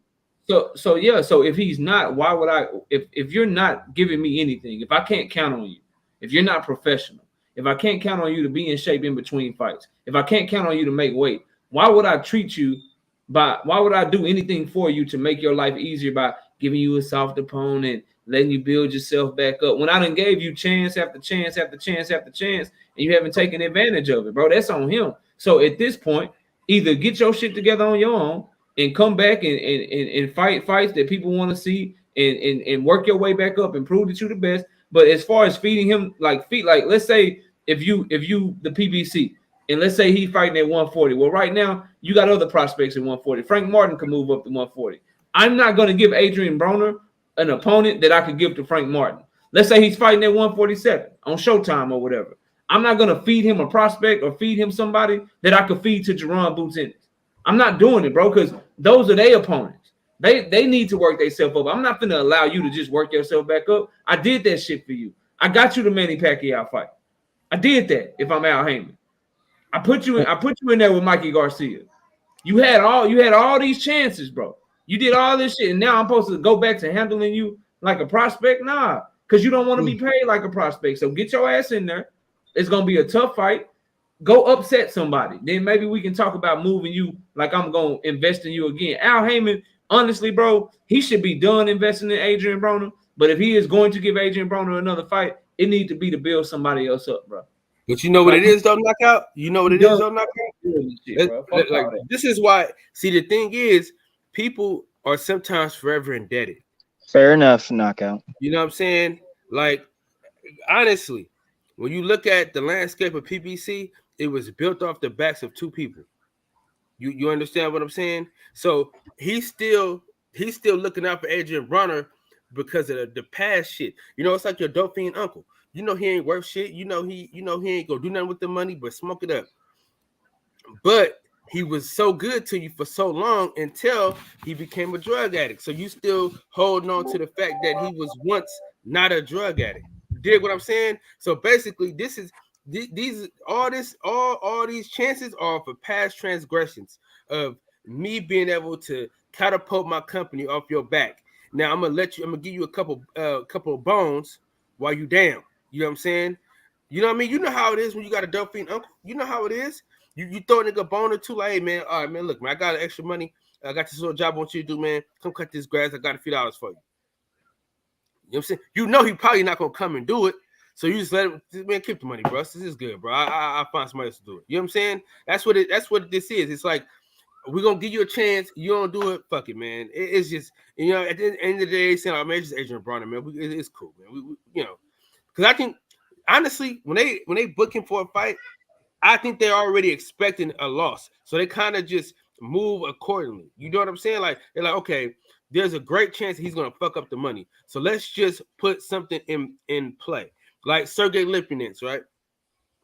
They already had him in play. They said, you know, Adrian Broner's a fuck up. Let me just go ahead and put Sergey Lipinets here just in case he fucks us up again. You know what I'm saying? And that's the story of Adrian Broner's life, man. To be fair to Steph, I think that dude Santiago, and you could even say Figueroa, I think those were supposed to be the soft touches for Broner. Yeah, they gave him soft touch. They gave him enough, man. He's done. Cal, he's not the uncle that used to be good. He's the uncle that you leave the house with that grandma left it with, and he sells the damn house. That's him. Broner has become a soft touch himself. Hey, but do you guys think that he would be considered the like? Because I think Knockout said, "Oh, well, you got to go in there and get an upset." Like, and we're talking about him versus Rolly. Do you guys think AB would be the underdog, like on betting sites? No. You think he'd be the favorite? No. I hope they make him the favorite so I can make some money. Yeah, wait, no, hang on. He'd be the betting favorite, and he'd be the A side in that. He'd be getting money. Broner, right? Broner. Yes. That's cool. That's cool. Make him the favorite. See, for us, I would love that. I would take that. Go in there and get his ass whooped, bro. He go in there and get his ass whooped by Rolly. That's where he at, bro.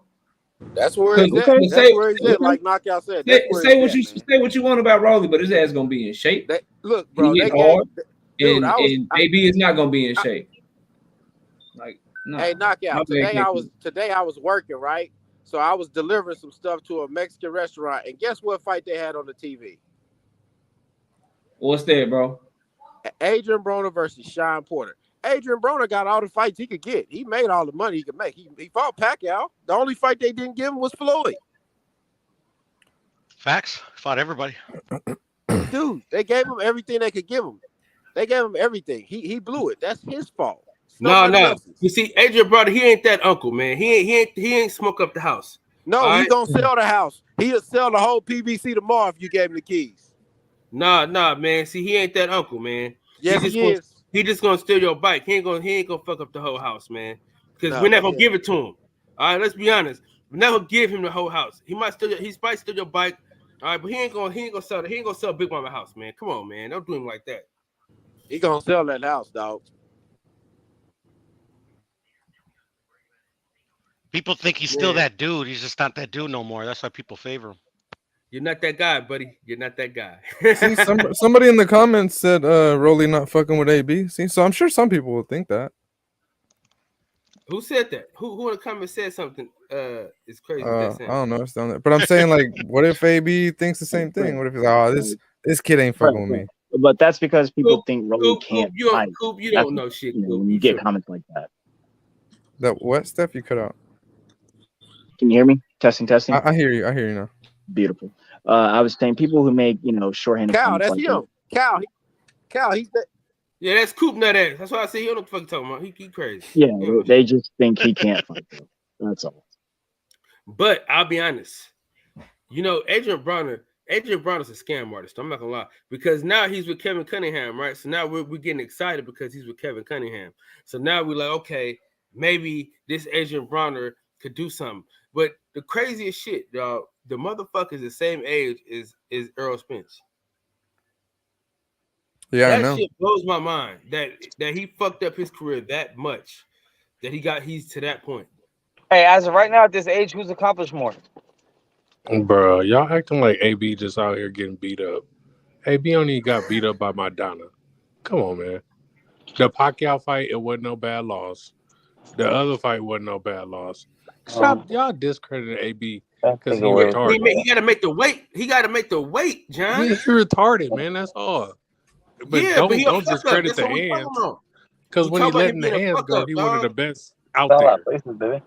When's the last time? When he let his hands go. When the last time When he's he letting ain't his let his hands hands go, go he's since one of the best Obama out was the there. president. When's the last time you seen him let his hands go? Obama was president. No, that's it, bar. Anthony, Obama was it was president. DeMarco. It was DeMarco. Was the last time I saw him let his hands go. That was the It probably last was the time. last time Does Obama anybody was know what president. year?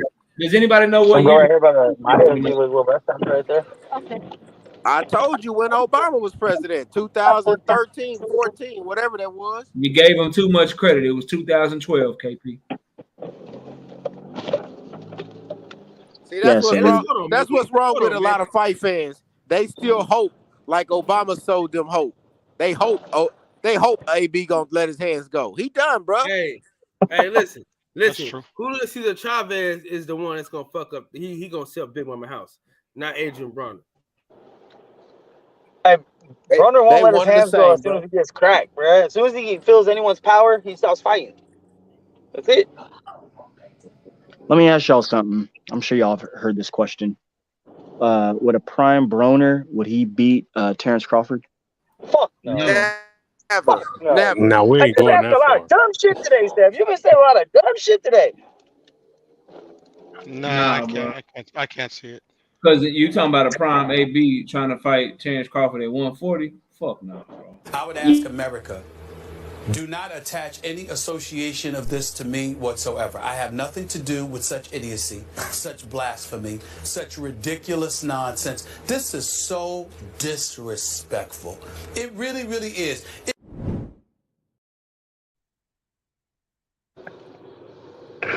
Damn, Steph. Well, man, what you smoking on today, dog? I need some of what you got, man. Nothing. God I'm just asking. damn. Just asking. Because I certainly think you could have. I remember how they said there's no such thing as a dumb question? And they lied. They lied. That's just me, though. It's lonely at the top. No, he's only at the bottom. Nah, cause the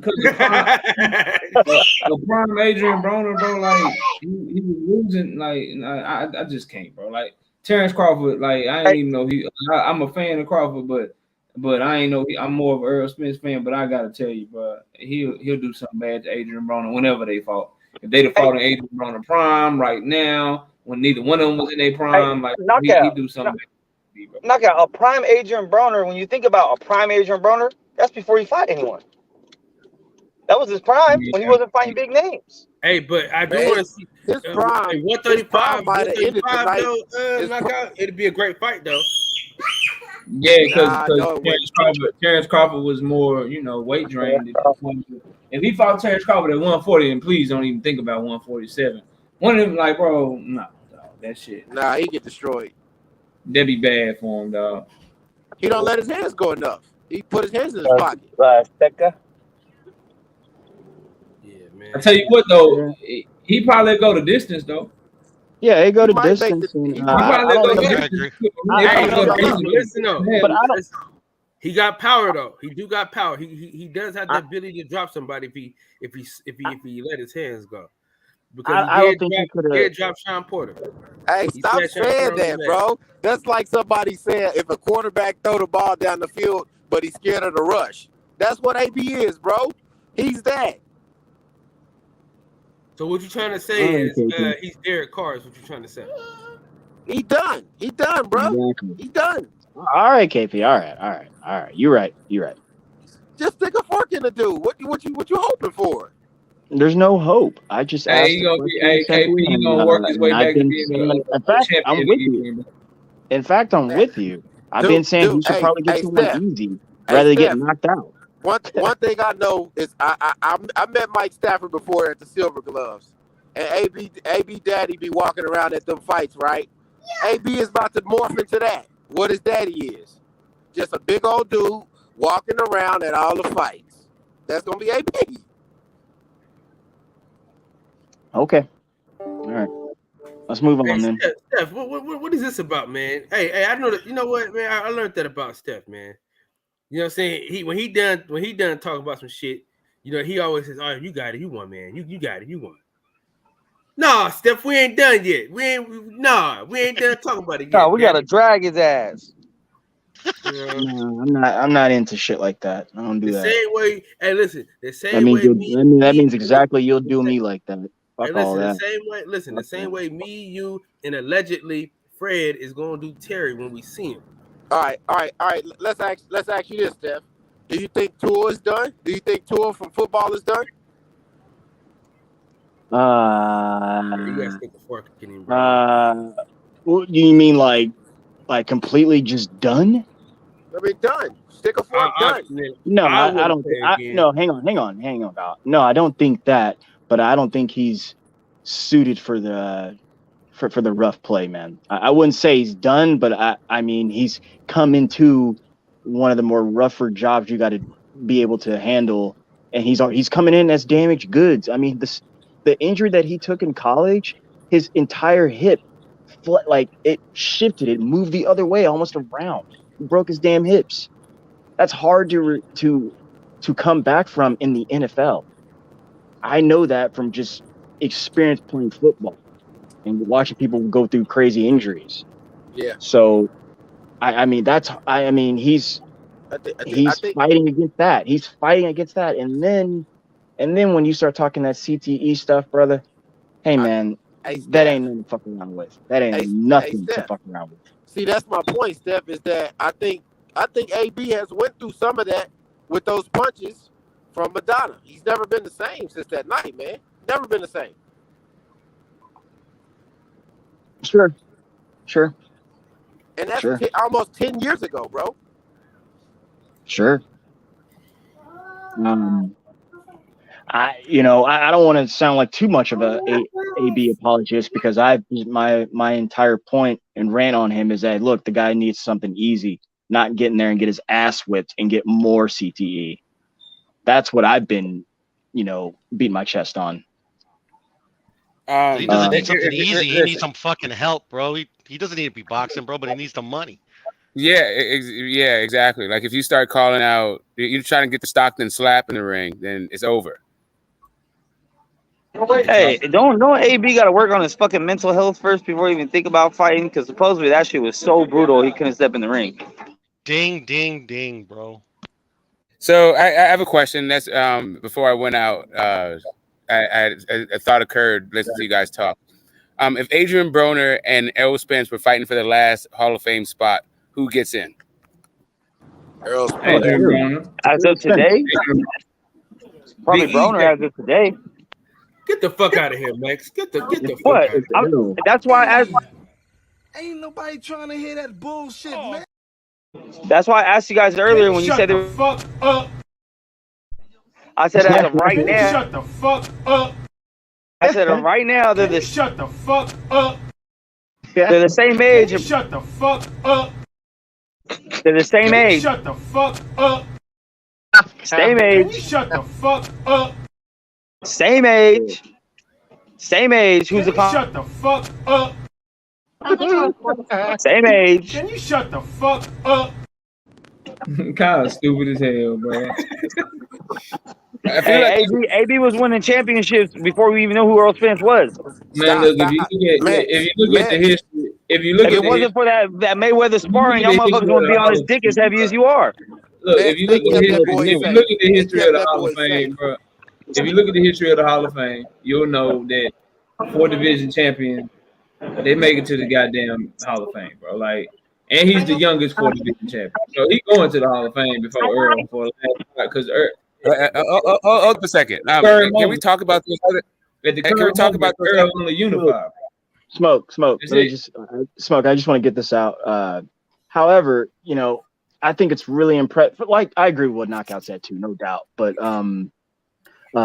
Errol, man, he's not the first to do this, but it's very special, man, when you go kind of like Alexander Usyk, go and take the belt off the champion. Literally, every belt that he had, he ain't completed it yet. Now, if Earl completes it and becomes undisputed, he'll get into the Hall of Fame. But the Hall of Fame fucking sucks anyway. We're just talking about like the Hall let me finish though. Fame in general, bro. Like, I was gonna say, I'm talking about as of today, right now. Right. So if they never box another round, I think so. Right. So here's my issue, right? So the idea of the 4 division champs, because I feel like there's a correlation causation issue here. Like the other guys who are 4 division champs who are in the Hall of Fame are the likes of like Floyd Mayweather and Tommy Hearns. And you could make an argument that the 4 division part is not why they're in there. Right. Like for Adrian Broner, but that might be the reason why he's in there, but that's probably not the reason why the other 4 division champs are in there. People aren't just in there because they're 4 division champs. Shit, Hagler ain't no 4 division world champion, right? I could have sworn he's staying in the same way. No, he's not. But Hearns is, right? Yes. Tommy Hearns a badass motherfucker, man. Straight up. That's what I'm saying. Like you say 4 division champions, as if Hearns and Broner have something else in common outside of that. Tommy wanted all that smoke, man. Tough fighter, man. Hey, listen, check this out though. Y'all know if Michael Fuller hear this shit.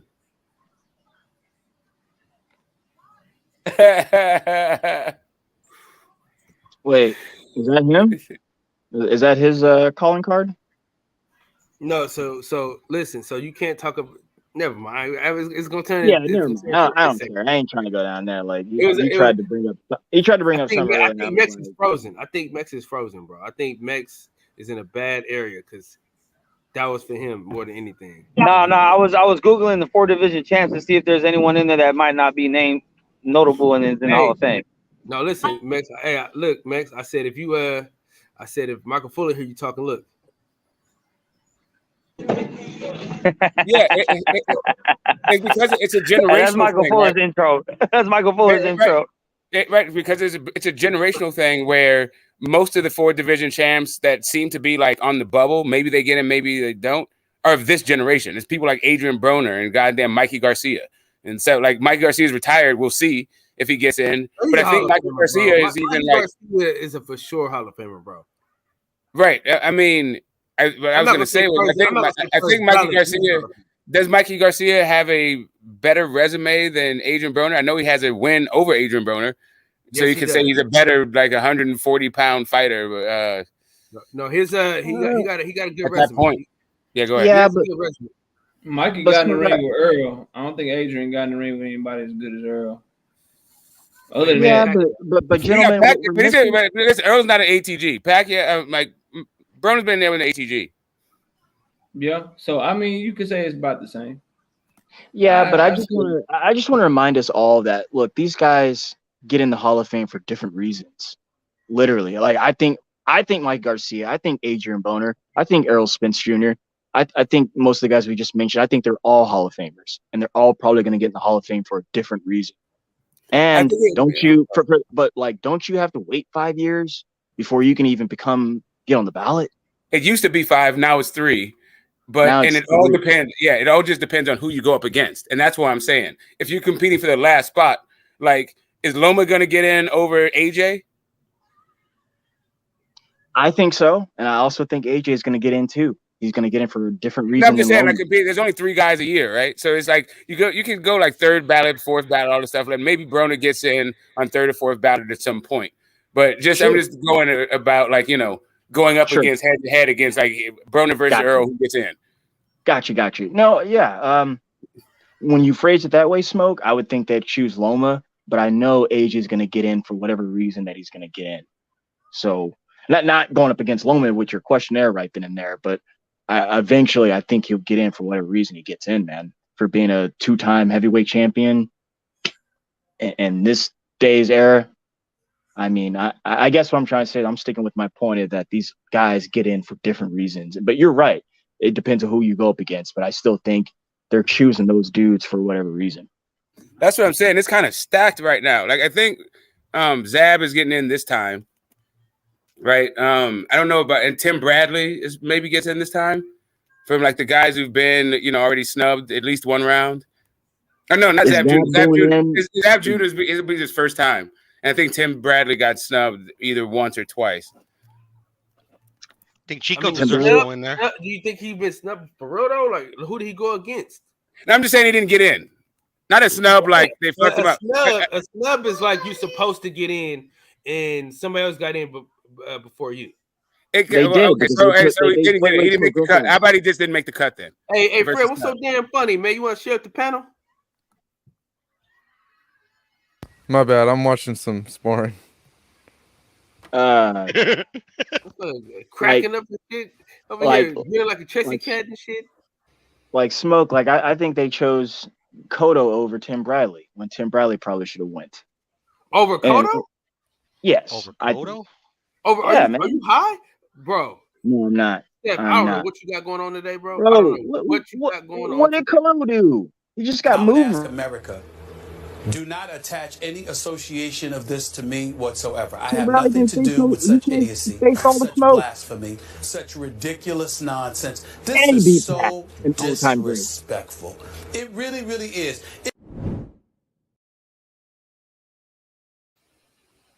You gotta relax, Steph. I mean, you tripping, bro. Who did Cotto beat?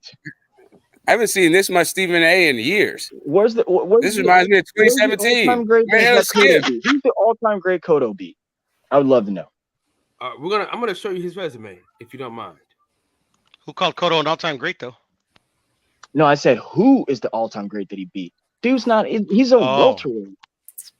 He's an all-time welterweight. That's it. Not true, bro. Very true. Yes, Cotto. You just got moved right. Cotto's a great.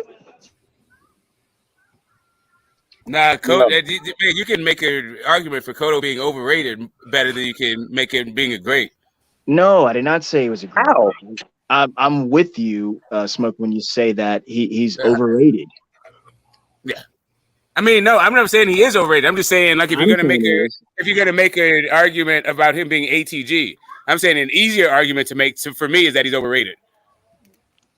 Did Cotto make a mark on the sport in your guys' opinion? What are you calling him? I mean, I guess one of the best Puerto Rican fighters. What I mean is, like, to me, the Hall of Fame is a boxer that like left his stamp on the sport.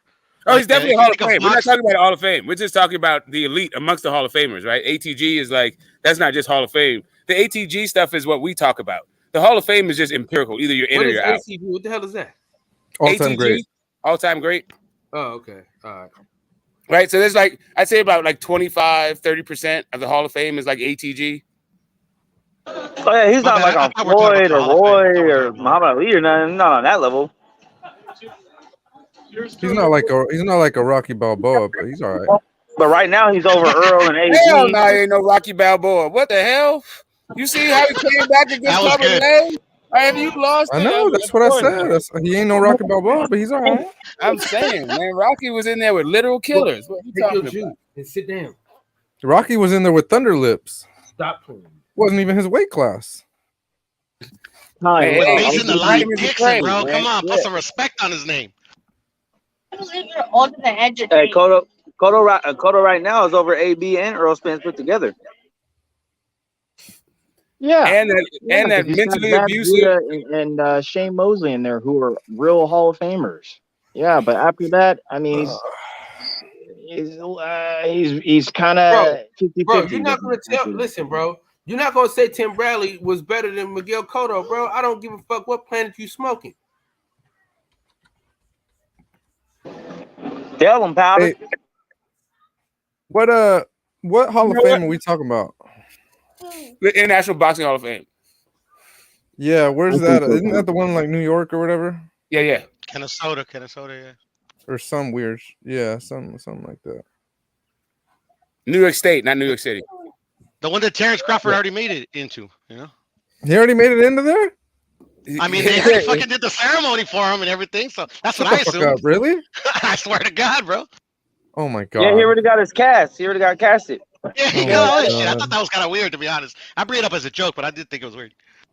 I thought he was joking at first. Anyone that gets undisputed is automatically in. That's it.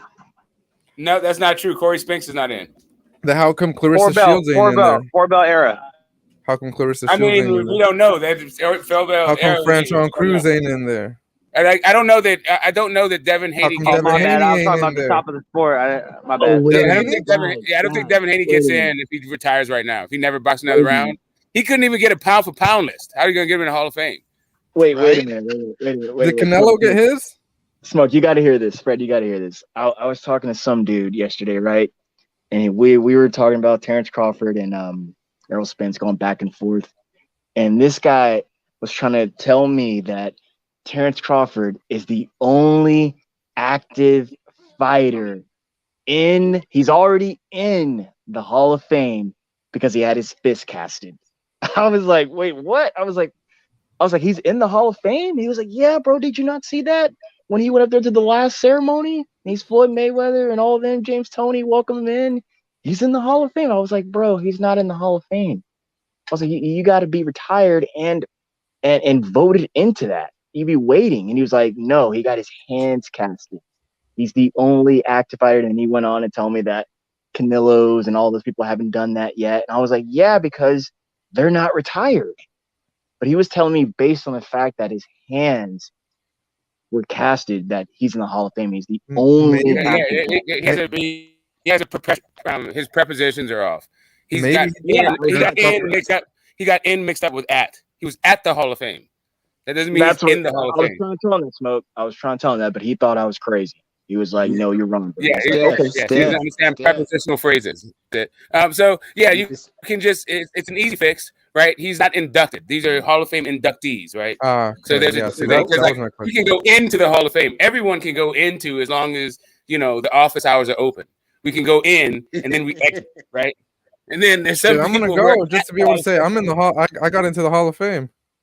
Yes, exactly. No, but again, Smoke, he was telling me just because the man's fist, let me say it again, just because his fists were casted, that's his ticket. That's why he's in the Hall of Fame.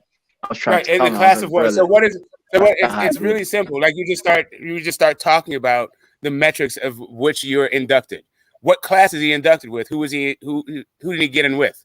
Who is his class members? The man said the recent class. I was like, you're wrong, man. I was like, you're wrong. I was like, that's not what he was doing. He was going as a guest and or fan. In his head, he wasn't wrong though, but he doesn't know what we know. So, well, no, I mean it's really a quantum physics thing, right? Like at every single point, Like he's living outside of the temporal world, right? Like time, the future, the present, the now. They're all wrapped into one event. Man, he's just getting his spot ready. He's in already. If you don't fight another fight, he's in there. Yeah, that's the thing, right? So, like, can we start giving more importance to the Nevada Boxing Hall of Fame? Because I kind of like that. Nevada Hall of Fame is bad. I give it a lot of importance. There's a lot of foreign fighters though that should probably be in there. But if they didn't fight in Vegas, then they don't get a Nevada Hall of Fame. All right, that's good though. Tell you, I think the Nevada Hall of Fame is better than the British Boxing Hall of Fame. No shade to the British boxing fans, but like, yeah, the Nevada Hall of Fame is like way better. All right, so let's check it out. Check it out. But for the people at home, this is Miguel Cotto. That Margarito fight changed his whole career, bro. We don't care. I know who he beat and who he lost to. No, but I'm saying, but you said Tim Bradley though. Yeah, I like Tim Bradley more. And I think Miguel Cotto was pushed in the right direction, and that's why he got what he got. But when it really came to it, he got beat by everybody. So what would you say? How do you say he got beat by everybody? Who did he get beat by? His wins, best wins are Saddam Ali. He got beat by Saddam Ali. But here's a question. I got a question for you. For real, not a joke. That's just me being joking. I'm sorry, I didn't mean to cut you off though.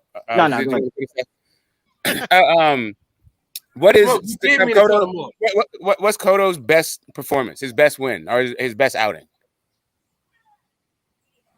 Margarito, I think. But that was because of the backstory, really, right? Yeah.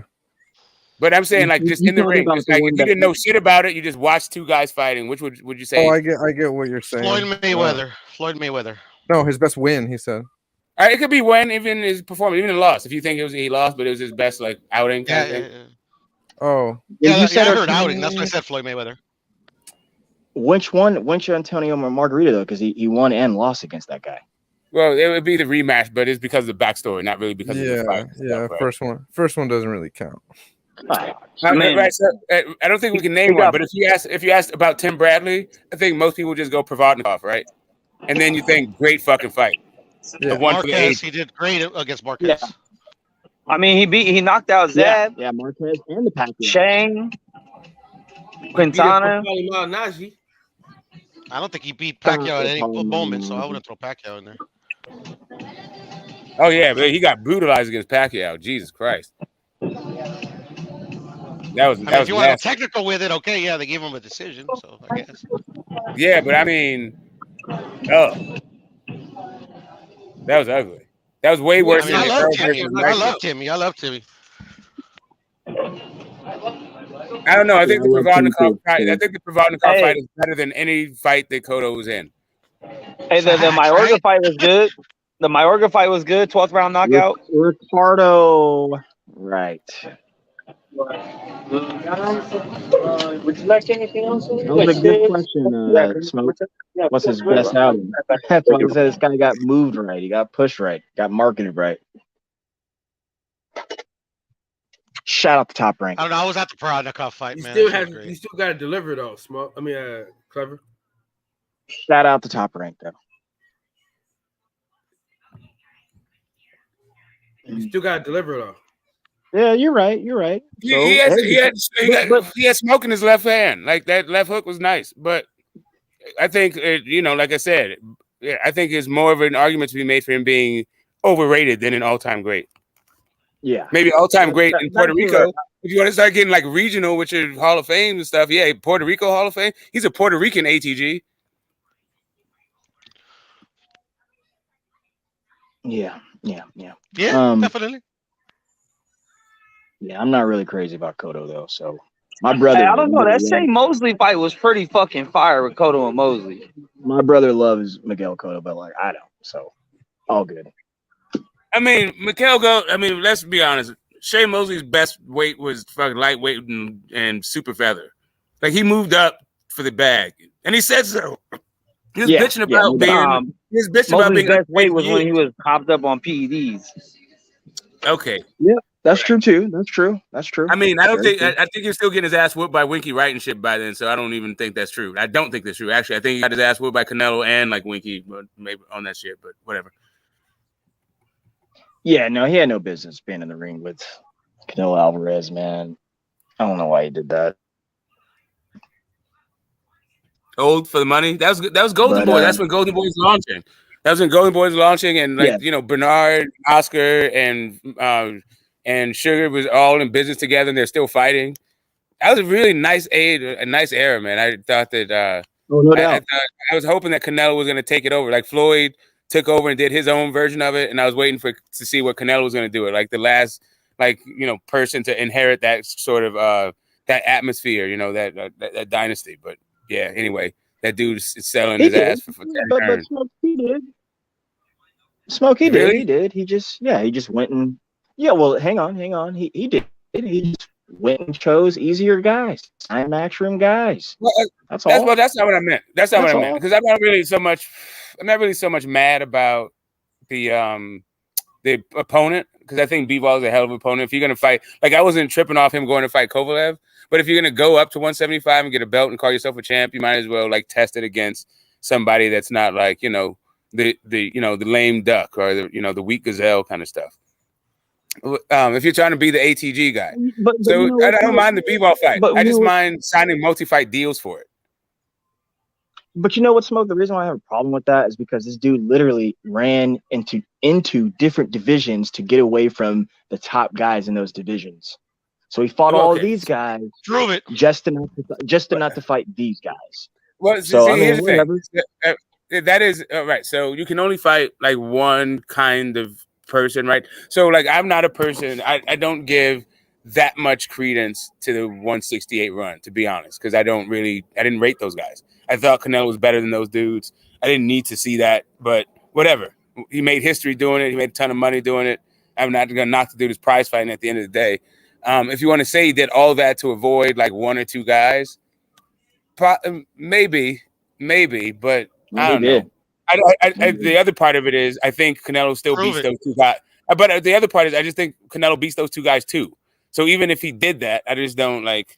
It's kind of like a big whoop. Like it's just like that's just the route he chose. Either way, he was going to be winning, in my view. So For sure. you can only fight one guy at a time. I'm not really knocking the route he took or anything like that. It's just kind of like I thought he was going to take it over, and we were going to see the Canelo era, like Canelo promotions with the big fights and the spectacle. Like who is he going to fight next? I don't know. Instead, I just feel like he's just really the highest paid boxer. That's what I feel like. Like he's just like.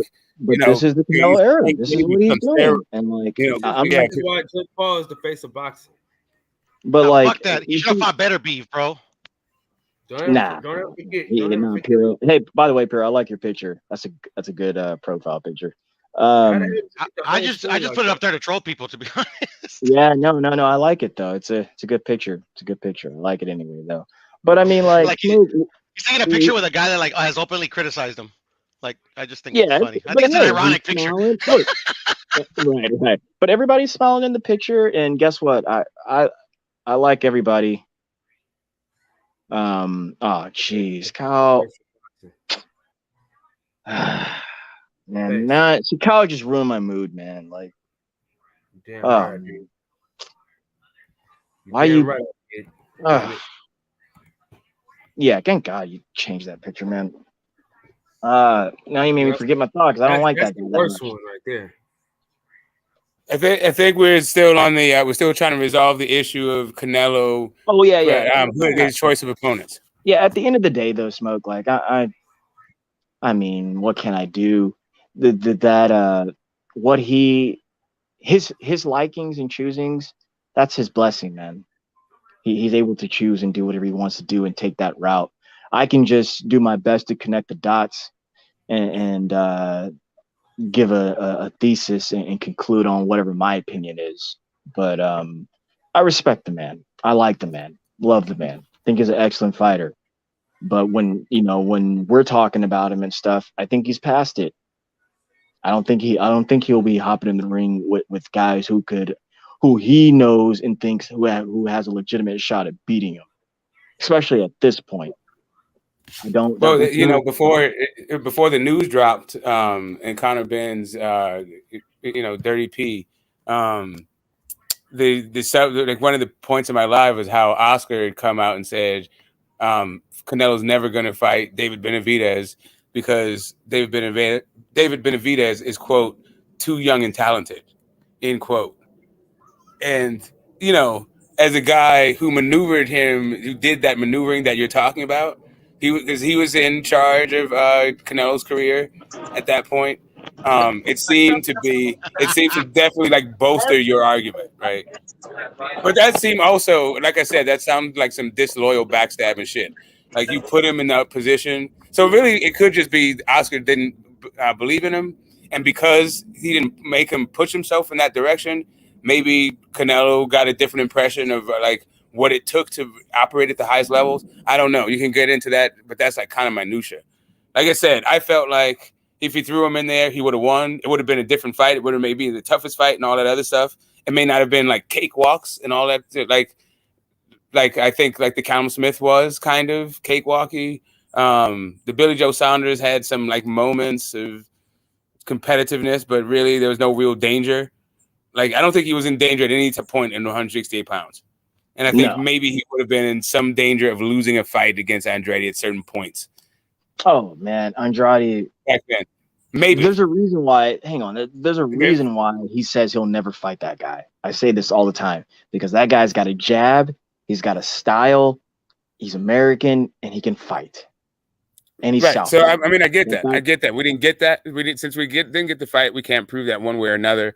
And stylistically, he guys that he has to hunt down seem to give him a problem, right? You know, we've all seen the speed of his feet, right? So Andrade, maybe that's an intriguing matchup, and that jab of Charlo's is also an intriguing matchup. However, even though I think there'd be maybe rougher fights and maybe higher degree of probability of loss, I still would pick Canelo to beat those guys.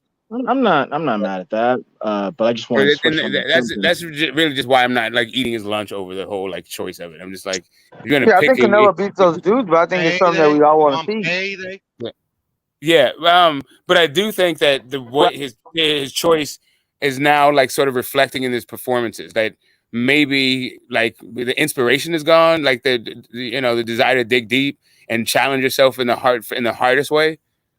I don't know if that's still there. Well, okay. Given the choice, given what I think, right? Let me challenge. Okay. What was the last time you think Canelo really challenged himself? No, hang on. Before that, let me challenge that. Well, here we are, October 5th, 2022. Who is left for him to fight in the 68-pound division? Dave Morrell and Dave Benavidez. Morrell, David Benavidez, and Billy. Smoke is what I'm trying to say. Actual smoke, like people who. Well, you could maybe say John Ryder. Benavidez all day. No, I think maybe John Ryder. You could say like really it's just three guys, and maybe John Ryder should deserve a shot. Benavidez and John Ryder first, and then Morrell. No, Smoke, you lost me, sir. No, don't talk about John Ryder. When all John Ryder is like I think John Ryder should have gotten that shot instead of Callum Smith. Okay, but again, all that is left. Yeah, at that point in time, I agree. Bro, hang on, because I want to hear you respond. He hasn't lost since, and he's got like pretty good wins since then, right? I think he's just earned a spot, right? Like that's that's just some old business. That's all. Okay, cool, great. But what's left? What's left in the 68-pound division? Andrade, Morrell, Benavidez. He already beat Plant. Charlo if he moves up. Those are tough fights, and like you, I probably, if you put a gun to my head, I'm probably betting Canelo would win those. But that's all that is left.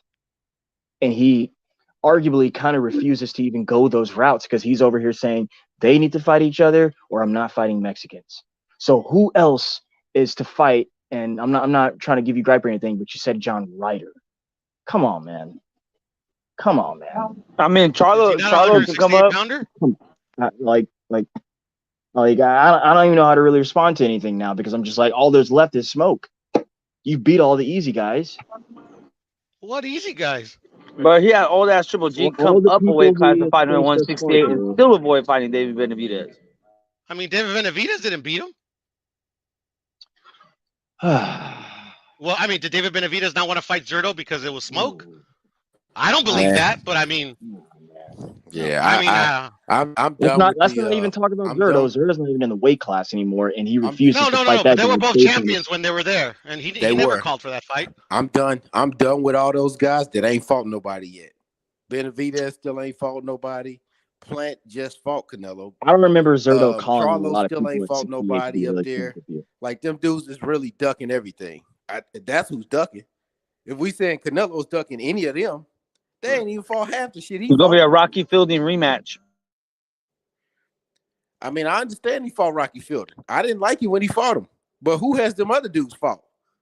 They fight Rocky Fielding all the time. Facts. I'm done with them dudes. Them dudes don't fight nobody. And Andrade, all he does is pull out of fights. He's Adrian Broner. Remember Charlo fought Brandon Adams? Remember that? Charlo's still a middleweight. He's not even in the weight class. Well, you just said that smoke that Canelo could I fight. said if Charlo moves up, is what I I said. understand, Steph. But all I'm saying is this: Charlo still ain't fought nobody since what? J-Rock? I would say Derevyanchenko. I think that was a good one. Derevyanchenko. We don't forgot about it. It's been so long. That's true.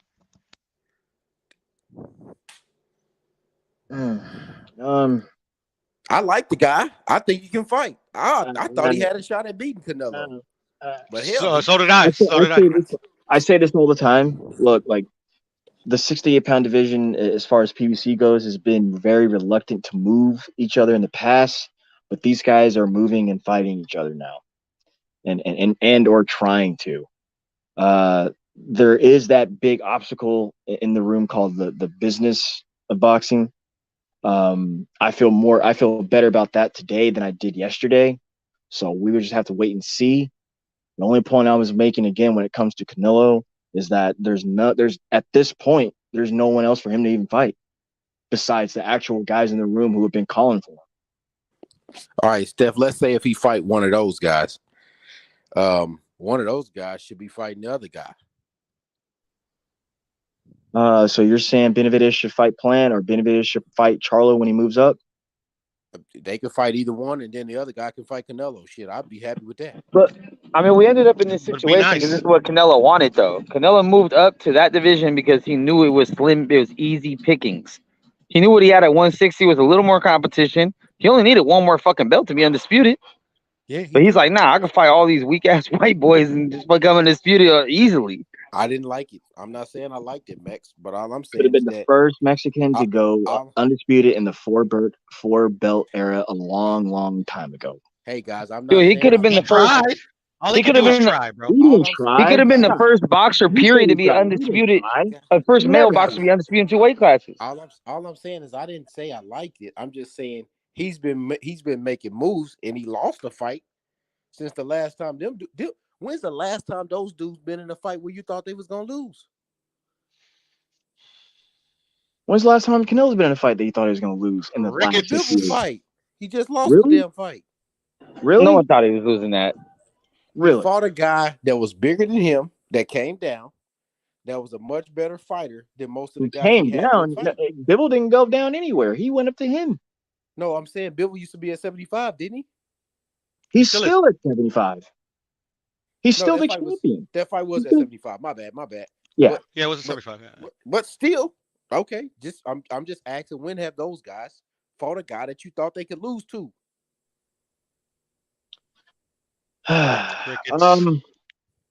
I'll put it this way. No, I'm just yes. No, yeah. No, I'm answering. We sit here and jump on these panels and streams and spaces and say we want the best to be fighting the best. So when I'm talking Canelo or even talking Benavidez, for example, those are the best. I'm comparing those guys. Yeah, I want them to fight. I'm not comparing them to anyone else but the best. And right now, the best aren't in that scenario. I Oh, would say Canelo this. is just I would say not this. I would David. say this. David wants So, to fight Steph, you Chase. really thought PBC, Caleb Smith had it? PBC No, gave him. hang on. I'm gonna ask you the same question. You Go thought ahead. Callum Smith was gonna beat Canelo? You thought Billy Joe Saunders was gonna beat Canelo? You thought Daniel Jacobs was gonna beat Canelo? I'm gonna answer your question.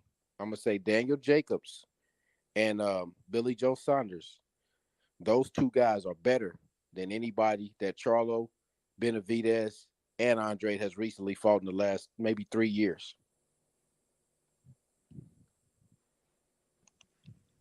And in the case of Boo Boo, ever. You see that? You see that? I'm not saying I don't want him to fight those guys, but all I'm saying is them dudes ain't doing nothing to make him.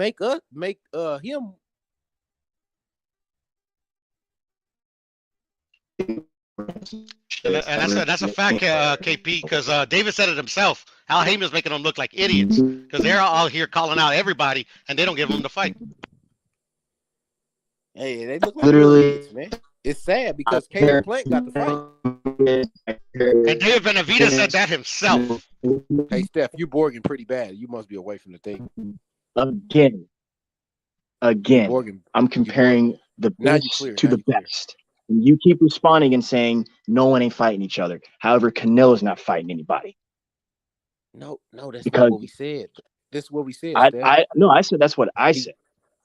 Oh, okay. He fought Caleb Plant. That was one of their best. They gave him that fight. I don't think Caleb Plant is one of the best. So you and I agree with you. Okay, then. So let's end it right there. We don't think he's one of the I'm best. wrong then. I don't compare would Canelo. accept I don't it, that compare I Canelo would or accept that I'm Benavidez wrong. to Caleb Plant. Not at all.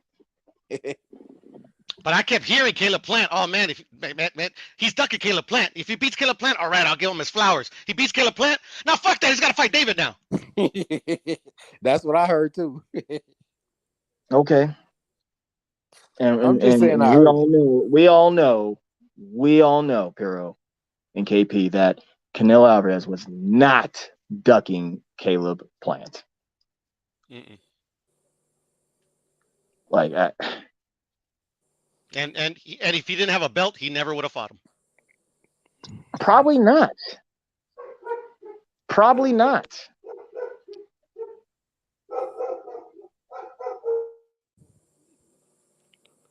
But it's all good, man. I like me personally. I don't care if people don't like him, man. You know, like shit. I mean, Yeah, I don't really Canelo's like not even my favorite fighter. You know, those two dudes on my avatar are my favorite fighters.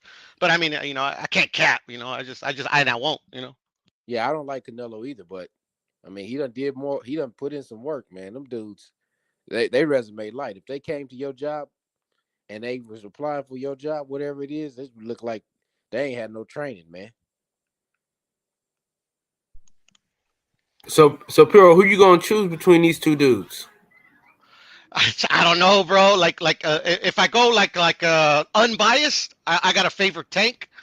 But you know, Ryan's got some skill. It's just, you know, it's hard for me to pick Ryan like definitively. It's just what you call it. Tank's been a champion before.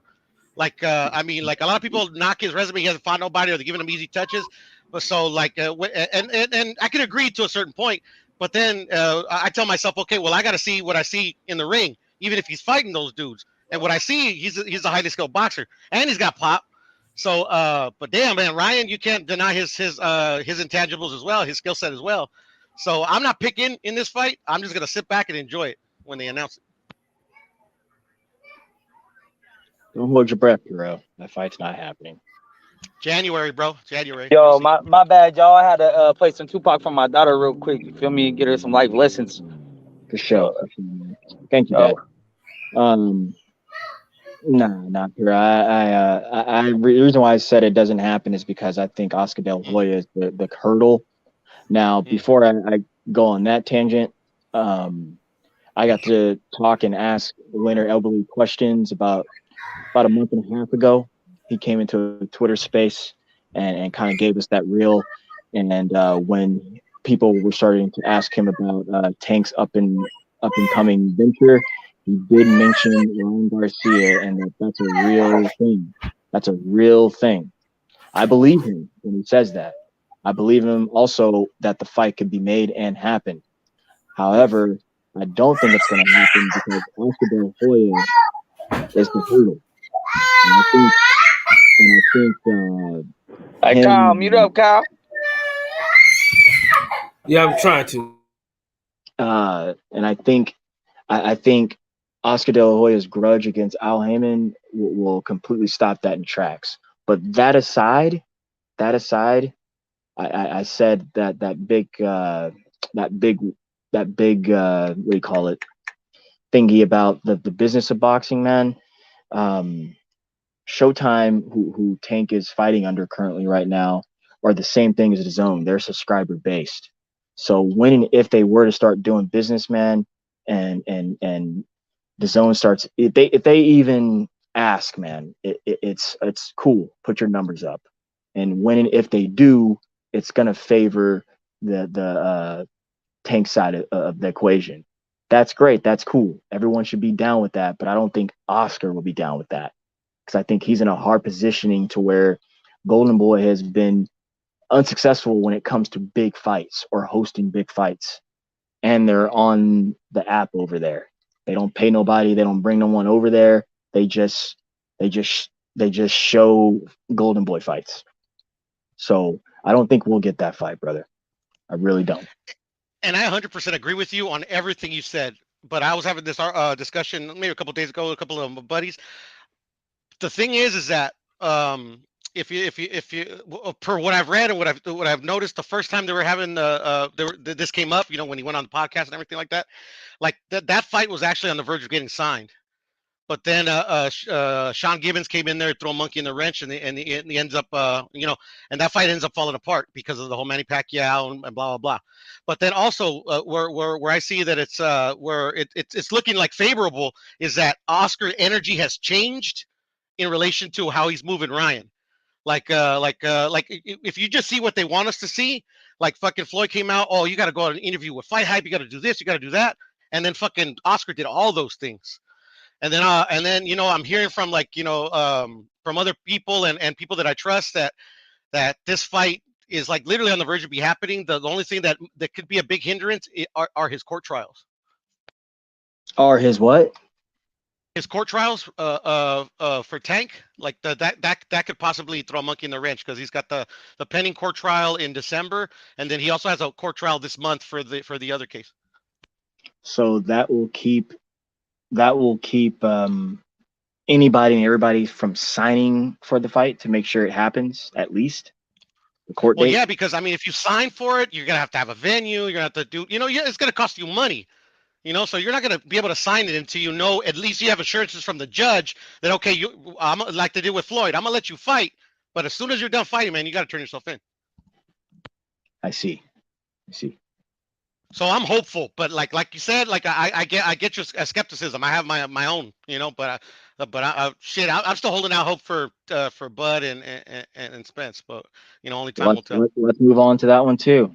I also am not a fan of that one. I don't think that will happen. I think Bud has been really difficult, and eventually I think Errol and his handlers are going to move on and move forward. And if I may, Errol doesn't need him. Errol was already a big draw and already on his way and already on his plan going forward already without him. Dude, that will forever be a stain on Earl's career if you don't get that fight. A lot of people, especially because he's the one that started his own narrative of, let me go do this first, let me fight these other people first, let me clear up my side of the street, let me do all this, okay, get away from Top Rank, do all these things, and Bud's done everything so far. Bud sat there and waited, Bud got off fucking Top Rank, Bud did all the shit he was supposed to do. But Spence has done as well, and Bud said it himself. Well, go ahead. Yeah, but see, I disagree with that whole thing, Mex, because Errol was responding to Terrence calling him out and asking him to fight, and he said, no, bro, I'm not going to fight you right now. I'm already on a plan. And then when I get to the end of that, no matter who has it, if it's you who has it, we'll get it on. Actually, his first response to Bud was get a belt first. No, he never said that. No. And that's all in the past, though. The last things. Oh, go ahead. Hero, hang on, sir. Hang on. That we'll get to that. Errol, he did say that, but that wasn't his poignant point there. Keith Thurman said that. Keith Thurman said that. They were just jawing. They Keith both did. Thurman said that. No, listen to me. He was just saying that because they're jawing and going back forward. But as far as him, like, seriously, like, hey, you should go get a belt, Keith Thurman said that. He said that. Because I'm gonna say it again. Bruh, if you would like a link, because I actually have links that can provide what I'm saying. This is not off memory and opinion. I can send it to you. Spence said it himself in an interview. He was asked about it. He was asked about Bud calling out all the champions of the division, and he said, "Tell him go get a belt first." The only belts to get were Thurman had 2, Spence had 1, and what's his name? Horn had the other. He went and got Horns, and then that's when Keith was already out for a couple of years, so Keith wasn't on the table. So after he got Horns, who does that leave?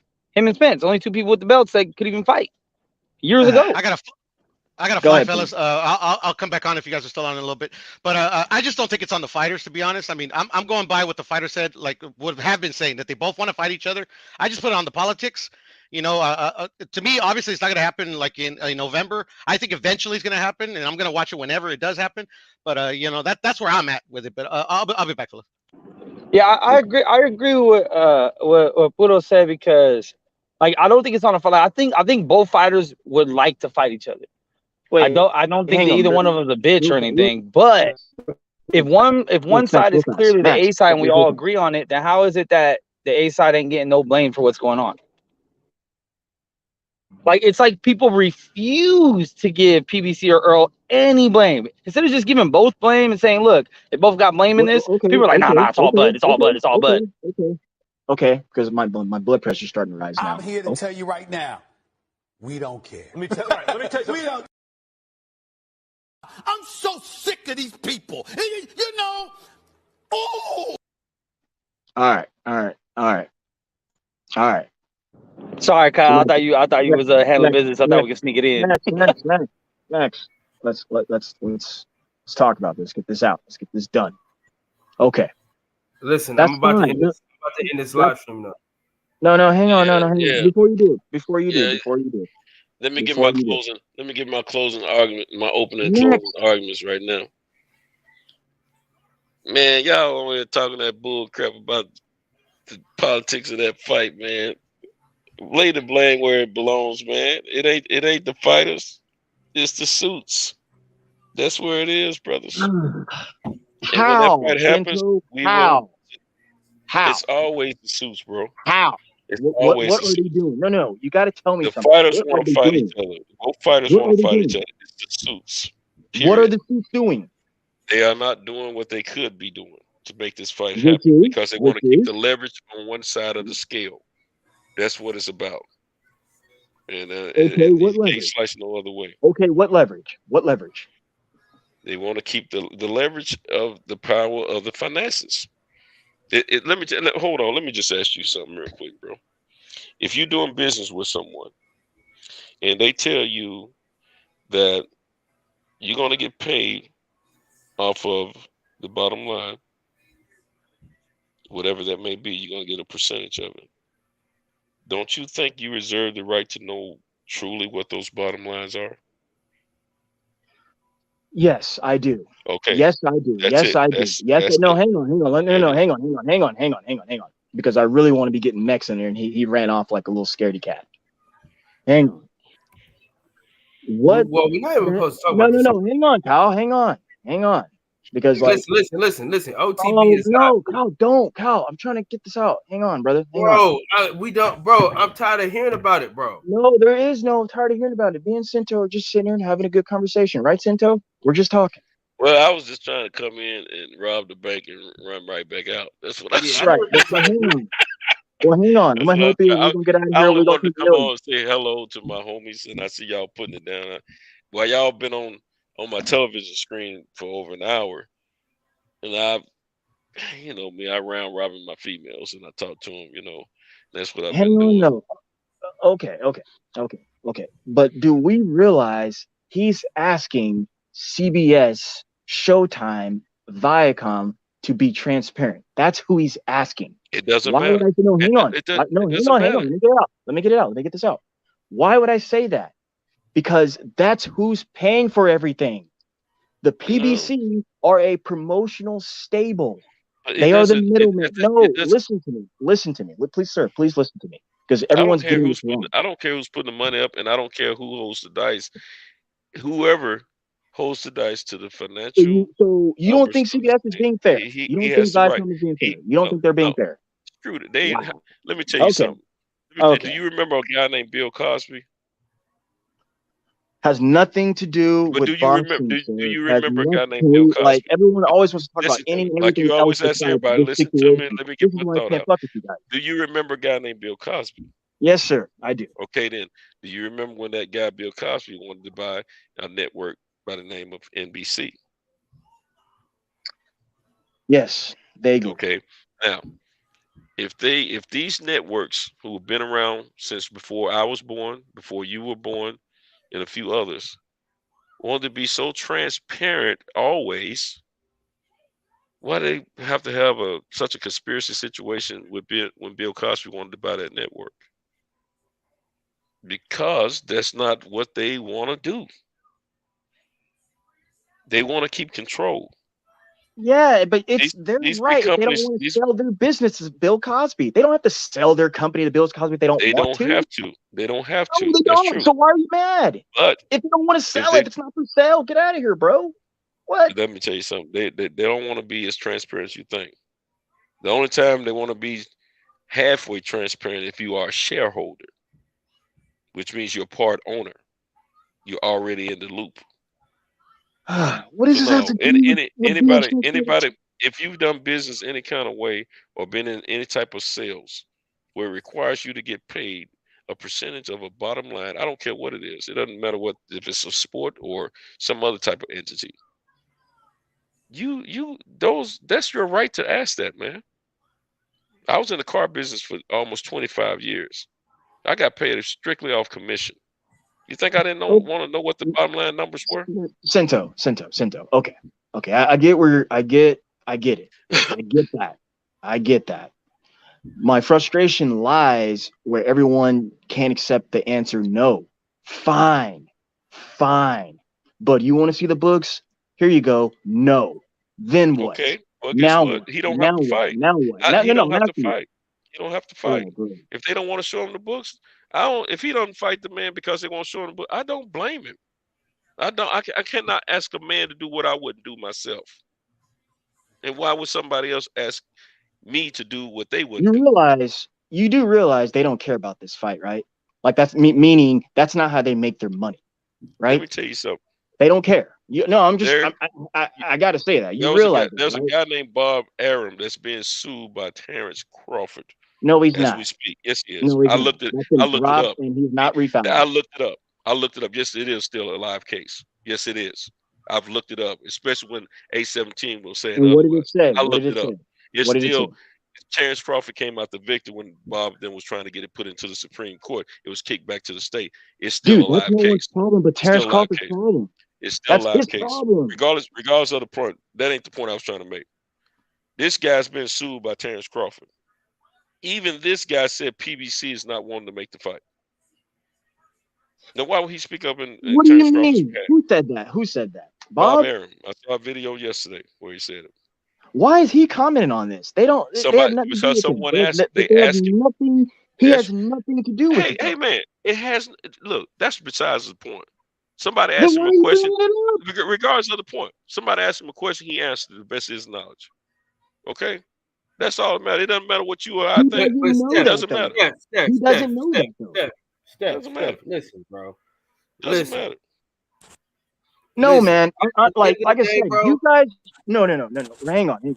You guys want to talk about any and everything else beside the actual situation. No, I don't And then when understand you why I don't you want to talk about guys. this talk at about all. the situation, We're supposed I to don't be want to boxing talk about fans. this shit at We're all. supposed to be boxing fans first. And then We're supposed when to we be boxing do talk fans about it, first. no, hang on. We gotta When we stop. We do got. We talk gotta about stop it, doing that, man. We're supposed to be boxing fans first. when No, we hold on. do talk We about gotta it, be it's boxing all fans their fault. first. It's their If we're fault. boxing It's fans PBC. first, It's Al. you Are don't. you kidding me? Man, Are you y'all kidding me? killing me. If you're boxing fans first, you put the blame where it's supposed to be. Don't pick and choose And that's because the it's your thing, like, favorite fighter. It's I not about that. got 2 minutes before I Not gotta about clock in. that. Let me just get this off real quick. I got 2 minutes. My thing is, as someone that thinks Bud's gonna win, I'm not definitely loyal to him where I can't admit his fault and shit. I know that he fucked up not signing with PBC. I know they fucked up saying this fight was behind him. He didn't want it no more, right? So those are his parts in it. But it's just crazy to me because I haven't met one Errol Spence fan yet and has put in any of the blame in the past 4 or 5 years. What has Errol done PBC, wrong? What has he done wrong? Or PBC. What is Errol doing wrong? Or PBC. What is Errol Spence Jr. doing wrong? He took his sweet ass time. Let's ask another question. If you an A-side, you get whatever fight you want. Let's ask what Clever. You're a lie. Let's ask Clever Clever what trouble did Canelo have getting fights? What trouble did Floyd have getting fights? What trouble did Roy have getting fights? You're the A-side. You are the A-side. You get to pick who you want to fight. He chose not to fight him. Guess what? I remember when Floyd Mayweather and Pacquiao was trying to make a fight for a long time. Pacquiao wouldn't sign. Even after he was Floyd was willing to put $20 million in his account and give him another $20 million after the fight. He didn't sign until he knew he was getting about $80 million. Floyd made that fight happen eventually. So I don't want to hear that bull crap about Earl being the A-side. Floyd was always A-side, except when he fought De La Hoya. And he made that fight happen. So if Floyd can understand that he needed to take care of the business of boxing for the best fight at that time for him, then it ain't Earl at the end of the day. I don't even want to say Earl's name because it ain't Earl. It's PBC and it's CBS. That's who it is. And y'all got to stop that bullcrap, man. Be a fan of the sport first. Quit all that old bullcrap. Being a fan of the fanboy. Don't be a fanboy. Don't be a fanboy. Going on. How you know what's going on? Hold on. What room have you been in to know what's going on? What room have you been in to know what's going on? What does that have to do with anything? Everything, because you just made a statement. You just made a statement that you know everything that's going on. You don't know everything, bro. No one has ever claimed to be in the fucking room. And that's why you shouldn't be saying the stuff. I'm so sick of these people. You know. Shouldn't be saying that stuff, man. You saying that stuff, man, it's false information. You don't know what's going on. You think you do. We don't know. I don't know everything that's going on. No. Okay, since this is what I do know. Since this is exactly what I know, sir. I'm sorry my tone. I'm sorry. You let me know you've been in intricate. I'm not claiming that. Stop putting that on me, brother. I'm not claiming that. Quit saying you know what's going on. If you keep saying you know what's going on, I'm gonna always contest that, bro. Brother, I'm not claiming to be in a negotiating with them. No one is. So no one has ever said that. How do you know 100% what's going on? Listen to me. I'm just trying to understand that. Here it comes. Mathematical equation. Here it comes. Here it comes. This is what I do know. This is what I do know. And this is, I say this, I said this yesterday, and I said the day before, and the day before, and the day before. Now, you want to know why I think of the day before? No, hang on. Is it opinion or facts? Sir, okay, fine. Think that. Tell me that after. I'm asking you.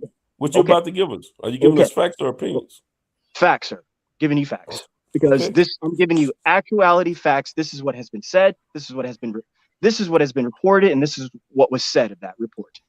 I'm going off late last week when Coppinger got online and said what he said. Where did he get that information from? He got it from Bud in the Bud camp. That's what they told him, and that's what he reported. Right? Okay. Man, great. He don't know. He don't listen, know. Man. Stop. Dude, bro, this is what I'm saying, bro. Stop. Hold on. Bro, I'm telling you the facts. Dude, bro, this is what I'm saying to y'all, bro. I'm about to end this live stream, bro. I'm about to end this live stream. Bullshit, man. This is bullshit. I'm not talking about anything else, but was actually a fact that was reported.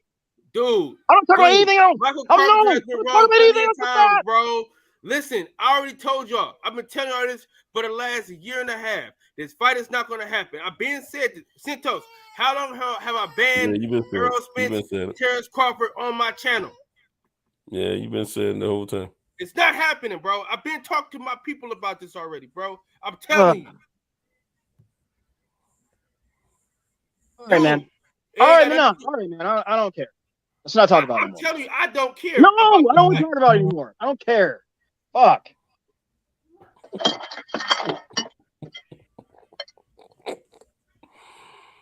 Man, y'all gotta keep running y'all blood pressure up on this thing, man. You know, I'm an old man. My blood pressure's high. I can't run it up. Tell y'all, bro. You know, we all want this fight to happen. Why are we It may talking not about happen. it? Let's talk about something else. I don't want to talk about this shit. Well, he's about to shut it down. He's about to shut it I already down, man. banned these talks. Fucking A, man.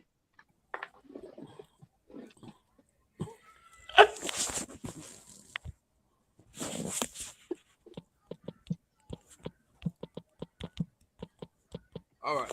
Well, listen. I'm about to head over I love you guys. Hey, we'll see you later. We're gonna see you later or what? Who did you talk to? I heard a robotic. Yeah, he I'm here. working that bad. Hey, I'm about to head over to Keon show, man. Y'all head over to ETB show. And Well, I gotta get in the shower and get ready for tomorrow. I mean tonight, man. Sure. I'm gonna head over there, man. I really just wanted to come in and say what up, man, and get out of here, man. See what you started. In the words of the great philosopher Lil E, I want y'all to breathe air and live life. You know, it's always a quick when players meet. Thank y'all for breaking bread with me. And with that, we out. At the roots, he let the beats build pitch, and we never switch. Even if I'm rich, I'll be broke like I'm Mitch. Niggas talking down, but that's headed in the wrong direction. But I knock that shit out like the boxing section. Cause they can't touch what they can't see. All I gotta do is be the same me. All I gotta do is keep it G. Always be the same me.